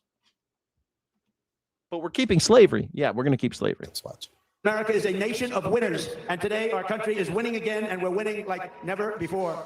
Communism is a loser, and it always will be. Brian Addington. System is the opposite. Brian Addington, thank you. One of these days, hopefully you'll become a Sky City Rebel. We get extra streams, extra content, and extra love in the chat, Brian Addington. Thanks for the subscribe. Hit that like, subscribe button. Hit the fucking hype button. Let's go. Of the American system and the communist system has never. This is what I'm talking about. This was his speech. This is on Fox News. But President Trump made it clear this weekend where America's future stands. Watch. America is a nation of winners, and today our country is winning again, and we're winning like never before. Communism is a loser, and it always will be. This is the speech. Like, even at the height of the Cold War, our idiot presidents didn't talk like this. It's just so stupid. The communist system is the opposite of the American system, and the communist system is the I'm sure like the maggers are so gullible. They're sitting there, communism bad. The communist system has never worked. Let's bring in columnist and assistant editor of the Wall Street Journal's editorial page and Fox News contributor, James Freeman. James, thanks so much for joining the program. So the president had a role to do, which was to be optimistic about America, but he also had to talk about the threat of America, which he says is communist, socialist, or Biden did something. Biden. Look out for Biden, dude. Biden was 2 candidates ago. What the fuck? Biden. I don't know how many times I have to do my rant about how much I hate Joe Biden. But hey, sure. Biden, that makes it okay. Whatever Biden did makes everything Trump does okay. That's all right. Because you love Biden so much, that makes it okay for Trump to do it. Because you loved Biden. You must have loved Biden. Some call it democratic socialism. What you make of it? Well, in terms of if we want to fact check the president when he says that communism has never worked anywhere, that's absolutely true. And to your point, I thought there were a lot of great moments in there where he appropriately recognized our great history, the liberty. I keep on hearing that Biden was not only brain dead and lost and autopen and all this stuff, but he was also the criminal mastermind behind the Biden crime family. Criminal mastermind, Joe Biden, the criminal mastermind. His fingers in every pot in the deep state. Joe Biden, like an octopus, like that guy in the Bloomberg or whatever the guy's name is in Doctor Who or James Bond, that guy, Bloomfold or whatever the fuck. He's like Bloomfold and he's got his fingers and everything, a mastermind. He's orchestrating it all from behind the scenes. That has made it possible. But he's also brain dead. He's brain dead and no one knows why he was there. The fact that the founders 250 years ago recognized that our rights come from our creator, and that he also pointed out, I think you maybe don't hear it enough, that America has been the great force for good, for peace and justice in the world. If you don't like communism, you don't know what communism is. If you condemn communism, you don't know what it is. If you think it's crazy to call Donald Trump a Nazi, you don't know what National Socialism is. If you think calling the Democrats a bunch of limp-wristed liberals is mean, you don't know what a liberal is. If you think being an anarchist means that you want chaos, you don't know what an anarchist is. You should watch Andor. It's a nice little show about anarchy versus empire. It's great. And the last episode, it's worth it. The whole show is worth it. Watch Andor. It's the only good Star Wars thing. Through these last 250 years. So a lot of good points. Except for the New Hope. It's New Hope and Andor. That's the only thing worth watching in Star Wars. Everything else sucks. Andor and A New Hope. Everything else is garbage. In there, and I think you could say maybe he shouldn't have brought the current political debates into it, and as he's talking about this sort of historical sweep of American greatness. But when he talks about the failures of communism, that is a fact, and that is no, it's not. It's not a fact. There's never been a communist nation. There have been socialist nations. There's been despotic nations that use communism as a way to get into power. There's promise of communism because everyone thinks communism is a great idea. When you read it, sounds like a great idea. It's a great idea. How do we get there? Well, we got to kill some people. Great. How do we do that? Well, I got to be in charge. Okay. That's how it all goes bad. Same thing with Donald Trump. Donald Trump is a national socialist. We got to get rid of all the trans people and the blacks and all the immigrants. Great. How do we do that? Put me in charge. Why? Because I'm gonna make America great for you. It'll be good for you. Well, I'm basically just a socialist prioritizing public well-being by prioritizing certain members of the public or very narrowly describing what I think the public is in order to achieve national socialism. And I need to be in charge in order for that to work. I'm your only salvation. I am your retribution. I'm the only one that can deliver you. That's why it always goes bad. They always say that's always how it goes. That's why socialism never works. It always works. It always works for a while. And then you got to kill that guy. But it's hard to kill that guy, man. He's got a lot of power. You got to kill the guy. Even Castro said, Castro didn't want to die, but even he said we have to have a perpetual revolution. And then he said, okay, who gets to be the perpetual revolution guy? I do. I'm in charge forever. That's not a perpetual revolution. Yes, it is. Look at me. I'm wearing a general's outfit. I'm a revolutionary forever. No, you're not. Got to kill that guy in order to get to communism. Never got there. Dang it. A ding dang do. Never got there. What America and a lot of brave Americans rescued the world from. Like even Marx says, you got to do a little socialism, get everything going, do a little socialism. Don't let anybody get too much power. Better kill those guys. Don't do it. And then you got to have another revolution in order to get, that's Marxism, by the way. Then you have another revolution. You eliminate all the guys at the top, and then we're all just sharing shit. Cultural revolution, someone might call it. And then Mao Zedong goes, that sounds like a cultural revolution. Love that idea. And Mao Zedong says, okay, let's do what Marx said. Let's go around the country and have a cultural revolution. And we'll kill all the Buddhists. What? Well, we got to kill all the Buddhists in order to have a cultural revolution. We got to kill all of them. What will replace it? Me. Me. I'm going to be the guy that replaces it. It's going to be me. I'm in charge.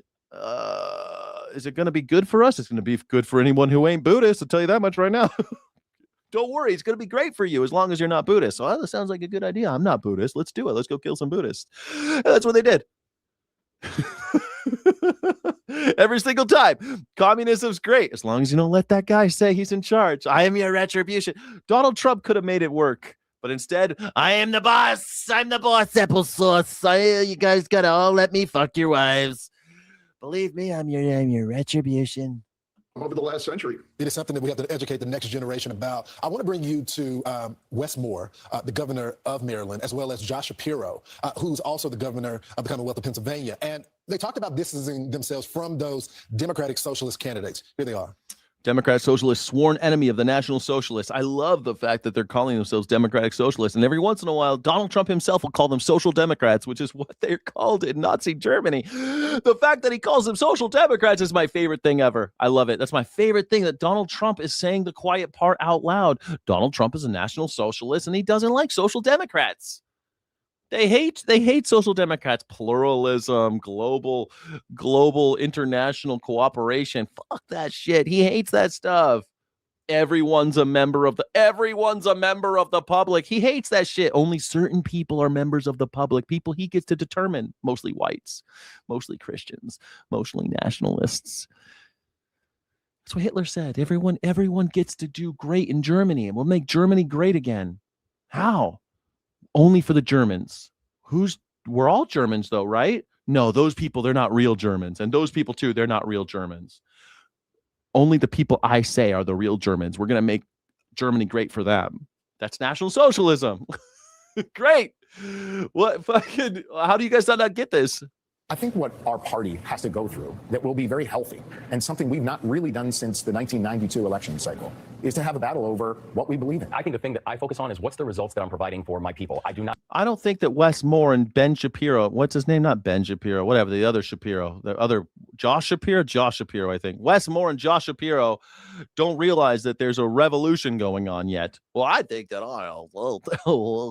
because they're governors, governors got to lead their state and try to be too, they can't. But I think he's right. We haven't had a conversation about this since the 90s. I don't think we've had a conversation about this since FDR, about whether or not we want to be National Socialists or Democratic Socialists. Which do we want to be? Because after World War II, we got into cahoots with the Nazis and we started hating Social Democrats. And that's what we did for 80 years. For 80 years, we switched sides, America, and made nice with the Nazis. And hated all the Social Democrats and all the communists and the socialists. We hated all that stuff. Wonder why? Why did we do that? Why? Who stood to benefit? And now we're in America, and the corporations own everything. And what the corporations don't own, the state owns. Turns out the corporation owns you, or the state owns you. If you're not worshiping a corporation or the state, you aren't a member of the public. Now, all of a sudden, democratic socialism is starting to look good again. I prescribe to an ideology. I do not prescribe to a wing. And James, when you look at the poll and the Fox News polls, the United States moving away from capitalism and more towards socialism, is it a good thing or bad thing? 55% of Democrats say that's a good thing, and only 22% of Republicans say that's a bad thing. What do you make of all of that? It is disturbing. I think that a lot of those polls, once you explain to people what socialism actually is, it gets less popular. So I would still maybe be encouraged by that. I do think, I know sometimes there's this sort of dance where candidates on the far left or pals in the media may suggest that it's socialism, not communism, and therefore very benign. But we've seen what the democratic socialists, that's what they call themselves, did to Venezuela over the last 25 years, really turned it from a thriving country into a hellhole of. Next time someone says this shit, it's not socialism, it's not communism because of socialism. Why is communism bad? Just ask them to explain it, because I'll guarantee you, anybody who says communism's bad never learned what communism is. Communism's bad. Okay, what is it? Why is it so bad? Because it doesn't work. Doesn't work. What works? Capitalism. How is capitalism working? Is capitalism working? Yeah, look at that. We got GPS. GPS was socialism. That's socialism. Look, we got the internet. Socialism. That's socialism. We got an interstate highway system. That's socialism. So how has capitalism worked again? How has capitalism worked? How has capitalism worked for anybody? Oh, it works for Donald Trump and it works for Elon Musk. It hasn't worked for you. You're fucking slaving. You're putting 40 hours a week working for some other asshole. If you're lucky, you're only working 40 hours. You're lucky if you only work 40 hours a week for somebody else and are able to eat. We paid for the internet. How is that socialist? How is that socialism? Pay for the road to the former Texas. How is that? How does associates? We paid for the internet. Yeah, we paid for it with our tax dollars. We decided to prioritize the public good by creating a new method of information exchange. And it was brought about because we wanted to trade medical information more quickly and government information more quickly in order to create public good. That's socialism. Socialism, at the end of the day, is prioritizing public necessity over private profit. That's all what socialism is. And the method by which we do those things, you can tell when we're doing those things is when we say, all right, everybody, we're going to collect some taxes so that we can do some good shit, not necessarily to make money. We're just going to do some good shit for everybody. We want to make some good shit for everybody, okay? Like the interstate highway system. Why? Well, it's good. It gets people freedom of travel. It also gives us the ability to move large weapons across the country quickly for national security. Is national security a public good? Most people say it is. Socialism. That's why our taxes pay for the military. Socialism. That's it. Satellites in the sky giving us GPS. Why? Socialism. It's good for all of us. So we paid for it together. The Hoover Dam, the fucking Golden Gate Bridge, all public works projects. Socialism. Look out. Look out for socialism, everybody. Look out. The government doesn't control the internet. You are fucking stupid if you don't think the government, you're a fucking idiot. You never heard of the what did they call it? They called it equal. What did they call that when the government? What was it called when the internet was equalized for every site and no one got priority? And it was a big deal, and the government had to shut that shit down, and they prioritized big companies like Amazon now. Net neutrality. God damn it. I couldn't remember net neutrality. Net neutrality. It's the principle that the internet service providers like Comcast, AT&T, and Verizon must treat all web traffic equally without blocking, throttling, or prioritizing website content for a fee. That's gone. And the government decided to do that. Of course, the government regulates it all. Why do you think we use .com in America and .co.uk in the UK? Because the government controls it. We own it. It's ours. We gatekeep it with corporations because the government didn't want to administer it because they thought it would be more efficient if they handed over to the free market. Is it more efficient? I would say no. You might say yes. There's the conflict there.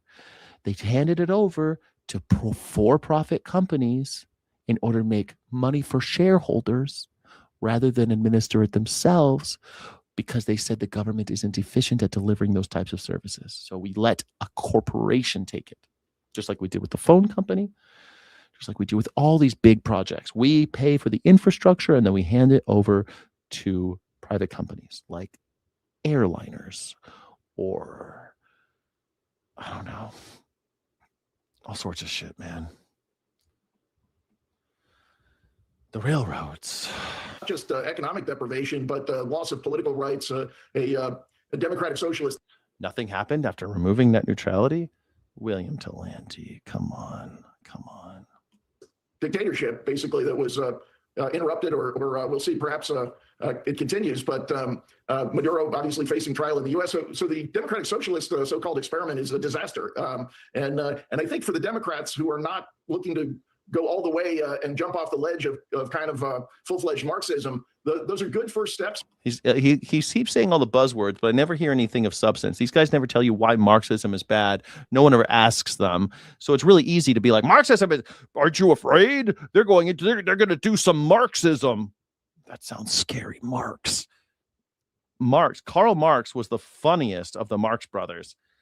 What do you mean? I'm the funniest of the Marx brothers. Groucho was the funniest, wasn't he? No, Karl Marx was the funny. Groucho was the funniest.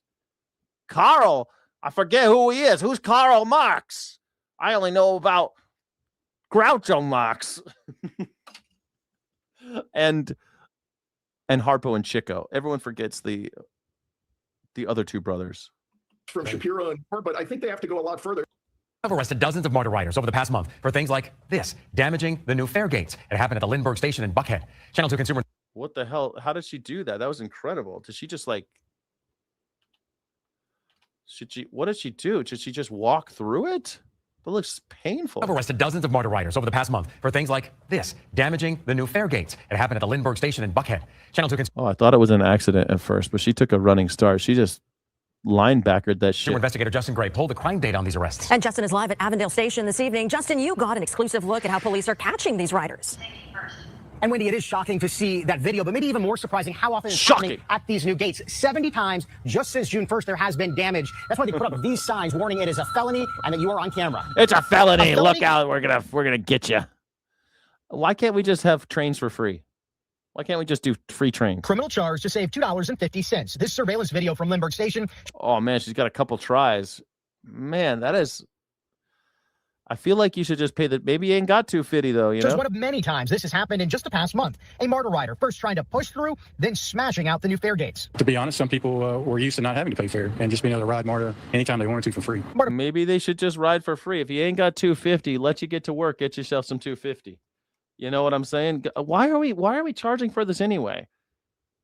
Why are we charging for it at all? You got to get to work? Great. Have the corporations pay for it so we can get these motherfuckers to work. The corporations are the ones that need the labor. If they need labor, let them pay for these fucking trains. We built the trains. The taxpayer paid for the trains. Why are we charging people for trains? Police Chief Scott Creer says while old fare gates have been replaced, behaviors haven't caught up. We want the public to know that we're going to charge you and we're going to put you in jail. Channel 2 Action News We're going to investigates. put you in jail forever. That'll teach them. Requested martyr crime data. Just since the new fare gates went online June 1st, there have been 40 arrests for fare gate damage, and there are another 29 outstanding bolos for suspects. If somebody does this, you're watching. What's a bolo? Yeah, MARTA has over 12,000 cameras that are Does anyone know what a bolo is? constantly being monitored 24 hours. I know like a bolo tie. I think when I move to New Mexico, I want to get a bolo tie. Isn't that cool? Do they make vegan bolo ties? Are there vegan bolo ties? They always look like they're made of leather. I don't know. Yes, there are beautiful vegan bolo ties. Nice, man. I don't want to wear somebody else's skin. Vegan bolo ties because classic Western wear traditionally uses leather. Makers use specific cruelty-free alternatives that perfectly replicate that distinct braided cord texture without using any animal product. Dude, I need one. I'm moving to New Mexico. Do people still wear bolo ties in New Mexico? That's the next question. Do people still wear bolo ties in New Mexico? Yes, people still wear them. And the accessory is so culturally significant that it was officially designated the state's official neckwear. It's the official neckwear. I don't even know we had official neckwear. In the official neckwear of Georgia is just a noose. It's a noose. In Tennessee, it's a noose. In South Carolina, it's a noose. In Missouri, it's a noose. In Mississippi, it's a noose. In Texas, it's a noose. But in New Mexico, it's the bolo tie. Hey! It's way better than a noose. I love it. The official neckwear. I didn't even know states had official neckwears. Neckswear? You wear turquoise bolo ties, Jack. I should do it, right? Should I do it? I should do it. Let's do it. That's going to be the next. Hold on. That's going to be the next poll. Should I get a vegan bolo tie? I didn't even know they had vegan bolo ties until right now. Should I wear a vegan bolo tie when I move to New Mexico? Let's do it. Let's see. I'm moving 20 more days, and I'll be in New Mexico, and I need a bolo tie. It's a bolo. 100% say yes so far. I think I'm going to do it. Let's see. I think they're so beautiful. I mean, everyone likes bolo ties, right? Let's see if there's any images of New Mexicans wearing bolo ties. There's these guys. This guy, I'll look like this. This is who I'll look like, except looks like he's got like a small, skinny stature. This guy, I look like this. I'll grab my mustache. I got to get a mustache. Bro, he looks cool. I want to know who's this guy. I got to meet him. He's in the Art of Manliness. Okay, I don't know about that. It looks like ladies really like bolo tie. She's got a pretty looking bolo. She's got I guess that's a bolo tie. Yeah. Look at this guy. He's got like I don't know some kind of sports team or something. This guy's got a bolo tie that looks like a hat. That's an odd choice, I think. Bolo ties. It looks like more for women, though, now. I think more. No, see this guy again. He looks manly. He's got a bolo tie. This guy's got a crazy looking. Man, I don't know. I mean, some guys look good with bolo ties. I don't know if I can pull it off. Can I pull it off? I don't know if I can pull it off, guys. This guy looks cool. Look, this one has a shell. That's not vegan. Maybe this guy. Bro, look at this. Like a great fashion accessory, man. Am I culturally appropriating? Dude, here we go. Fucking, this guy's Irish. If he can do it, I can do it. At least I'm an actual American. Look at the etymology of bolo. Oh, no. Am I going to be... No, is it wrong? Is it bad? Dude, look at the locust. Is it a locust? No, it's a cicada. A cicada. New Mexico bolo tie, bro. All right. What is the etymology of bolo tie?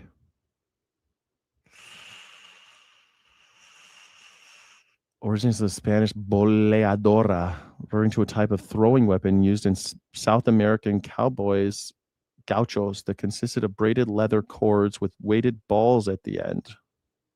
The neckwear gets its name because the braided cord and weighted metal tips resembled this lasso. Okay, that's not so bad. I thought it was going to be bad. Roberts, you think I could pull it off? The bolo tie? Men wearing cool bolo ties. Let's see. This guy looks like that's like age appropriate. He's about my age, right? Black guys look cool black guys make everything look cool, man. If a black guy's doing, it's not fair. It's not fair. I'm never going to be this cool. This guy's way cooler than me. I'm never going to be that cool. This guy though, I can be as cool as this guy. This guy, maybe I can pull this off with the denim jacket and the bolo tie with the white shirt. That's a look I can steal. I like that look. Like this guy just looks too cool, man. This guy's too cool. I can't never be that cool. Fucking this guy. What's this guy? This little gay guy. What's his name? I forget this little guy's name. I forget that. What's this little guy's name? I forget. He has a rum called Salvare. I forget what this little guy's name. God, Bruno.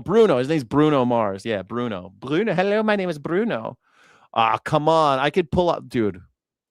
Young Clint Eastwood wearing a bolo tie. I can do that shit. I can do that. All right, this black guy looks a little less cool, but he's got those little corners on his neck, on his shirt. That looks pretty cool. I don't know what those little corners are called. Those are neat. This guy looks a little too Republican. This guy though, this guy's cool. I don't know. Who's that South African who wears the mask and he sings country songs? This guy, the denim. All right, this dude, I think I could. This guy I can approach this level of cool right here. This dude. All right, I'm doing it. I'm gonna do it. I need to find, dude. Come on. I'm gonna have a collection of bolo ties. I'm gonna go all in. I'm going native right now. This guy, he's got a cool look. I can pull that off, I think. All right, I'm gonna change my whole vibe over there, man. Wait, I'll be on the show wearing like my bolo tie instead of this shit. Instead of this shit, I'll be wearing a bolo tie and like some Southwestern looking shit. You wear turquoise bolo ties, yes. I'm gonna wear a I'm not maybe not a cowboy. I have my grandfather's old like Stetson, and it's not really a cowboy hat, but I'm thinking I'm gonna wear it. Yeah, I'm gonna wear it. Yeah, I think I'm gonna look really cool. Yeah, thank you. I think I'm gonna do it. Yeah.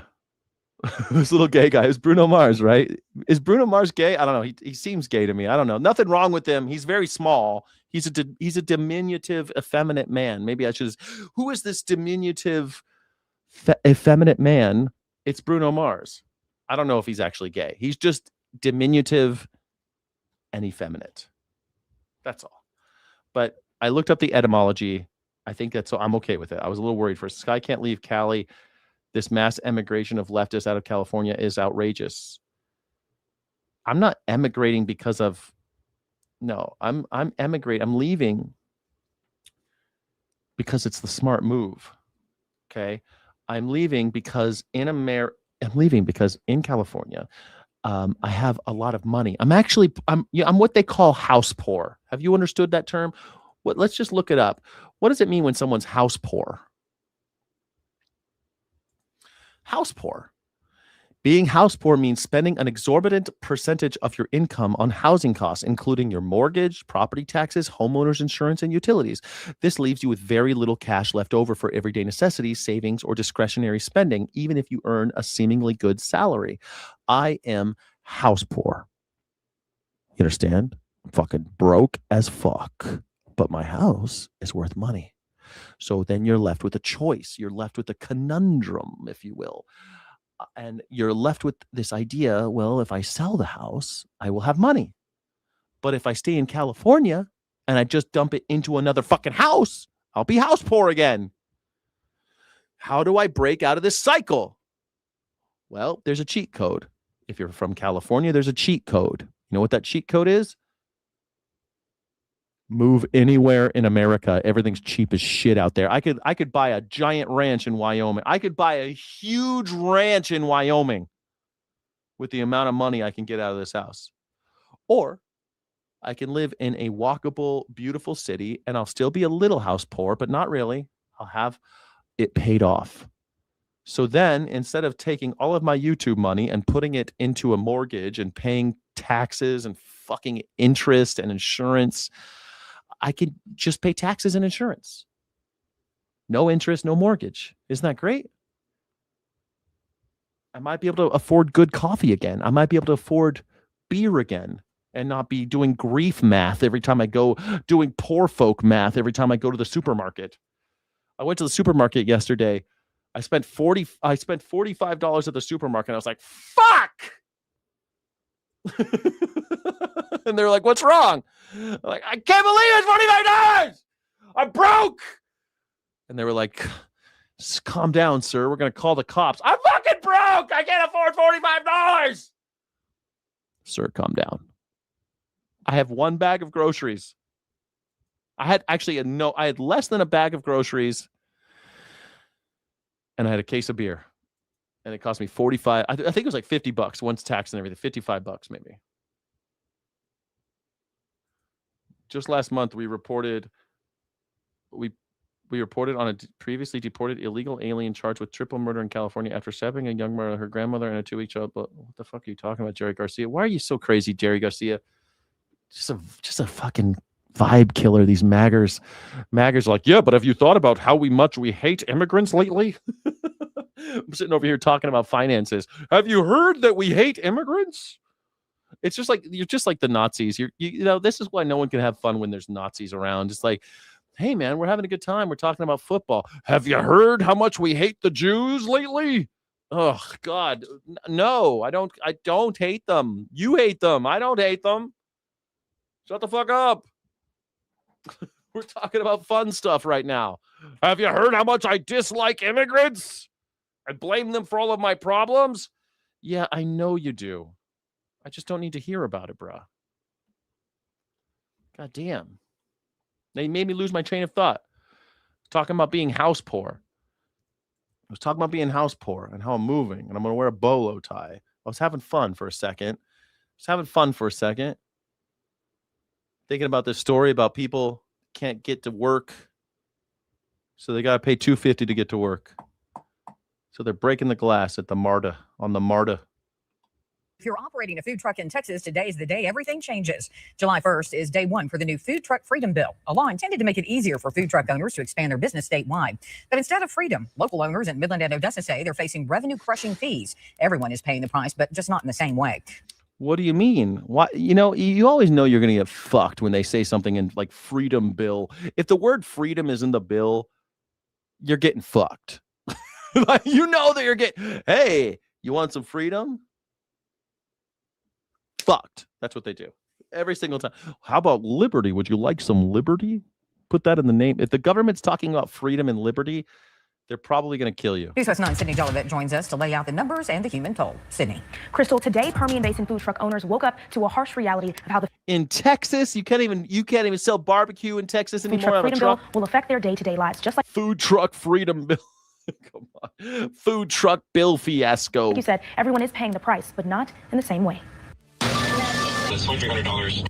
Well, I tell you, the first price is paid by all those slave animals, all those corporate-owned animals that never got to see the light of day, and now that are on the their little pieces of them are on this greasy grill. Compared to what I was paying is $279. Food truck vendors in West Texas and across the state are now paying as much as 8 times more to run their business, and the vast majority is not happy about it. It just seems to be working against all the food truck vendors and more of a benefit Guess you got to raise your prices for the state to get, extra money. House Bill 2844, also known as the Food Truck Freedom Act, was authored by FTFA.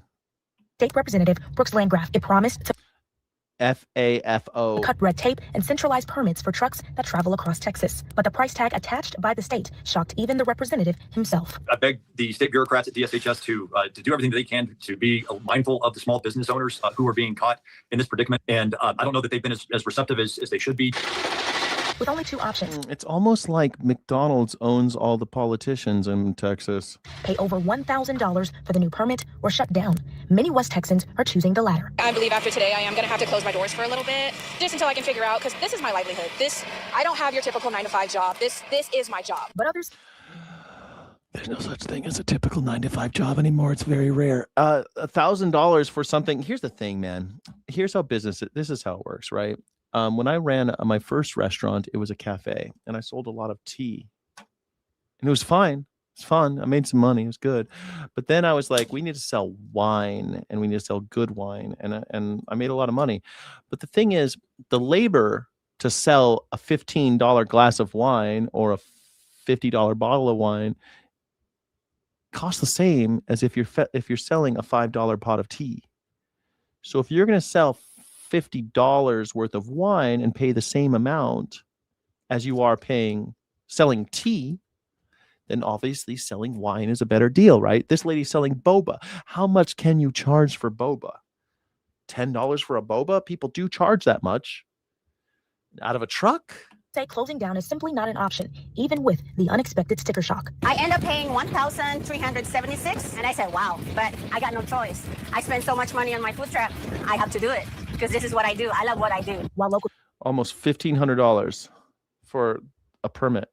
Trucks are left sifting through the financial fallout today. Landgraf says he's ready to face the music when lawmakers head back to Austin. I'm not going to pass that responsibility off to anybody. I'm taking accountability to make sure that this is something that gets done and is a good policy, not only for Thanks, Jacob. Become a channel member, buddy. the food truck operators, but for Texans who enjoy getting some grub at a food truck. So there's some more work to be done, and I'm committed to making sure that we get it fixed. And if you want to see a full breakdown of the new fees by permit class type and how they compare to what vendors paid previously, we will have that up on our website. Sounds dead. Ted sounds deadly. Well, Texas, you're not going to be able to do it anymore, guys. Don't listen to this guy. He doesn't know anything about the worlds. Yeah, I don't know anything about it. I think I know about stuff because I've been all over the world and I've lived all over the world and I got a fancy degree and I've read all these fucking books. But the more I know, the less I feel I know. You know, the more I learn, the less I know. Who knows about the world? Who knows about it? Not me. Every time I think I know, I'm surprised by all the shit I ain't knowing. That's the thing about life. You think you know shit, and all of a sudden you're like, Oh, I don't know shit. I literally don't know shit. I thought I knew stuff. I guess I just wanted to do the Graham Platner thing one more time. I'm done with all this. I mean, Donald Trump did defend white nationalists. Let's just look at Joining this us, columnist in the New York Times, David French, creator of Blow the Stack on Substack, Charles Blow, and co-host of The Weekend, Eugene Daniels. Charles, welcome to the show. It's nice to have you. It is hard to imagine that Donald Trump doesn't know about Patriot Front or what they did on July 4th. Why doesn't he just say, you're not welcome here? It's consistent with what he has done before. He has refused to condemn the people who marched in Charlottesville. He has refused to condemn the Proud Boys. He not only refused to condemn the people who rioted at the Capitol, but he pardoned them or commuted their sentences. But you cannot say that he's masking. I've not heard about this guy, but there's this. You keep hearing stories about this Thorntown and Friendship in Maine. Majority voted for Trump. The same thing happened. Some other town, like everyone voted for Trump, and then they deported like one of the ladies that works at the only diner in town, and they all made T-shirts like "Let her go, let her free." Yeah, we didn't know it was going to be our favorite person. We thought it was only going after those bad immigrants. Behind the mask of defending the First Amendment, because he has, in fact, repeatedly condemned protests of people he does not like. He repeatedly condemned BLM, Black Lives Matter. He repeatedly destroyed the career of Colin Kaepernick. Digital Warrior, LOL, can't we all agree that Trump has done at least one thing everyone can agree on? Yes. He raped multiple women. You could just pick one of the women. Many women have come forward saying that he raped them. One in front of everybody with Jeffrey Epstein. So, he's a rapist. I think we can all agree on that. He's a rapist. That's good. He repeatedly condemned the people who were protesting on campus over the war in Gaza. He has no problem, no hesitation in condemning protests, though, and that doesn't, affect their First Amendment right to do those things. That cannot be the excuse. He cannot hide behind that. I think that what we're seeing here is that you didn't say good thing. You said one thing. I think everyone agrees that Donald Trump's a rape. I think everyone agrees that he's a rape. LOL. Can't we all agree that Trump has done at least one thing everyone can agree on? Yeah, everyone agrees that he's a rapist, right? I thought everyone agreed with that. Everyone agrees that he's a pedophile. I think everyone agrees with that. Everyone agrees that he...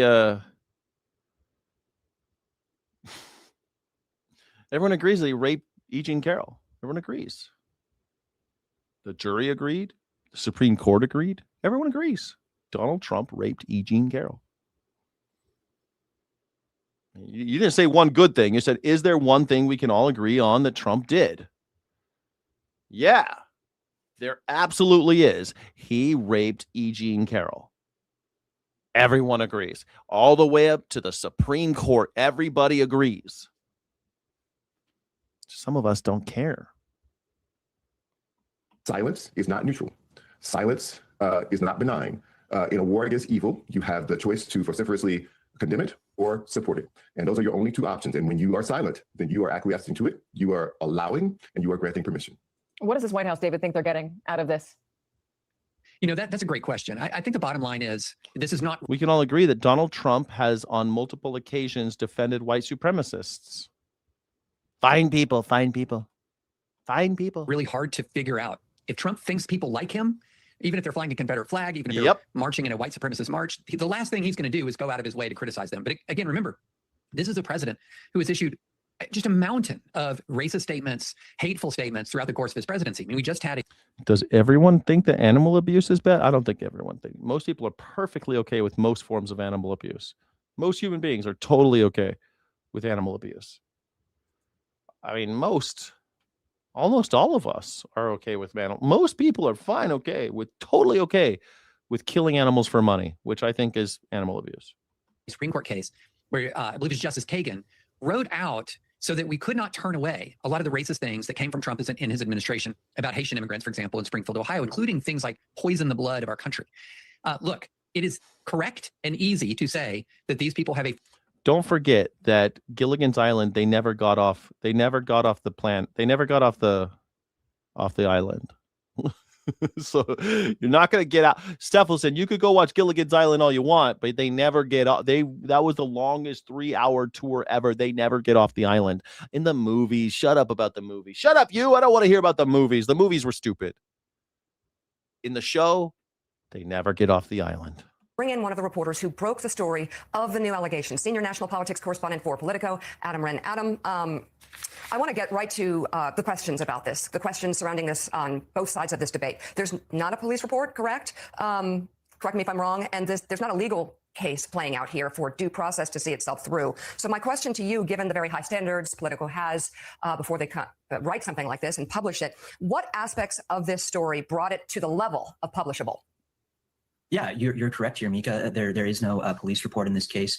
We spent a lot of time talking to Jenny, asking her for corroborating evidence. She shared that she had confided into a number of people, including her therapist, in almost real time. And we reviewed email exchanges between she and her therapist, referring to what she called the sexual assault. And her people say that they love pets. You should come with me to Virginia, where we go to the rural areas of Virginia and watch all the people who just chain their dogs up outside day in, day out. Dogs are chained. They love that dog. The dog's grown over the neck. The chain is in their neck because they've grown over their neck and the chain is just in their skin. You should come with me around America. You could see how people love their pets. People don't love their pets. Everyone thinks that they love their pets. Everyone thinks that people care about doggies and kitties, but they don't. Cats and dogs are some of the most abused animals on the planet. People think, well, I'm nice to my dog most of the time. I mean, I yell at him when he pees, or yell at him when he barks, or I yell at him when he does anything, looks at me. I yell at him. But I love my pet. I love my dog. I love him. Hassan Piker, he doesn't have a shock collar. It's a vibration collar. So when he gets out of line, I shock him. It's vibration. Hassan Piker loves the dog, loves her. As long as she stays in line, as long as she acts the way I say, then I love that dog. As long as the kitty cat acts just the way I want them to, then I love them. But as soon as that fucking cat acts like a cat, fuck that cat. I'm going to yank his goddamn fingernails out. I'm going to tear out his tendons so he can't scratch my couch. As soon as a dog pisses on your carpet, fuck that dog. I'm going to take his nose. I'm going to rub it in the carpet. I love dogs. I love dogs. I love them. I just love them. In the meantime, if you want to keep getting ripped off by foreign organizations, from the UN to the WTO to FIFA, vote Democrat. And that's the angle. Here with reaction is Pennsylvania Senator and Democrat John Fetterman. Senator, should we expect to see impeachment articles filed over Trump's? How are this? Look how skinny he's getting. Goddamn GLP-1s, boys. This dude is skinny now. FIFA call. Oh yeah. I mean, no. I mean, why are we talking about P. Hustle? Oh my God, bro. Are you serious? Everyone's talking about it. Yeah, Platner. Yeah. Well, we're going to get to Platner for a moment. I just wanted to touch on the left and Democrats are all upset about the World Cup because President Trump said to the FIFA chief, you should review the call. Everyone knows that call was bad. But now that's sending people to say the World Cup is now forever corrupted, or at least in this tournament, it's corrupted because President Trump's call to FIFA. Your reaction to that? I haven't been following that closely. I mean, my wife follows soccer very closely as my son. I mean, she's all in on Brazil. I'm a Steeler guy here in Western Pennsylvania, but I haven't really followed that very closely. Honestly, I've been much. Got it. We'll get on to the story that I think you want to speak about, which is Graham Platner. You were one of his fiercest critics. And of course, now Schumer and other Democrats are saying he needs to drop out before the July 13th deadline, which is coming up in just a few days, for him to be able to actually drop out of the race. Your reaction tonight? Well, what I'm saying, really, Mojave Red, great comment. I love this comment. I cut my dogs all off. I'm an asshole. I know. No, you're not. Spay and neutering animals is the most successful animal welfare project in the history of the world. Believe it or not, because so many unwanted dogs are created because people don't fix their dogs. It's unfortunate that we have an industry that constantly is making new dogs. And so we constantly have more dogs. And now we have more suffering. We have more dogs living in starvation level situations, attacked by fleas and mosquitoes and heartworms and all the rest of shit that are afflicting dogs that have no homes. We have a lot of homeless dogs because people don't fix their fucking dogs. Hey, we're in a situation now. We're in a situation now where we've got a dog population problem. So hey, if you have the ability, guess what? Go fix that fucking dog. That ain't making you an asshole. Sucks. You're just in a bad situation. How do you make a bad situation less bad? You got to start fixing animals. You got to start doing it. Spay and neuter, man. Spay and neuter. It's the only way to do it. It sucks. That's the situation we're in. All of my thoughts are with the poor woman and that he attacked. So for me, I mean, how courageous it was for her to go. And I mean, I'm sure that he's super stoked, John Fetterman, because I'm kind of glad that everyone's finally waking up to how Graham Platner, not a good idea. You know, what he did is he effectively broke in her home he went in her home without her consent. Then she came upstairs and assaulted her. And now was it her home? I thought it was like her apartment, or I thought it was a hotel. He also described that created a dangerous situation for a possible pregnancy because of those circumstances of what he's done. So never forget that Pete Hegseth is also a rapist, and Donald Trump is also a rapist. Does that make it okay for Graham Platner to be a rapist? really, it was very brave for her to come at this. I'm so sorry for what she's been through at this, right? Absolutely. But your party was willing, your party leaders, not you, was willing to look past all these other allegations against him. Nazi tattoos show that you make bad choices, and then they gave him a little rope, and he made more bad choices, and they dug a little deeper, and you found out this guy's made a whole lots of bad choices. His Reddit threads, the women who he dated, he treats women badly, he got a Nazi tattoo. Nazi tattoo, deal breaker, right there, deal breaker. Sorry, you're unelectable, sir. Well, I want to run as an independent. Now the Democrats have eggs on their faces. And Fetterman's doing a dance. You see, I told you so. I'm saying, I see, I told you so. The other woman who said he grabbed her to the tattoo, the Nazi tattoo, to all the other Reddit posts that had been dug up. So they were willing to overlook all of that because he was their star. Yeah, I mean, I refuse to overlook that. But honestly, I would really call Bernie Sanders to apologize for pushing this kind of predator more than anyone he helped him elect, and now apologize to the victims, especially the woman that she. Good point. Fetterman, I'm actually agreeing with Fetterman on this. Bernie should apologize. I'm sorry that I backed this fucking guy. I didn't know he was a fucking rapist. Claimed that he raped her. So I don't know why you want to keep pushing these kinds of people. Maybe he should consider set a few out and stop pushing these kind of communists and people. And now people, like. I mean, the thing is, if you do, I think he's a Nazi? No, I think he makes bad decisions. Doesn't matter. He makes bad decisions. Donald Trump's a real Nazi. People are okay with it. But if you got a Nazi tattoo, deal breaker. And you got a red. Did it surprise anybody that he's got bad Reddit posts too? And now he turns out that he treats women badly. And then it turns out that he's a rapist. Hate to say I told you so. But I told you so. Like Pete Hustle now, he has been credibly accused of rape. And that's fairly recent, too. That was only less than 5 years ago. Well, he said that allegations are untrue, but that he's basically reviewing his options. He's obviously going to drop out, correct? Well, he was already a dead man walking politically. So regardless, now when the entire Democratic Party in Maine has called him to leave, and now also, as far as I know, whether it's Schumer, Gillibrand, and other leadership in the DS and other people have all called him, had to go. What's funny, he's a dead man. This guy is no different than Fetterman. This guy's just like Fetterman. Walking. I don't know why he's trying to pretend that he's not done too. Even those Pod Save America people that pushed that dirtbag, and they dismissed those things in the New York Times article. He's right. Pod Save America. Totally. They backed this guy. Maybe they ought to apologize to the women. They should apologize. They should apologize. And Donald Trump should apologize to all those women. And Bill Clinton should apologize.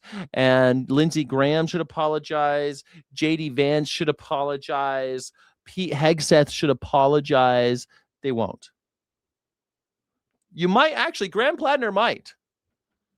He might, because Democrats are a little bit different than the Republicans. Republicans would back the guy. If he were a rapist and a Republican, he'd be still great. He'd be A-okay. They'd be backing him. I know Democrats that have, back to back endorsed and got all in on Swalwell and were on the Platner train as well too. So Swalwell, I forgot about him. Yes, Swalwell backed out. It's true, and it turned out he had some sexy things he should have done. Everyone, for some reason, the Democrats always are like, remember John Edwards? John Edwards. Newt Gingrich still has a job, and he's a fucking pederast. Newt Gingrich is a philandering piece of shit. But if it happens with the Democrats, they always resign. Al Franken resigned, and he didn't even do anything. But you know what? He resigned. He said, fuck it. You're right.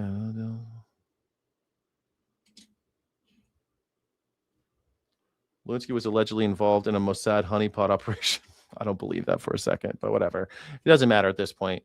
I'm not even talking about Lewinsky when I said Bill Clinton. Bill Clinton has credible rape allegations against him that have nothing to do with Monica Lewinsky. Monica Lewinsky was the tip of the iceberg. Monica Lewinsky was just some random shit he got caught for. There's all sorts of credible accusations against Bill Clinton regarding other things, sexual things. maybe stop, getting on bed with absolute dirtbags, someone like Platner. Absolute dirtbags like someone like Donald Trump, you fucking asshole. I think the fact that Fetterman has his panties up in a bunch about Platner. Okay, now do Trump. Okay, now do Trump. You hate Platner, right? Okay, now do Trump. Let's talk about all the allegations against him. Or how about the conviction? Let's talk about the adjudication that Donald Trump is a rapist and that the Supreme Court agrees. Well, the woman who's claiming she was raped gave an extensive interview tonight with Jake Tapper. This is part of what she said. Why come forward? A few reasons. Yeah, believe Katie Johnson. Exactly. Jaya Sundudu. Yes. Jay Sundudu. Yes, believe Katie Johnson. I believe Katie Johnson that Donald Trump raped her because of Jeffrey Epstein and his criminal enterprise. We've already seen this, but Charlie Kirk was important to a lot of losers in this country. Charlie Kirk was important to losers. This will be the last thing. Last one of the game. Charlie Kirk was important to losers. Oh, now that's just mean. Why? There's a psychological reason for that. The same people who call college a scam are the same ones who love college football. These guys would have done anything to go to their favorite. Dude, that's so true, man. When I lived in Virginia, I saw people that obviously didn't finish high school with Virginia Tech tattoos. I was like, what you got a tattoo from a college you never went to? Well, I love the football game. I love football. Yeah, but that logo is about that's the college logo. Favorite school and party with beautiful women. They wanted that life desperately, but they were either too scared to leave home or too low IQ to get into college. So they did what losers do. They pretended that college was beneath them, even though they were too scared to go. Then Charlie Kirk showed up, walked onto college campuses, and argued in bad faith with teenage college kids. He said lie after lie really fast. No one could keep up with his lies. If they did get close to proving what he said was false, Kirk would just talk over them like a bully. He didn't normalize debate. He normalized verbal abuse and bullying. Just verbal abuse and bullying. I think he just normalized debate lord bullshit. It's debate. That wasn't even debate. It was just him like smug, a-mogging kind of bullshit. Like his audience of losers who thought bullying people by speaking over them was an acceptable thing to do. A teenager. It's just social engineering. It's just social engineering. That's if you say something with a lot of confidence and you have a microphone and you yell at somebody, it's pretty easy to fucking bat them down, It's not that hard. It's kind of cheap. Charlie Kirk was cheap. He was a cheap just charlatan. He was just a performer at the end of the day. College kid is not going to out-debate a 33-year-old. That doesn't mean I think that he should have been killed, by the way. I mean, he should have been killed, but I don't think he should have been killed. I'm not saying that he should have been killed. I mean, he should have been, but I didn't say that he should have been killed. But he should have been. No, I'm just joking. He shouldn't die. But he kind of had it coming, right? He kind of had it coming. Man who has spent years practicing how to lie really fast and then talk over people and scream fake news. He normalized verbal abuse and humiliation over real debate. But to the untrained eye, which every Charlie Kirk fan was absolutely untrained, it looked like he was owning the libs. Researcher Helger Sjostad at the Norwegian School of Economics studied what happens to people's perception of their goals after they fail to achieve those goals. He found that when people fail to get something they wanted, they did not accept their failure and move on. They rewrite the story in their head to protect their fragile ego. Oof.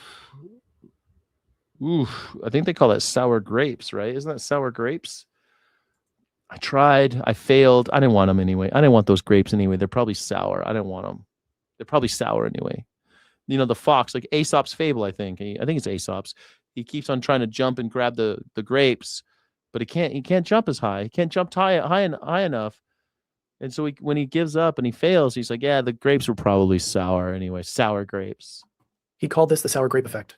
These losers watch Kirk. I didn't know he was going to say that. This is a reaction show. I haven't seen these things. Great. That was awesome. Humiliate teenage college kids on camera and thought that was the evidence that their failure in life was not failure at all. All they had to do was think everything Charlie Kirk thinks, and then they'll be smarter than all the kids who went to college. When Charlie Kirk died, they were not upset about the man dying. They were just upset that the whole "you're cool if you didn't go to college" excuse died that day.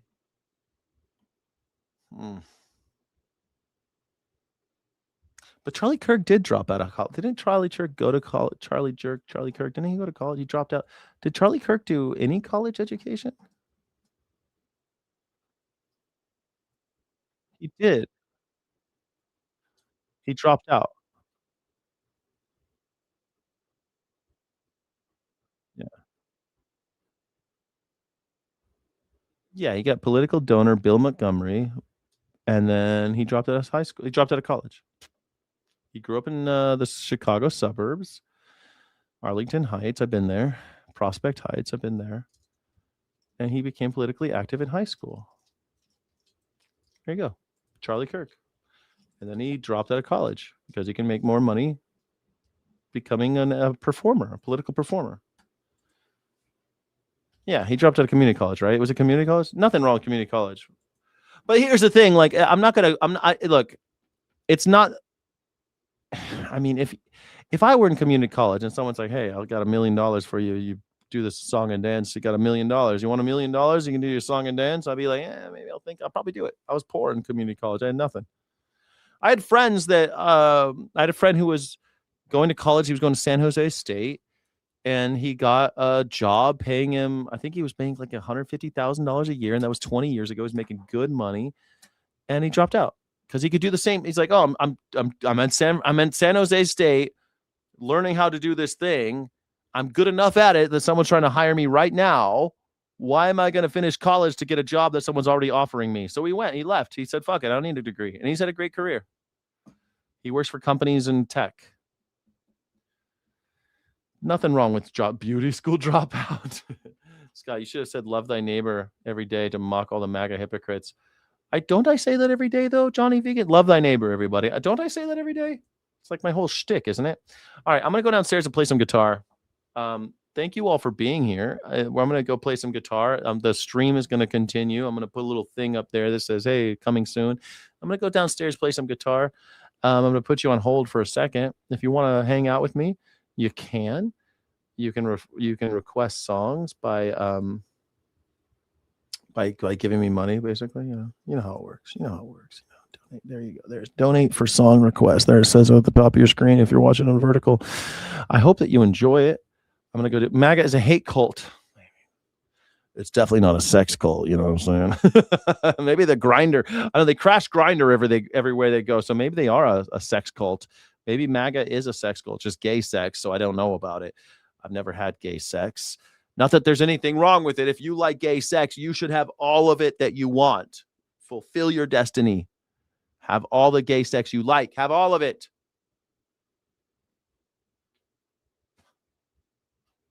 Do all of it. Whatever gets you going. All right. Thank you so much. No, it ain't no Nexium. Yeah, it's not. Nexium was straight sex. MAGA is all into Grinder. I don't know. Anyway, thank you. So maybe MAGA is the result of MK Ultra. Huh? All right. Thank you, everybody. I got to go. We're going to play some guitar, hang out a little bit longer, and I'll see you on the other side. I appreciate you all very, very much, especially everyone who donated today. Let me just thank all the people who actually supported the channel today. Life Erickson is still a member for 9 months. Thank you, Life Erickson. Veg in the Woods, you're amazing. 10 Skyjack Morgan Sky City Rebel memberships have been gifted by Veg in the Woods. That's a wonderful gift that keeps on giving. More prop humor, says Steffelson, and Veg in the Woods again for the etymology of bolo tie. I'm going to get a bolo tie for for sure. Faux show. You're going to see me with a bolo tie. Faux show. I'm going to get all New Mexico'd out.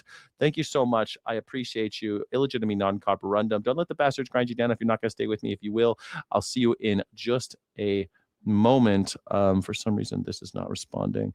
My computer is not responding on that computer, so we're going to lose this. The good thing I'm using two computers, you know? Yeah. All right. Thank you, everybody, for being here. I think you're beautiful. I think you're wonderful. Thank you all, guys. I'll see you in just a second.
Hey everybody, welcome to the show. Welcome, welcome, welcome, welcome.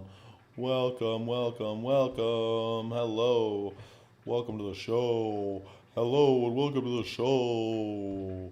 It's the show. All right. Thank you all for being here. I hope that you can hear me. I hope everything's fine. I hope that you're having a good day. Should I get my hair chopped? You should get your hair chopped. Nice.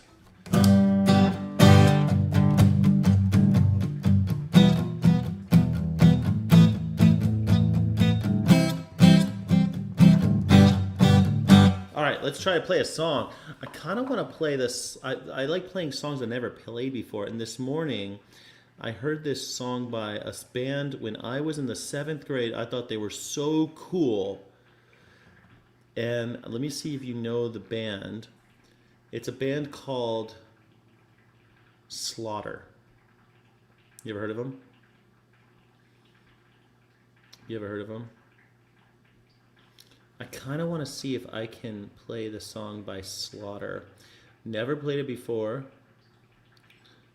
And I hope that it's cool. Let's see if I can play it. Let's see if I can play this song. I've never played it before. I should go get my hair chopped. Yeah, get your hair chopped, bro. Get your hair chopped. Let's do it.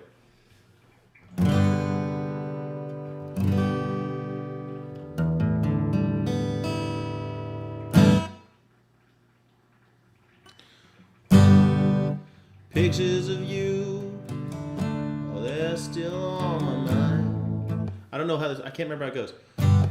Pictures of you, oh, they're still on my mind. I'm out of tune too, I think. I need to tune this guitar real fast. Hold on a second. Two seconds. Let's get this party started. Yeah, it's way out of tune.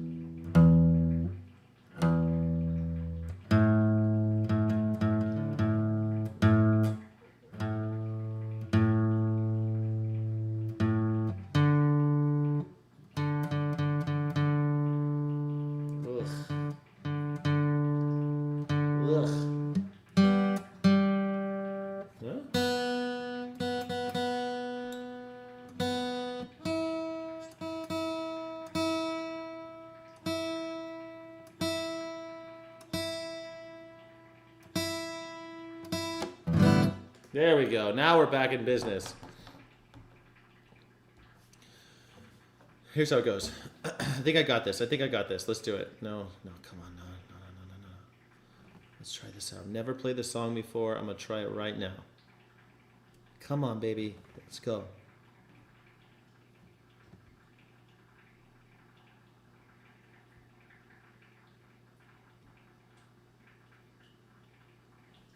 Why is this not working? God damn it.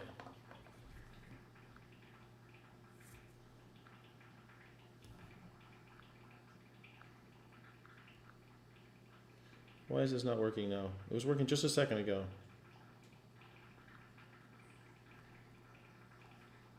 Okay, here we go. Got it.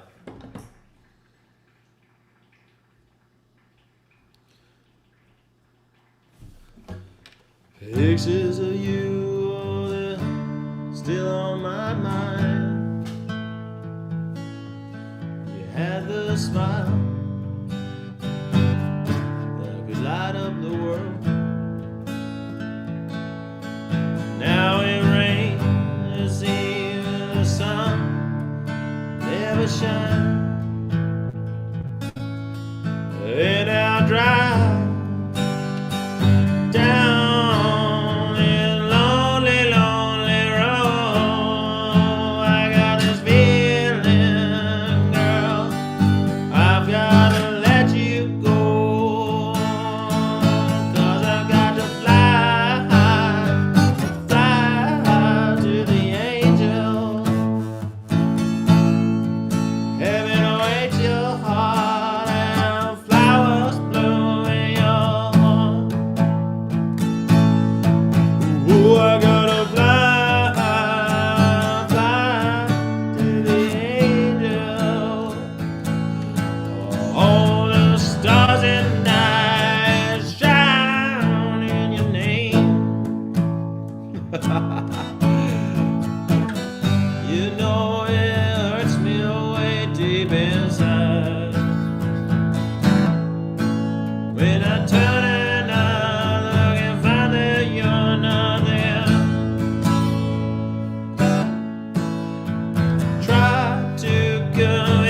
myself that the pain is still not gone, and I gotta drive down that lonely, lonely road.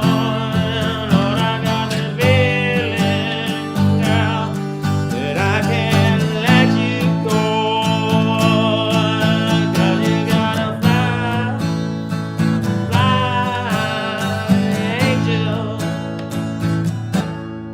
Heaven awaits your heart out, flowers bloom in your name. Oh, I gotta fly, the angels. And all the stars at night, they shine in your name.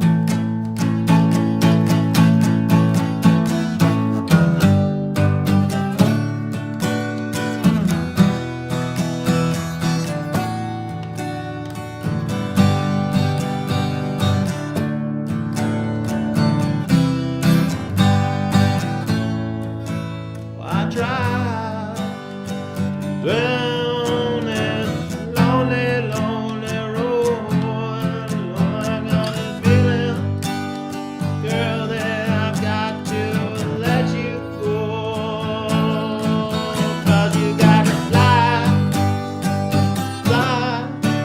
to the angels. Heaven awaits you when the flowers bloom in your name. I gotta fly to the angels, and all the stars in night, they shine in the name. Gonna miss you, girl. Gonna miss you, I'll miss you, girl.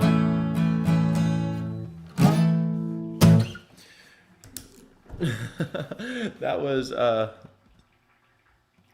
was a fun song to play. Red Baker Cup says I got a 4-foot dildo in my ass. Thank you.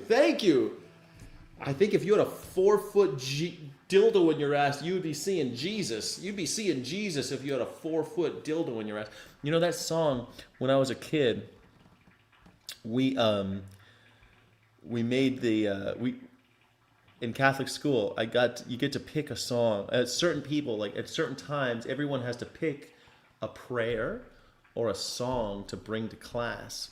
And so a lot of kids would bring that song because it had the word angels in it. And the Catholic school teachers, they were like, yeah, all right, I'll let it pass. There's no curse words. So we could all listen to Fly to the Angel. And that guy Slaughter, man, he had the craziest voice. But I thought it was a fun song. I think it'd be fun to try to play it like, and I want to work on that a little bit more. It was fun to play it though. I'd like to play it again soon. A little bit different, you know? Yeah.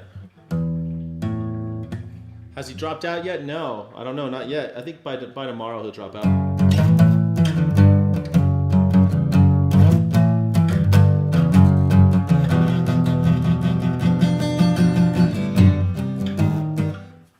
All right. That was a song by a band named Slaughter. Catholic schools were good at censoring. Mine didn't censor us. That was pretty good. And also, at least once a week, we heard, we got to pray, pray. Oh yeah, you pray, pray. You got to pray just to make it today. It was MC Hammer, man. Those were the days, man.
the sky.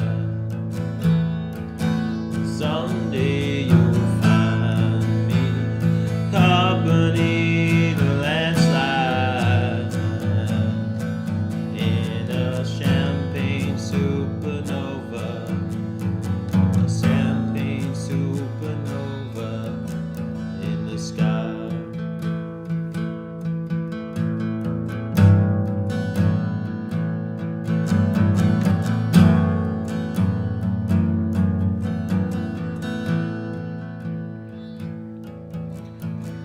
Wake up and dawn and ask her why. Dream of dreams and never die. Wipe that tear away from your eyes. Slowly walking down the hall, faster than a cannonball. Where were you while we were getting high? Someday you will find me company in the landslide in a champagne supernova in the sky. Someday you'll find me company in the landslide in a champagne supernova. Champagne supernova, 'cause people believe. I think that I think I can change that to be like, I think that this 'cause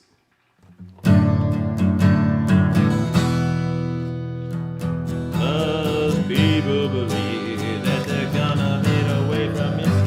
I feel like it's here. I feel like it could be a cooler song if you do. Man, I'm playing it straight, but I don't want to play it straight.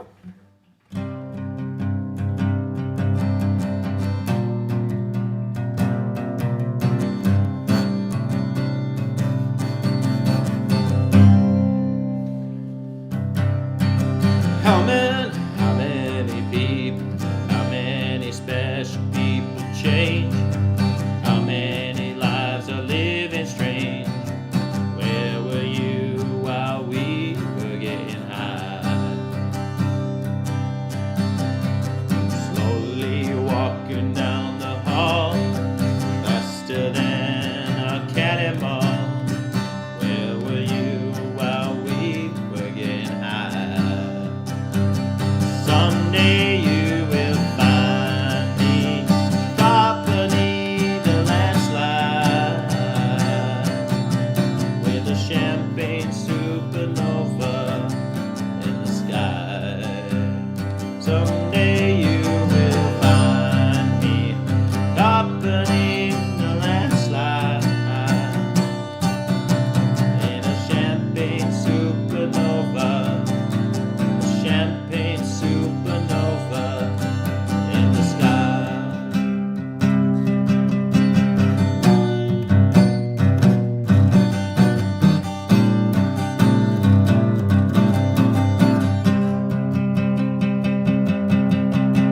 Wake up at dawn and ask her why. Dreamers' dreams she never dies. Wipe that tear away from your eye. Slowly walking down the hall, faster than a cannonball. Where were you while we were getting high? Someday you will find me company to the landslide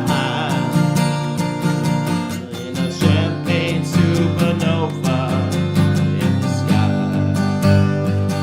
Someday you'll find me company to the landslide in a champagne supernova, champagne supernova. 'Cause people believe that they're gonna get away for the summer.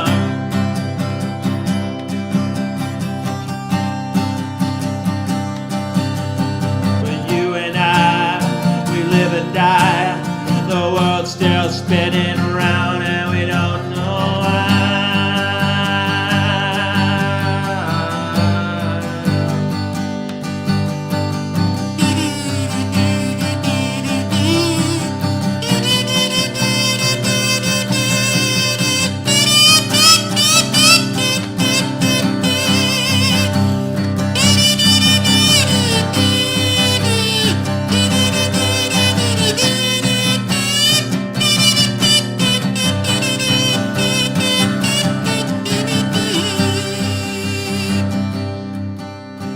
How many people say it's a change?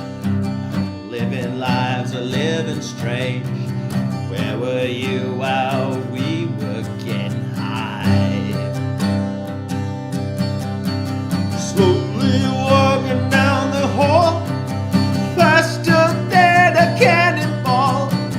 Where were you while we were getting high? Someday you'll find me company the last line in a champagne supernova in the sky. Someday you'll find me company that last line in a champagne supernova, a champagne supernova, 'cause people believe that they're gonna get away for the summer.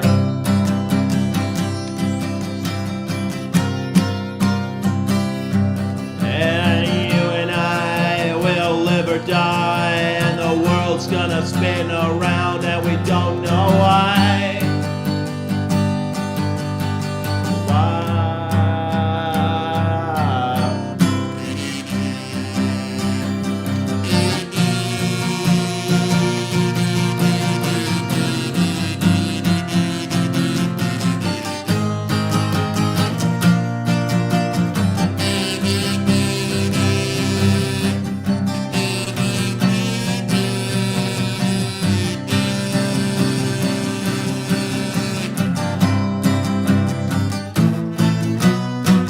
Many people, how many special people change? How many lives are living strange? Where were we while we were getting high? We were getting high. We were getting high. We were getting high. We were getting high. Oh, we were getting high. We were getting high. We were getting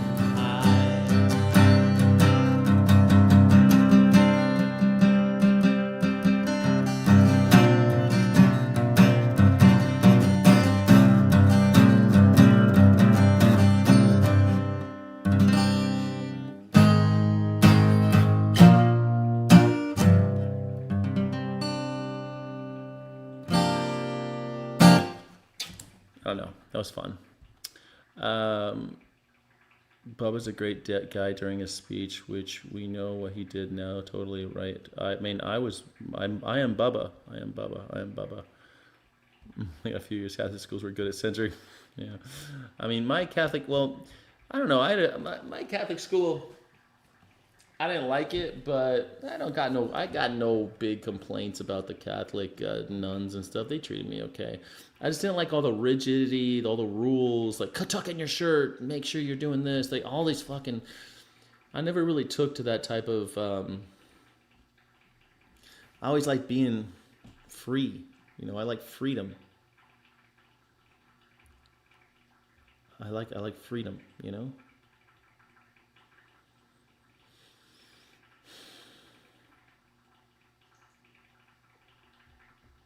know what I'm saying? You picking up what I'm putting down? You know what you feeling what I'm feeling? You smell what I'm cooking? You smell what I'm cooking? You know what I'm saying? I kind of want to play Albuquerque, but I also want to play that America song by Simon and Garfunkel. I thought that was such a good. Oh, they use it up here, do they? I'm gonna try to play it.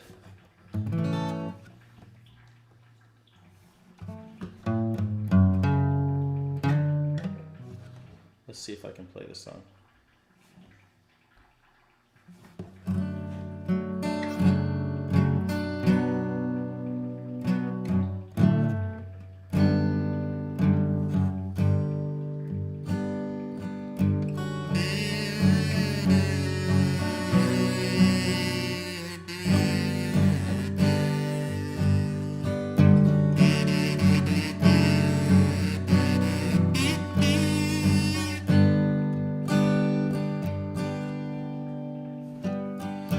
Let us be lovers, we'll marry our fortunes together.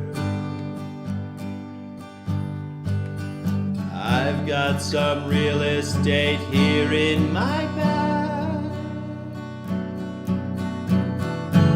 So we bought a pack of cigarettes and Mrs. Wagner pie, and we walked off to look for America.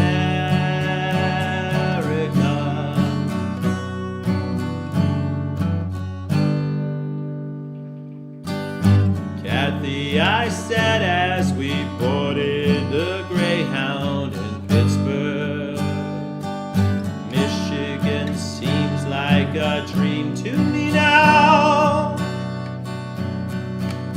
It took me 4 days to hitchhike from Saginaw. I look for America.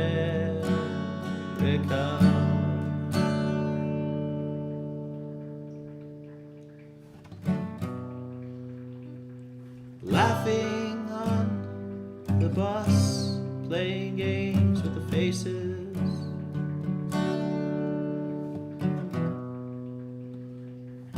She said the man in the gabardine suit was a spy.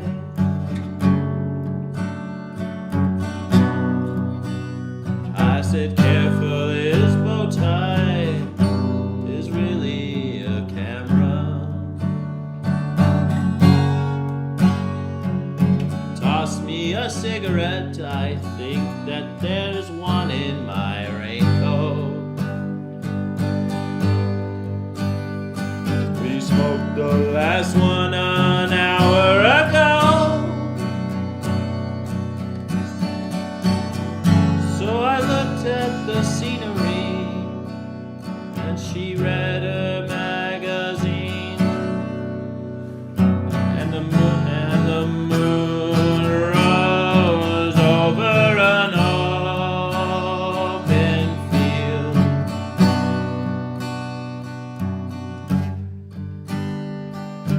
Kathy, I'm lost, I said, though I know she was sleeping. I'm empty and aching and I don't know why. Counting the cars on the New Jersey Turnpike, they've all come to look for America. They've all come to look for America. Oh, they've all come to look for America.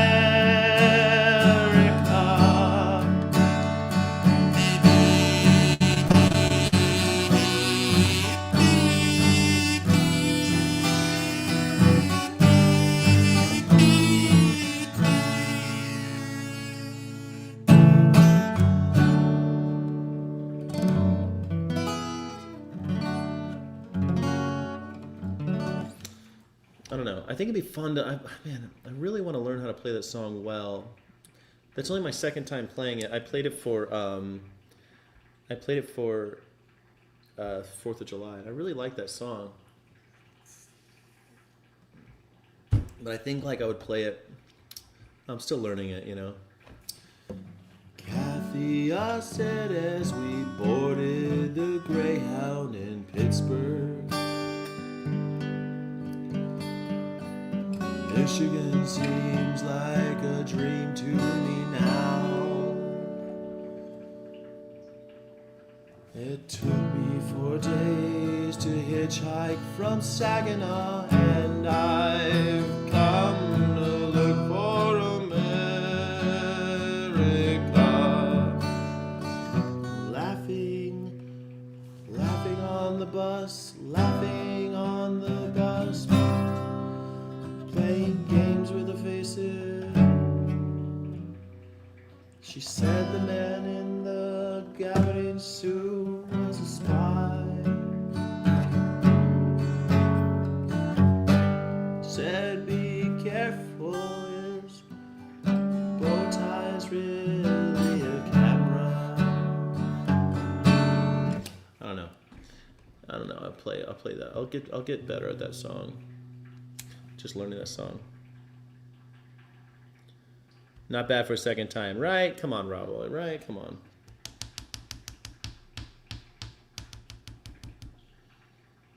I forget the other song I wanted to play now. I forget what I said.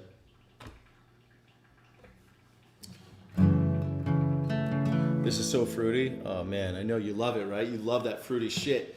Yeah, thank you. This is fruity. Sorry for the fruity language.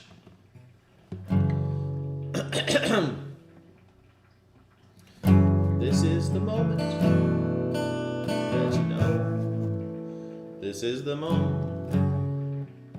This is the moment that you know. That you told her that you loved her, but you don't. You touched her skin, then you think she is beautiful, but she don't mean a thing to me. Yeah, she is beautiful, but she don't mean a thing to me.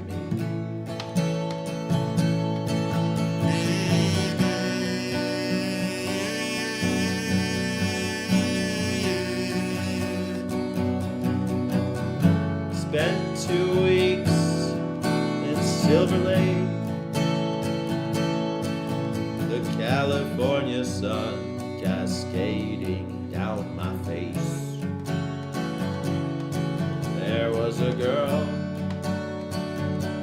with light brown streaks. She was beautiful, but she didn't mean a thing to me. Yeah, she was beautiful, but she didn't mean a thing to me.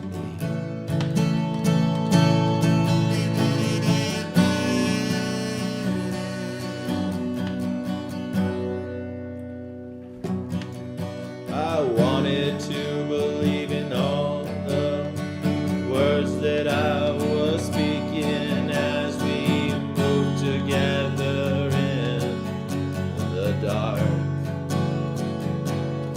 And all the friends that I was telling, and all the playful misspellings, and every bite I gave you in the dark.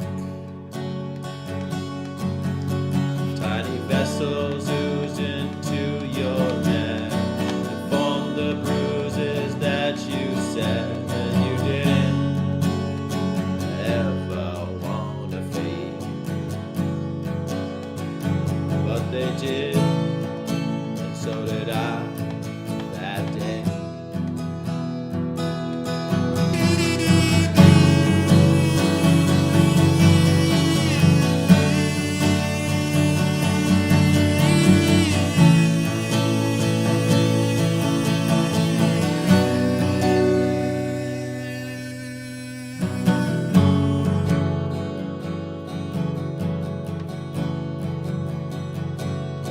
And all I see are dark gray clouds in the distance, moving closer with every hour. So when you ask, was something wrong? You're goddamn right there is, but we can't talk about it now. No, we can't talk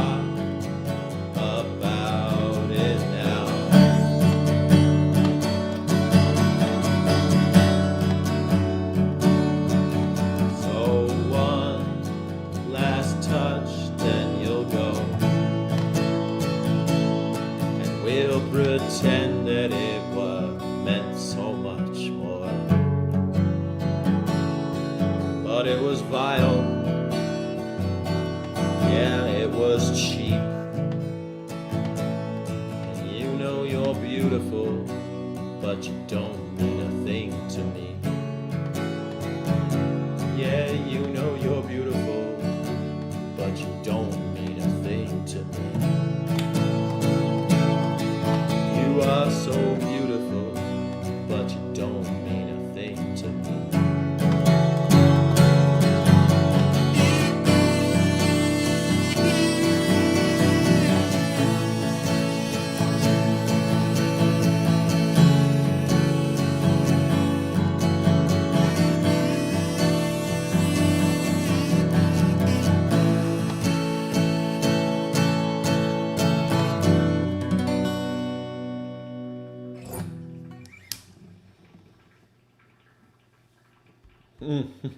Yeah, I'm a fruity country singer apparently.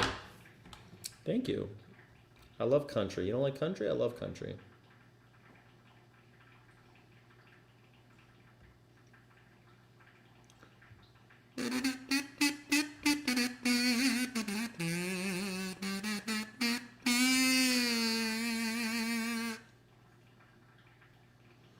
What other song? Oh, what other song? I wanted to play another song. Now I can't remember what the fuck song it was. Dang it. Dang it, man. All right. But I'm more of like less country and more like, yeah, old country. I'm more of like a folk punk kind of guy. Because I kind of like I like the faster guitar and stuff, you know.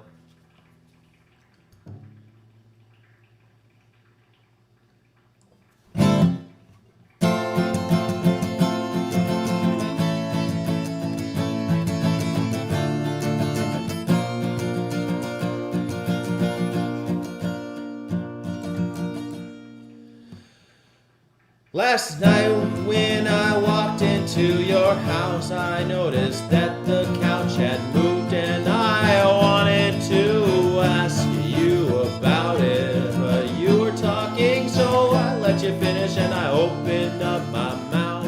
And you called me out for being bad at listening. So I wrote this song to tell you just how well I can listen. And that I think that you're really cute. And I thought that maybe I should wait to tell you that I feel like that, but I don't really have that much to lose. And I could learn your favorite song and play it on my guitar, and I'll probably sing it all wrong and might catch your attention. And I don't know your favorite song, but it's probably by Mars Volta, 'cause you said you really like them and I listen. Oh, it's this one.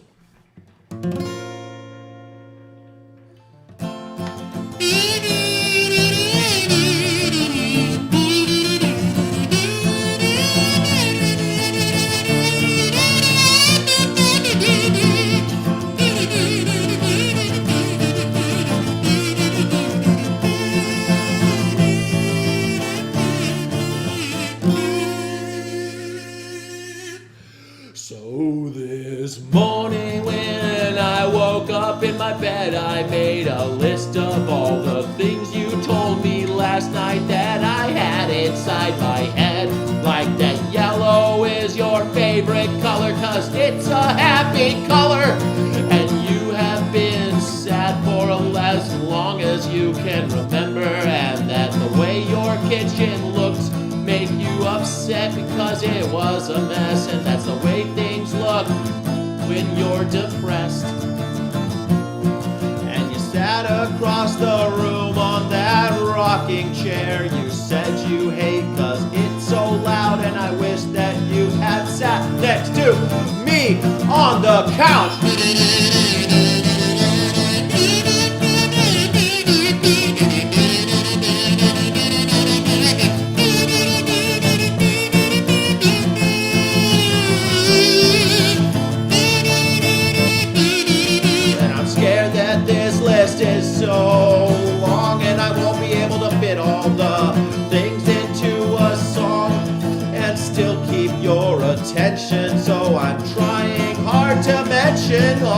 important things that I feel will really demonstrate just how well that I listen.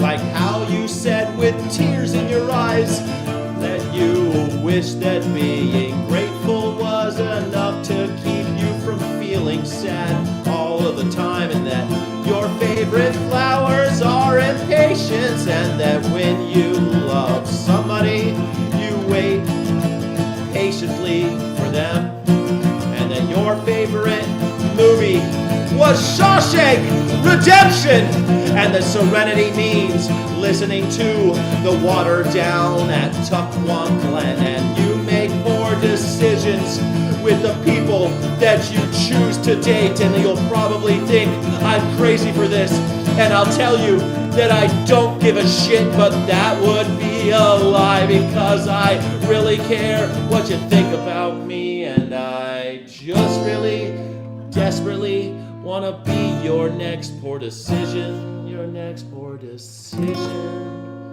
be your next poor decision. And I could learn your favorite song and play it on my guitar. I'll probably sing all the words wrong, but it might catch your affection. And I don't know your favorite song, but it might be by Mars Volta, 'cause you said you really liked them. And when we talked and I listened, yeah, I listened.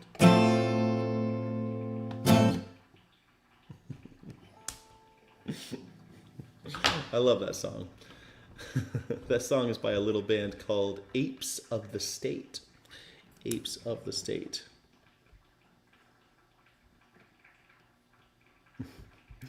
Rebels, done being monetized, it's great. People still support that pedophile, it's true. Pennywise, fuck authority. Man, I haven't played a Pennywise in a long time. I don't know if I remember that song, but fuck Pennywise.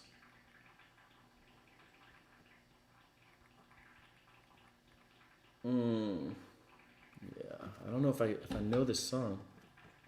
But hey, I like playing songs I don't know. Let's play it blind. Let's just do it, man.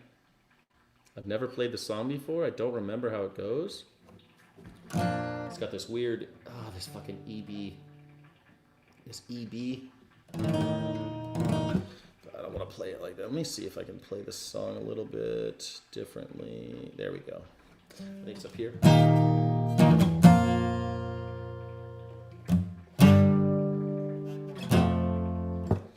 All right, let's see what else we got. And then we got this one.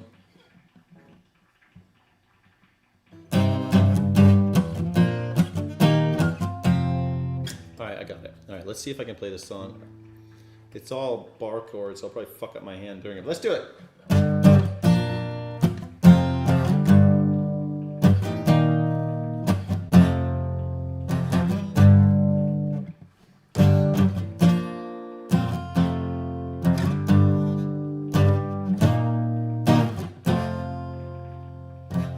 Someday you gotta find another way. You better write your mind and live what you say.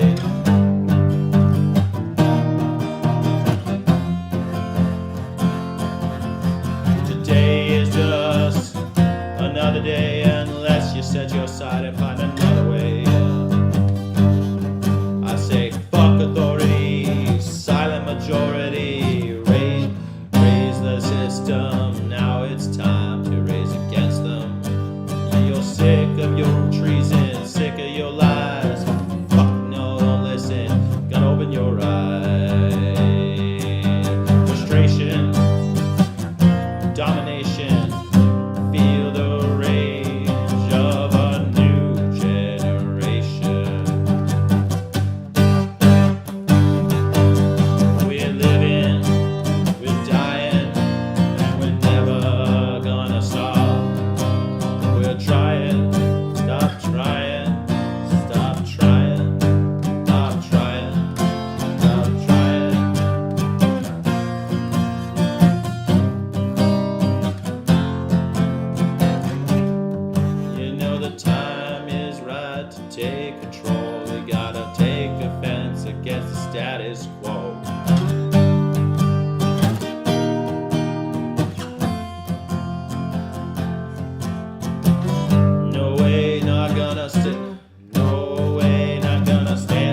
Interesting.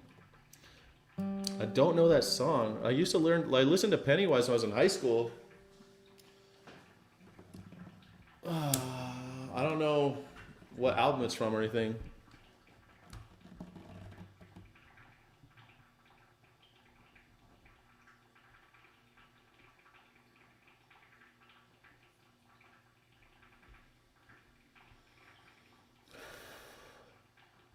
Yeah, Mike seems like a really nice guy. Yeah. Mike's always a nice guy. He's a super fan, man. This guy's obsessed. Mike is a super fan. I love him. I love you, Mike. Thank you so much for being here. I think it's great. Fuck authority. I feel like it should be... I wonder if it can be that song, the Fuck Authority song. I wonder if it could be like...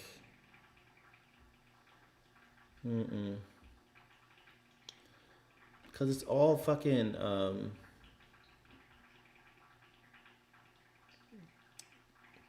those bar chords, you know? Someday you gotta find another way. Gotta find your mind. Stay alive by what you say.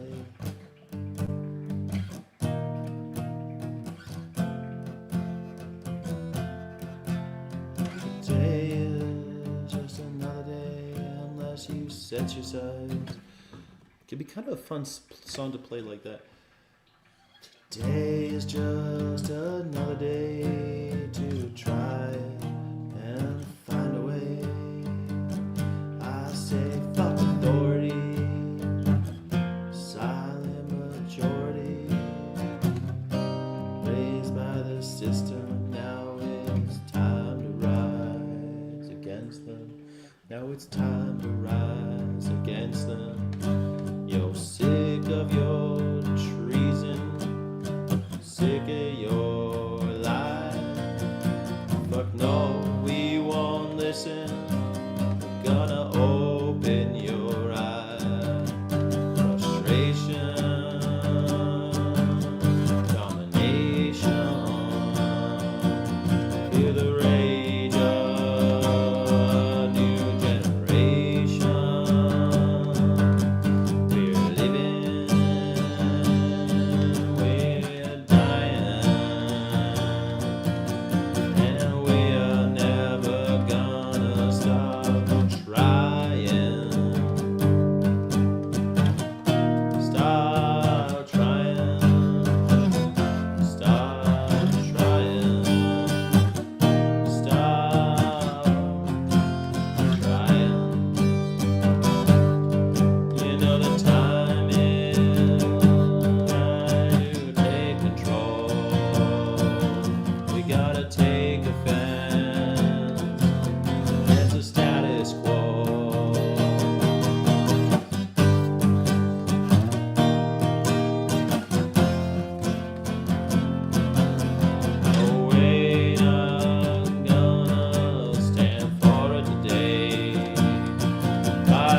it's time to rise against them.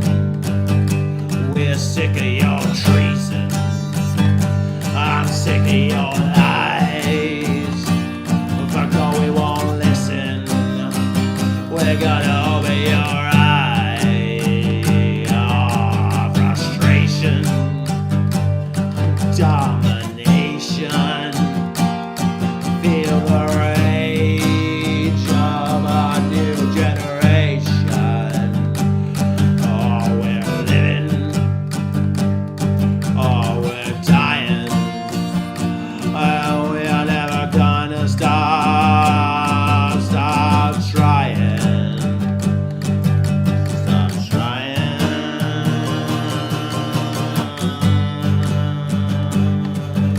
Stop trying.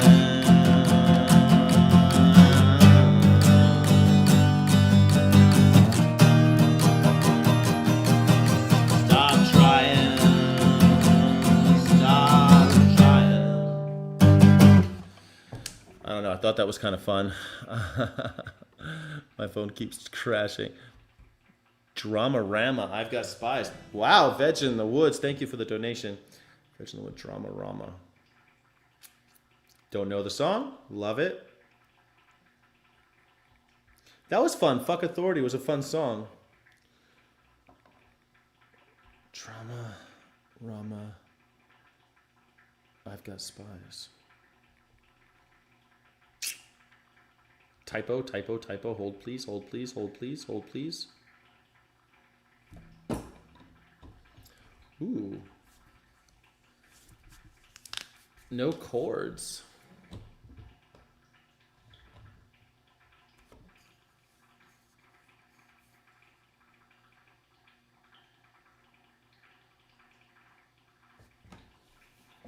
Huh?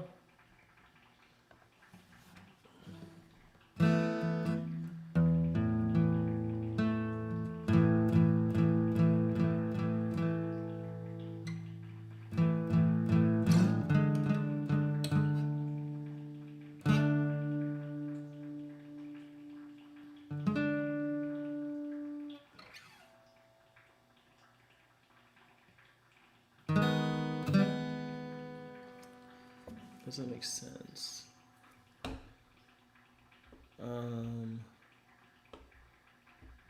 I can't find the lyrics. I've got spies.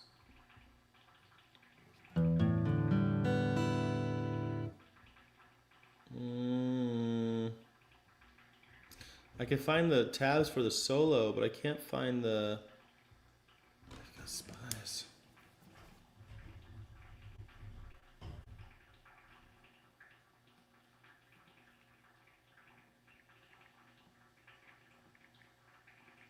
Sometimes when bands, they might not, it's not available, I'm sorry, and you paid $20, I don't have access to the song, Veg in the Woods, and I can't, there's no, do you want to think of it, it's from the Pet Cemetery 2 soundtrack.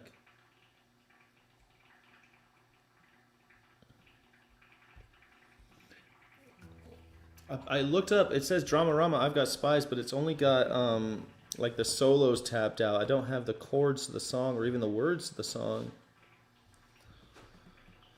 Let me see if I can find it over on Google.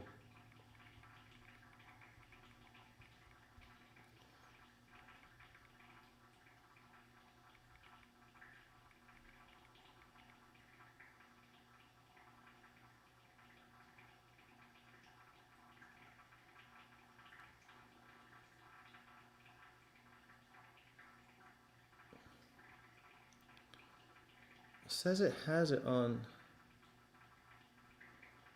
Ultimate Guitar, but that's what I have. I don't know why it's not giving it to me. No, it doesn't have the lyrics. Maybe Khmer chords? I've got spies. No words. Are there words to the song? Chordify. Maybe Chordify has it.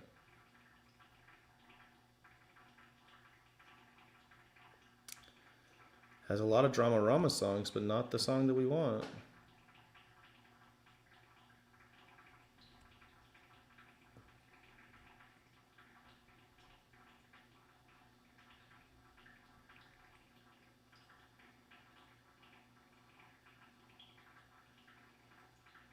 It's cool. L7 shitless. L7. Oh my god, I haven't heard that about that band for a long time either. Let me see if it's... And I can find all these tabs, but not one even lyrics to this song.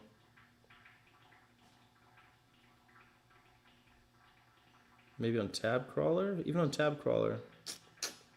Base tabs. I'm sorry. No bueno. Can't do it. L7, man. Shit, that's funny. L7.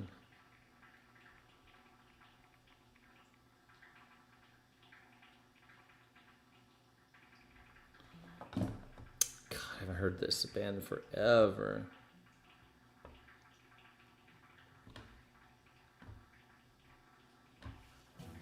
Let's see if I can get it.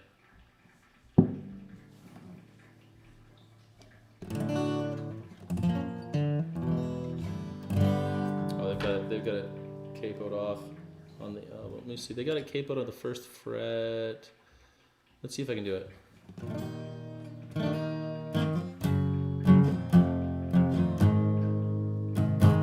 When I get mad and I get pissed, I grab my pen and I write out a list of all the people who won't get missed, and you made my shit list.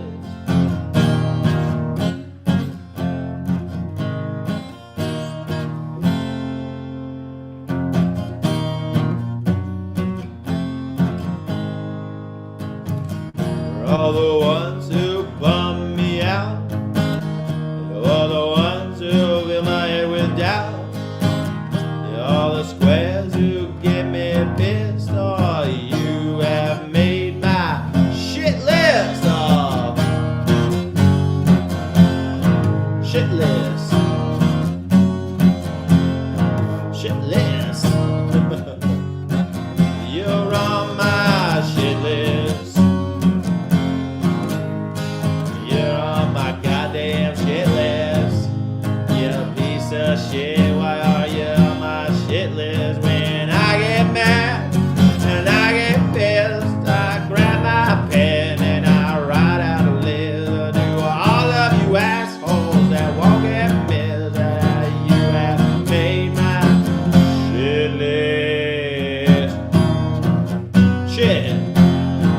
Shit list. Shit list. Shit list. Shit list. Shit list. Shit list.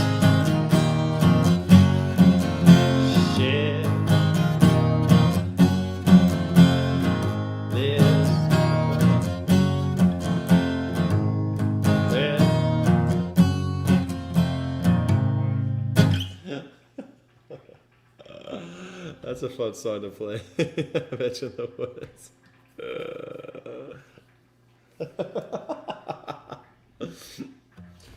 When I get mad and I get pissed, I grab my pen and I write out a list of all the Nazis that won't get missed. Mark Zuckerberg, you made my shit list. Mark Zuckerberg, you made my shit list.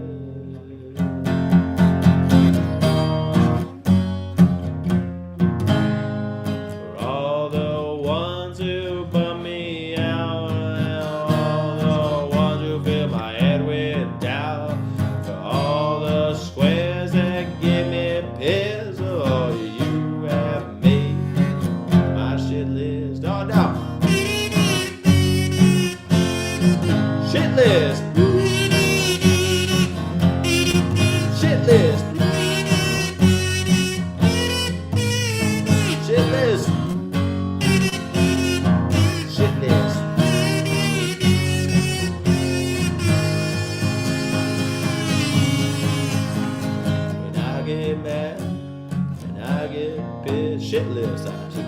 pants and I write out my shit list. And all of you assholes, you won't be missed, cause you are on my goddamn shit list. Shit list! Shit list! Shit list!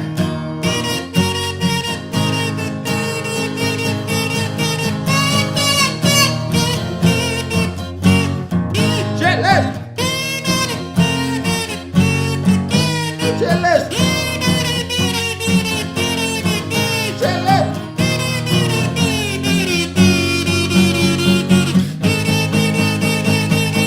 You're on my shit list.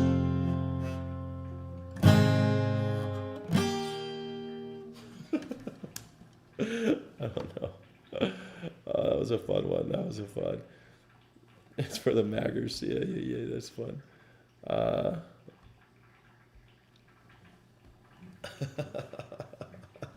That's a fun song.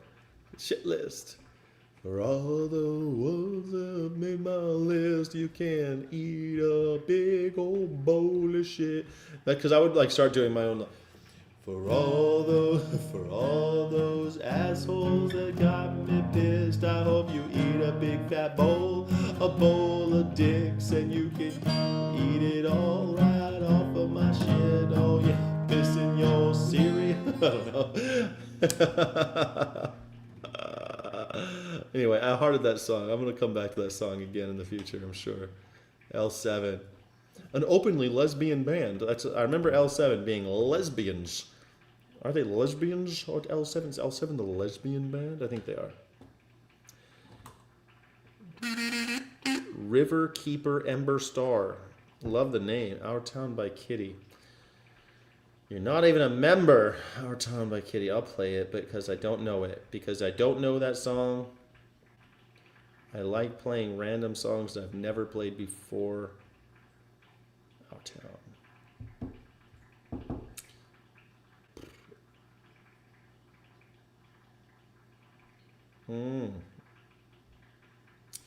I don't know if I can find one by Kitty. There's a lot of Our Towns, but not one by Kitty. Kitty.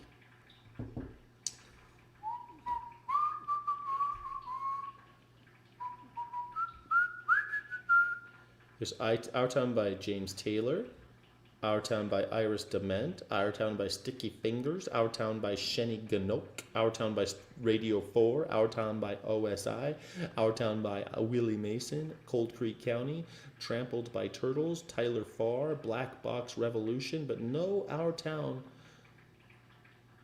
by Kitty.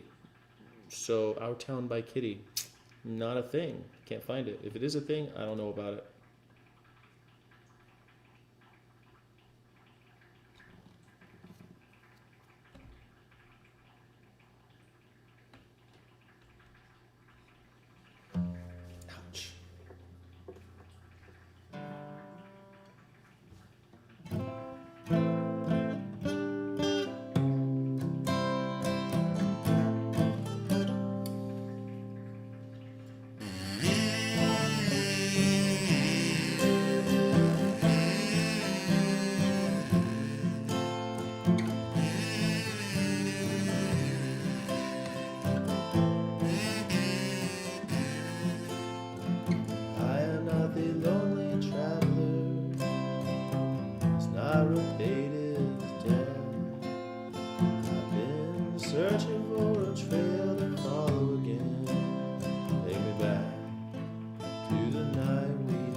Myself not to ride along with you.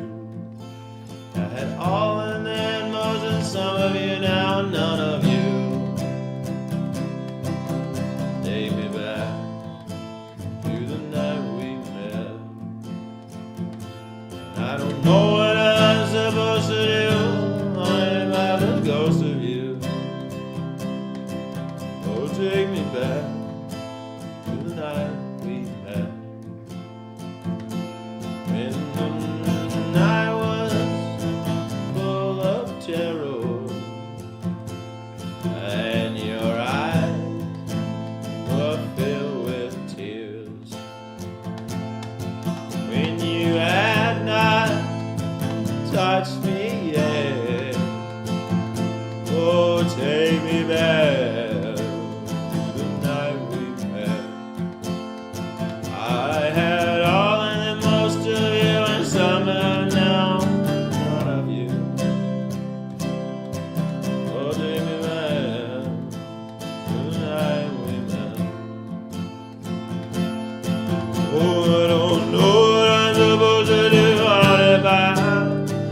because of you. Take me back tonight. Take me back to the night we met. Take me back to the night we met. Take me back to the night we met.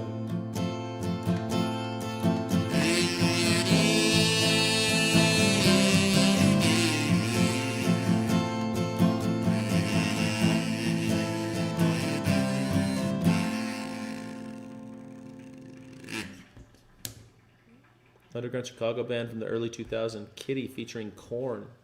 Oh, really?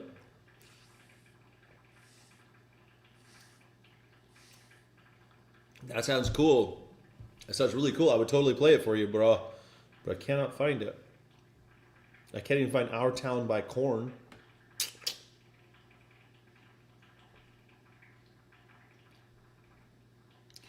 Take me back to the night we met. Let all of you, let some of you, now none of you. Take me back to the night we met. Take me back to the night we met. Take me back to the night we met.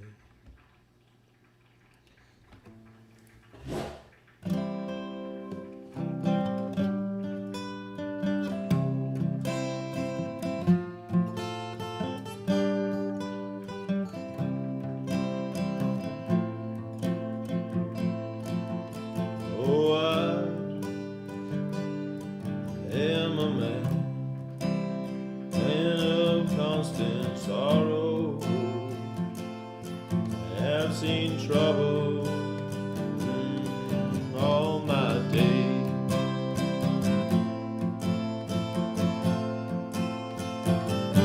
I came on back to California. I was born in the place that I was raised.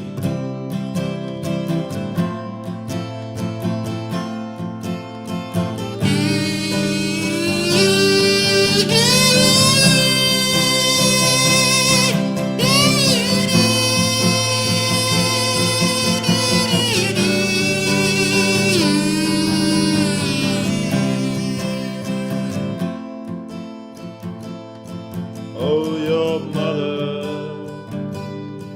says that I'm a stranger. She died of COVID that day.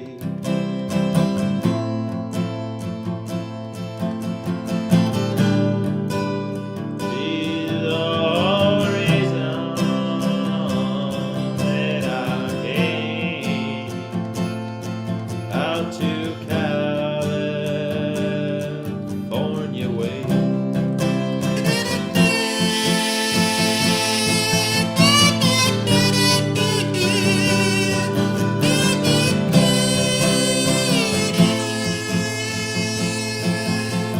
Oh, through this whole wide world is wicked, and I've rambled. I've been through ice and snows and sleet and rain.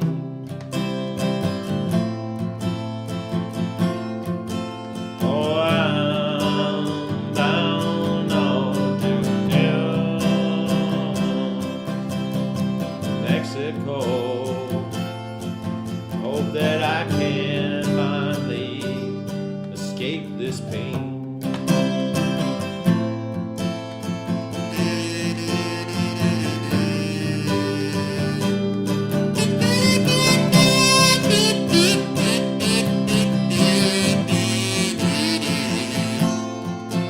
I'm leaving, I'm saying farewell to California.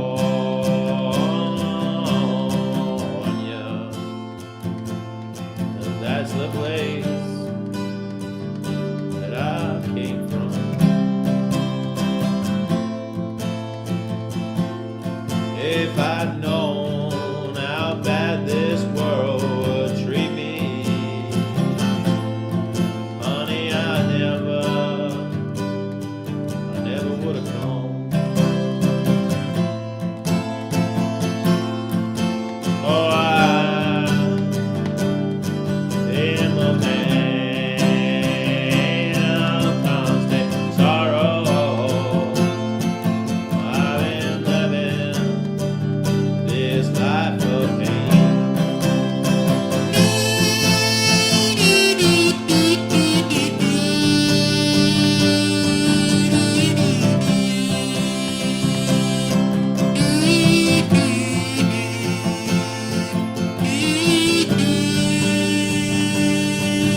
Rip It Up by Orange Juice. Oh, Veg in the Woods, I love you. You always have good suggestions, and I love the $20. I really appreciate it. I swear to God I do. I swear to God, I appreciate it more than any other streamer. I promise you. I promise you, Veg in the Woods. I appreciate it. Thank you for supporting veganism, Veg in the Woods. Thank you for supporting vegan streamers. Yes, thank you.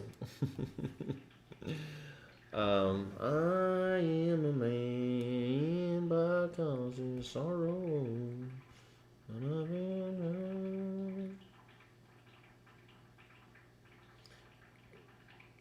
Rip it up, rip it up, rip it up. Is that it? Rip it up. Orange juice. Rip it up. Rip it up, rip it up. I don't know if I know this song. Let's find out. I got a sound for you. Want to hear it? Here it goes.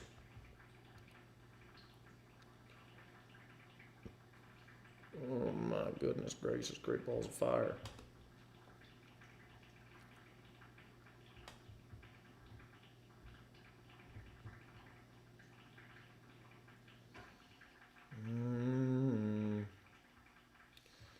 Ooh, it's a fun one, huh? A lot of D6, a lot of D6.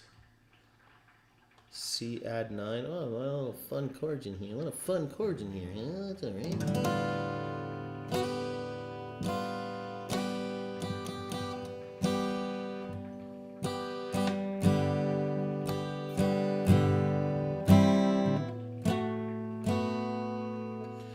Why they call this a D6. That's an A.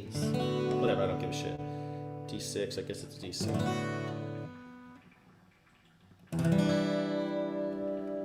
Alright, I'm gonna try it.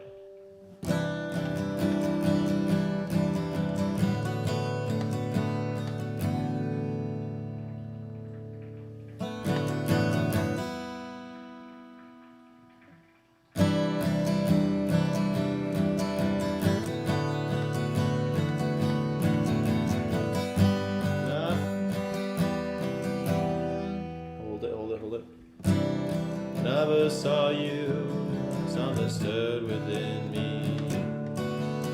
When you were standing sultry in the rain,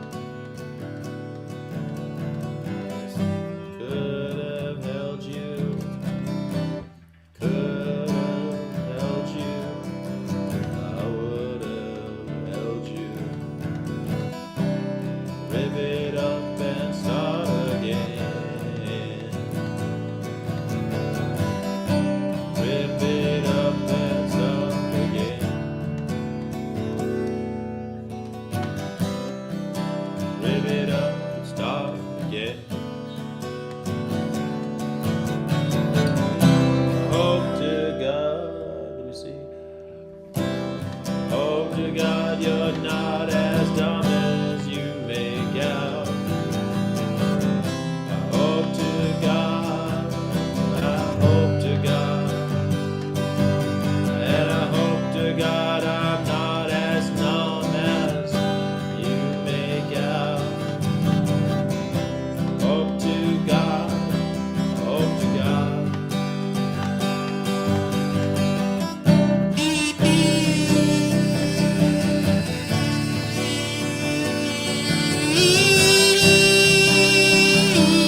If I could have held you, I would have held you.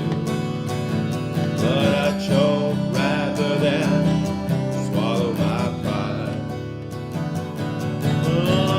Rip it up and start again. Rip it up, start again. I hope to God you're not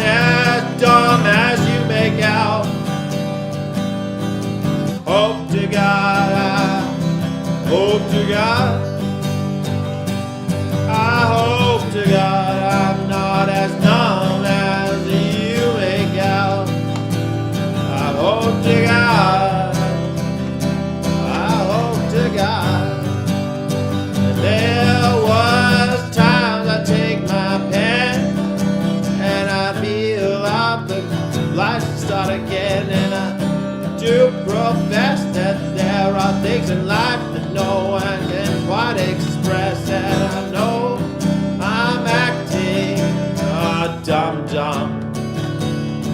Now you know this scene is very humdrum. And my favorite song's entitled Boredom.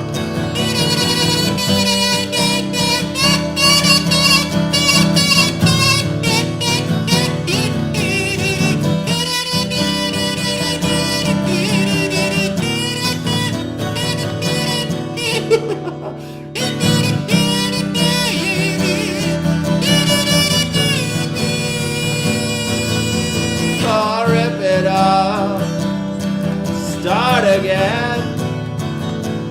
I said rip it up and start again.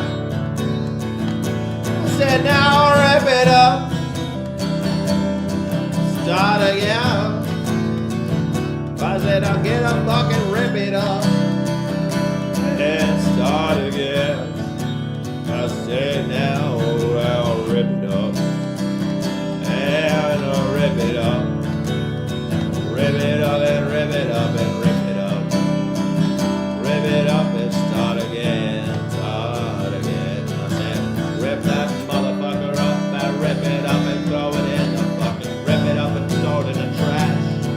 Rip that all, tear it all down. Oh, and start again. Now if the government ain't working for you, it's working against you. It's time to burn this whole thing down. Start again. Let's start again.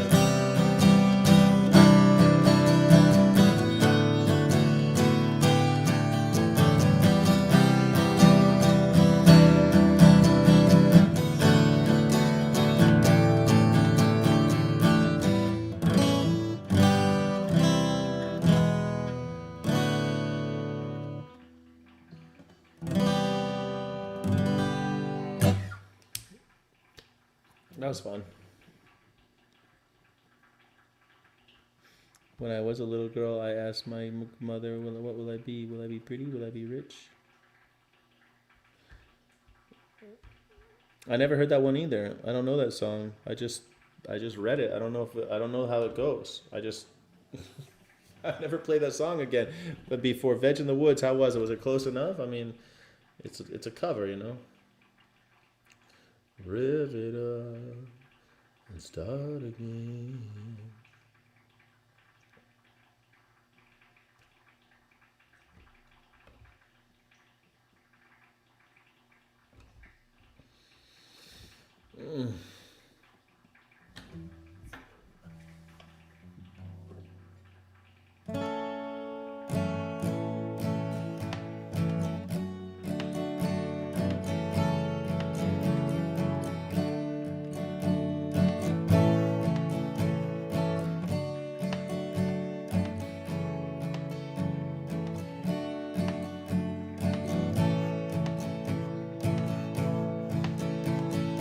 We are young, we are weak, just as blamed as we are bleak. Too far gone in our heads. We all live and work in the red. We're cold.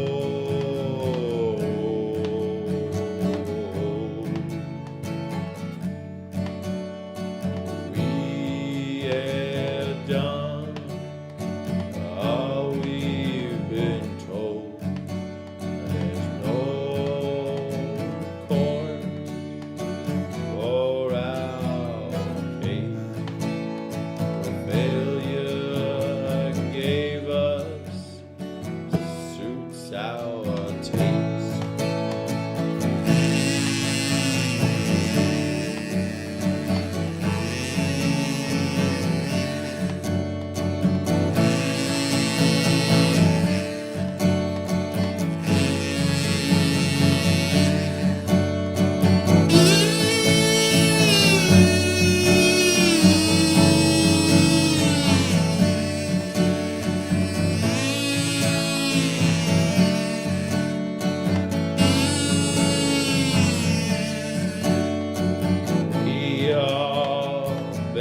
Kazoo is life. Yeah.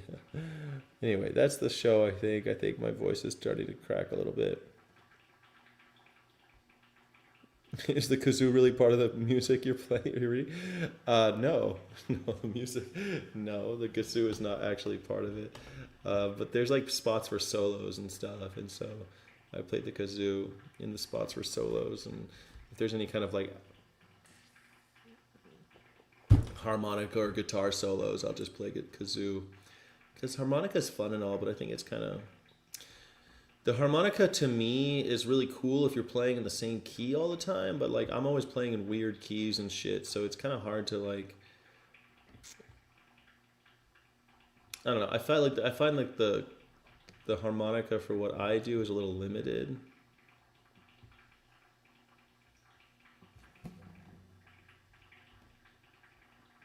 That was some soul food. That was some soul kazoo. Yeah, soul kazoo, baby.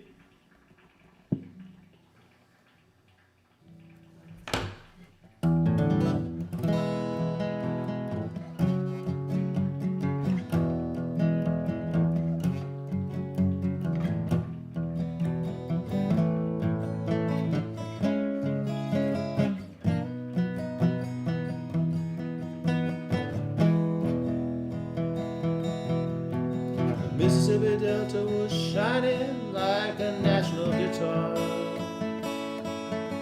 I'm following the river down the highway through the cradle of the Civil War. Going to Graceland in Memphis, Tennessee. Going to Graceland.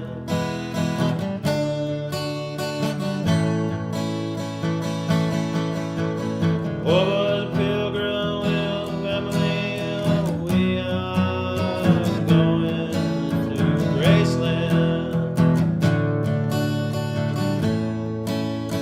Traveling companion is 9 years old. He is the child of my first marriage. The reason to believe we'll both be received in Graceland.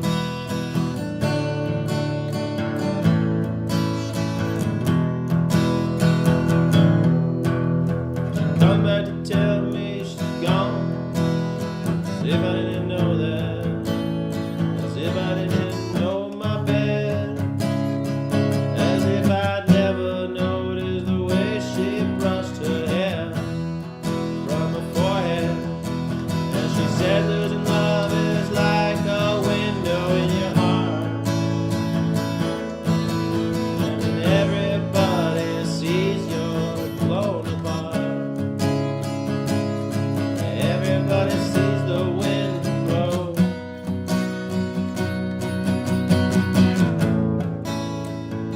I'm going to Graceland, Memphis, Tennessee. I'm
Graceland, Graceland.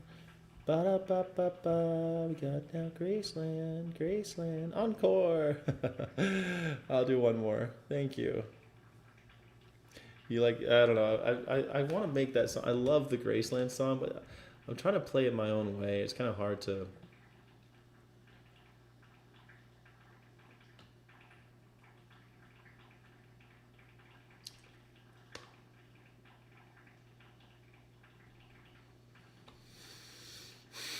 What about Pink Pony Club? Would that be good to play? What do you think? Good Pink Pony Club?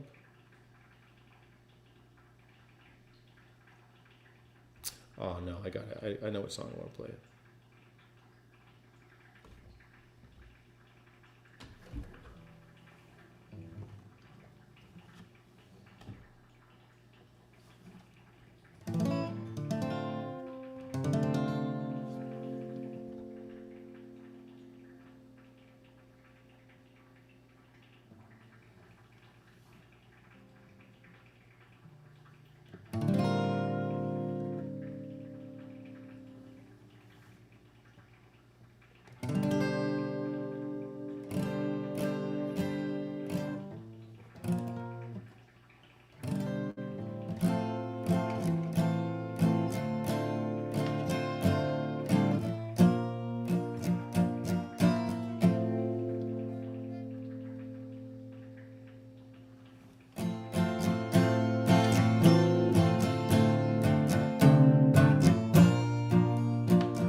Seem to think a lot about the things that I forgot to do.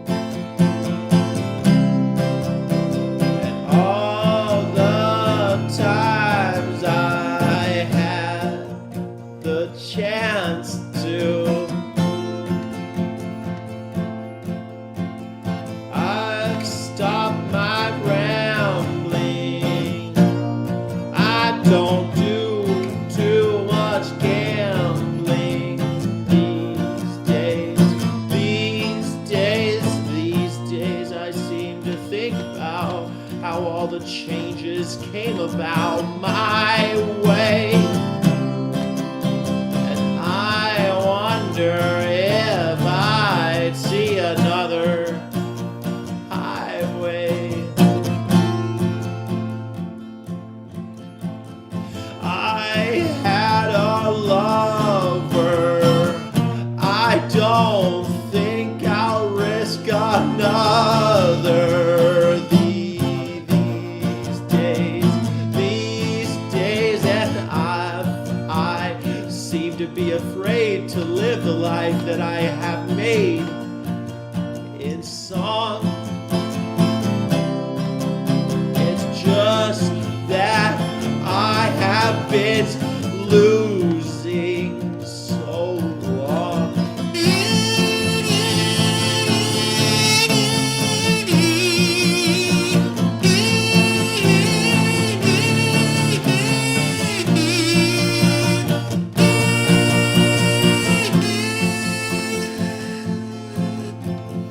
I stopped my dreaming. I won't do too much scheming these days. These days I sit on cornerstones and count the time in quarter tones to 10. I don't confront me with my failures. I had not forgotten them.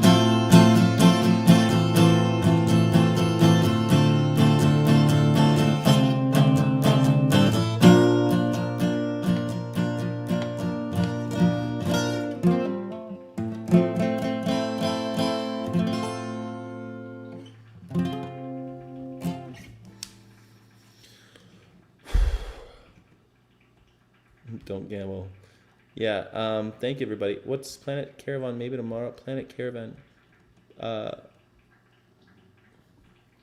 Stephenson. Planet Caravan. Who sings it?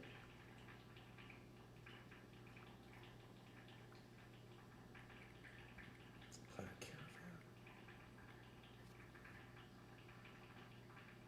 Caravan. Pantera.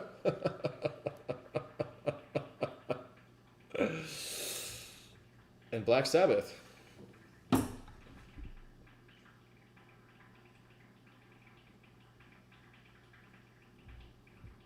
I'm willing to try.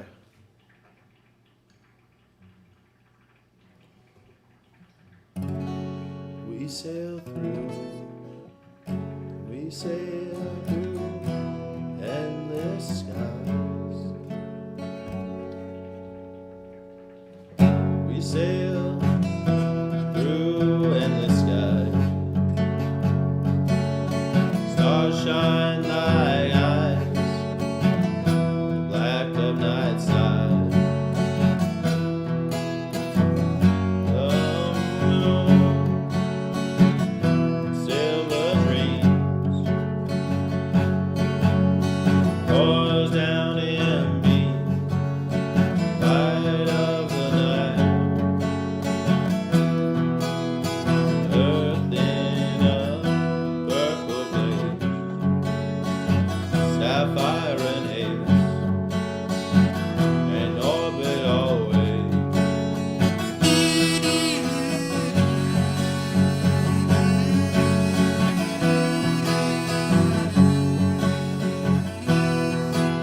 While down below the tree, that's weird, tree,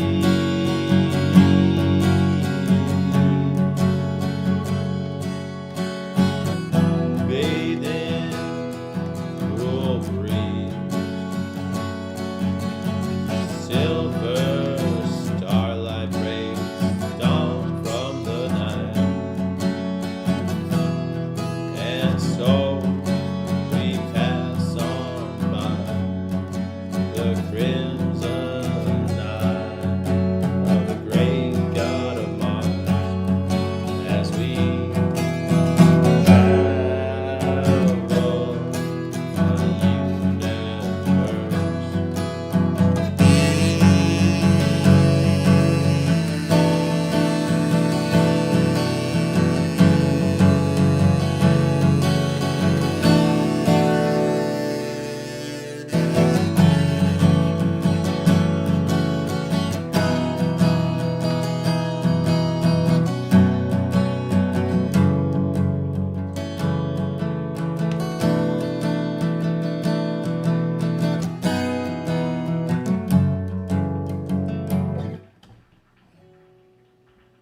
I don't know that song. We sail through the endless sky. Stars shine like eyes. Black night silence. The moon in silver dreams pours down in beams. Light of the night. Earth, a purple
We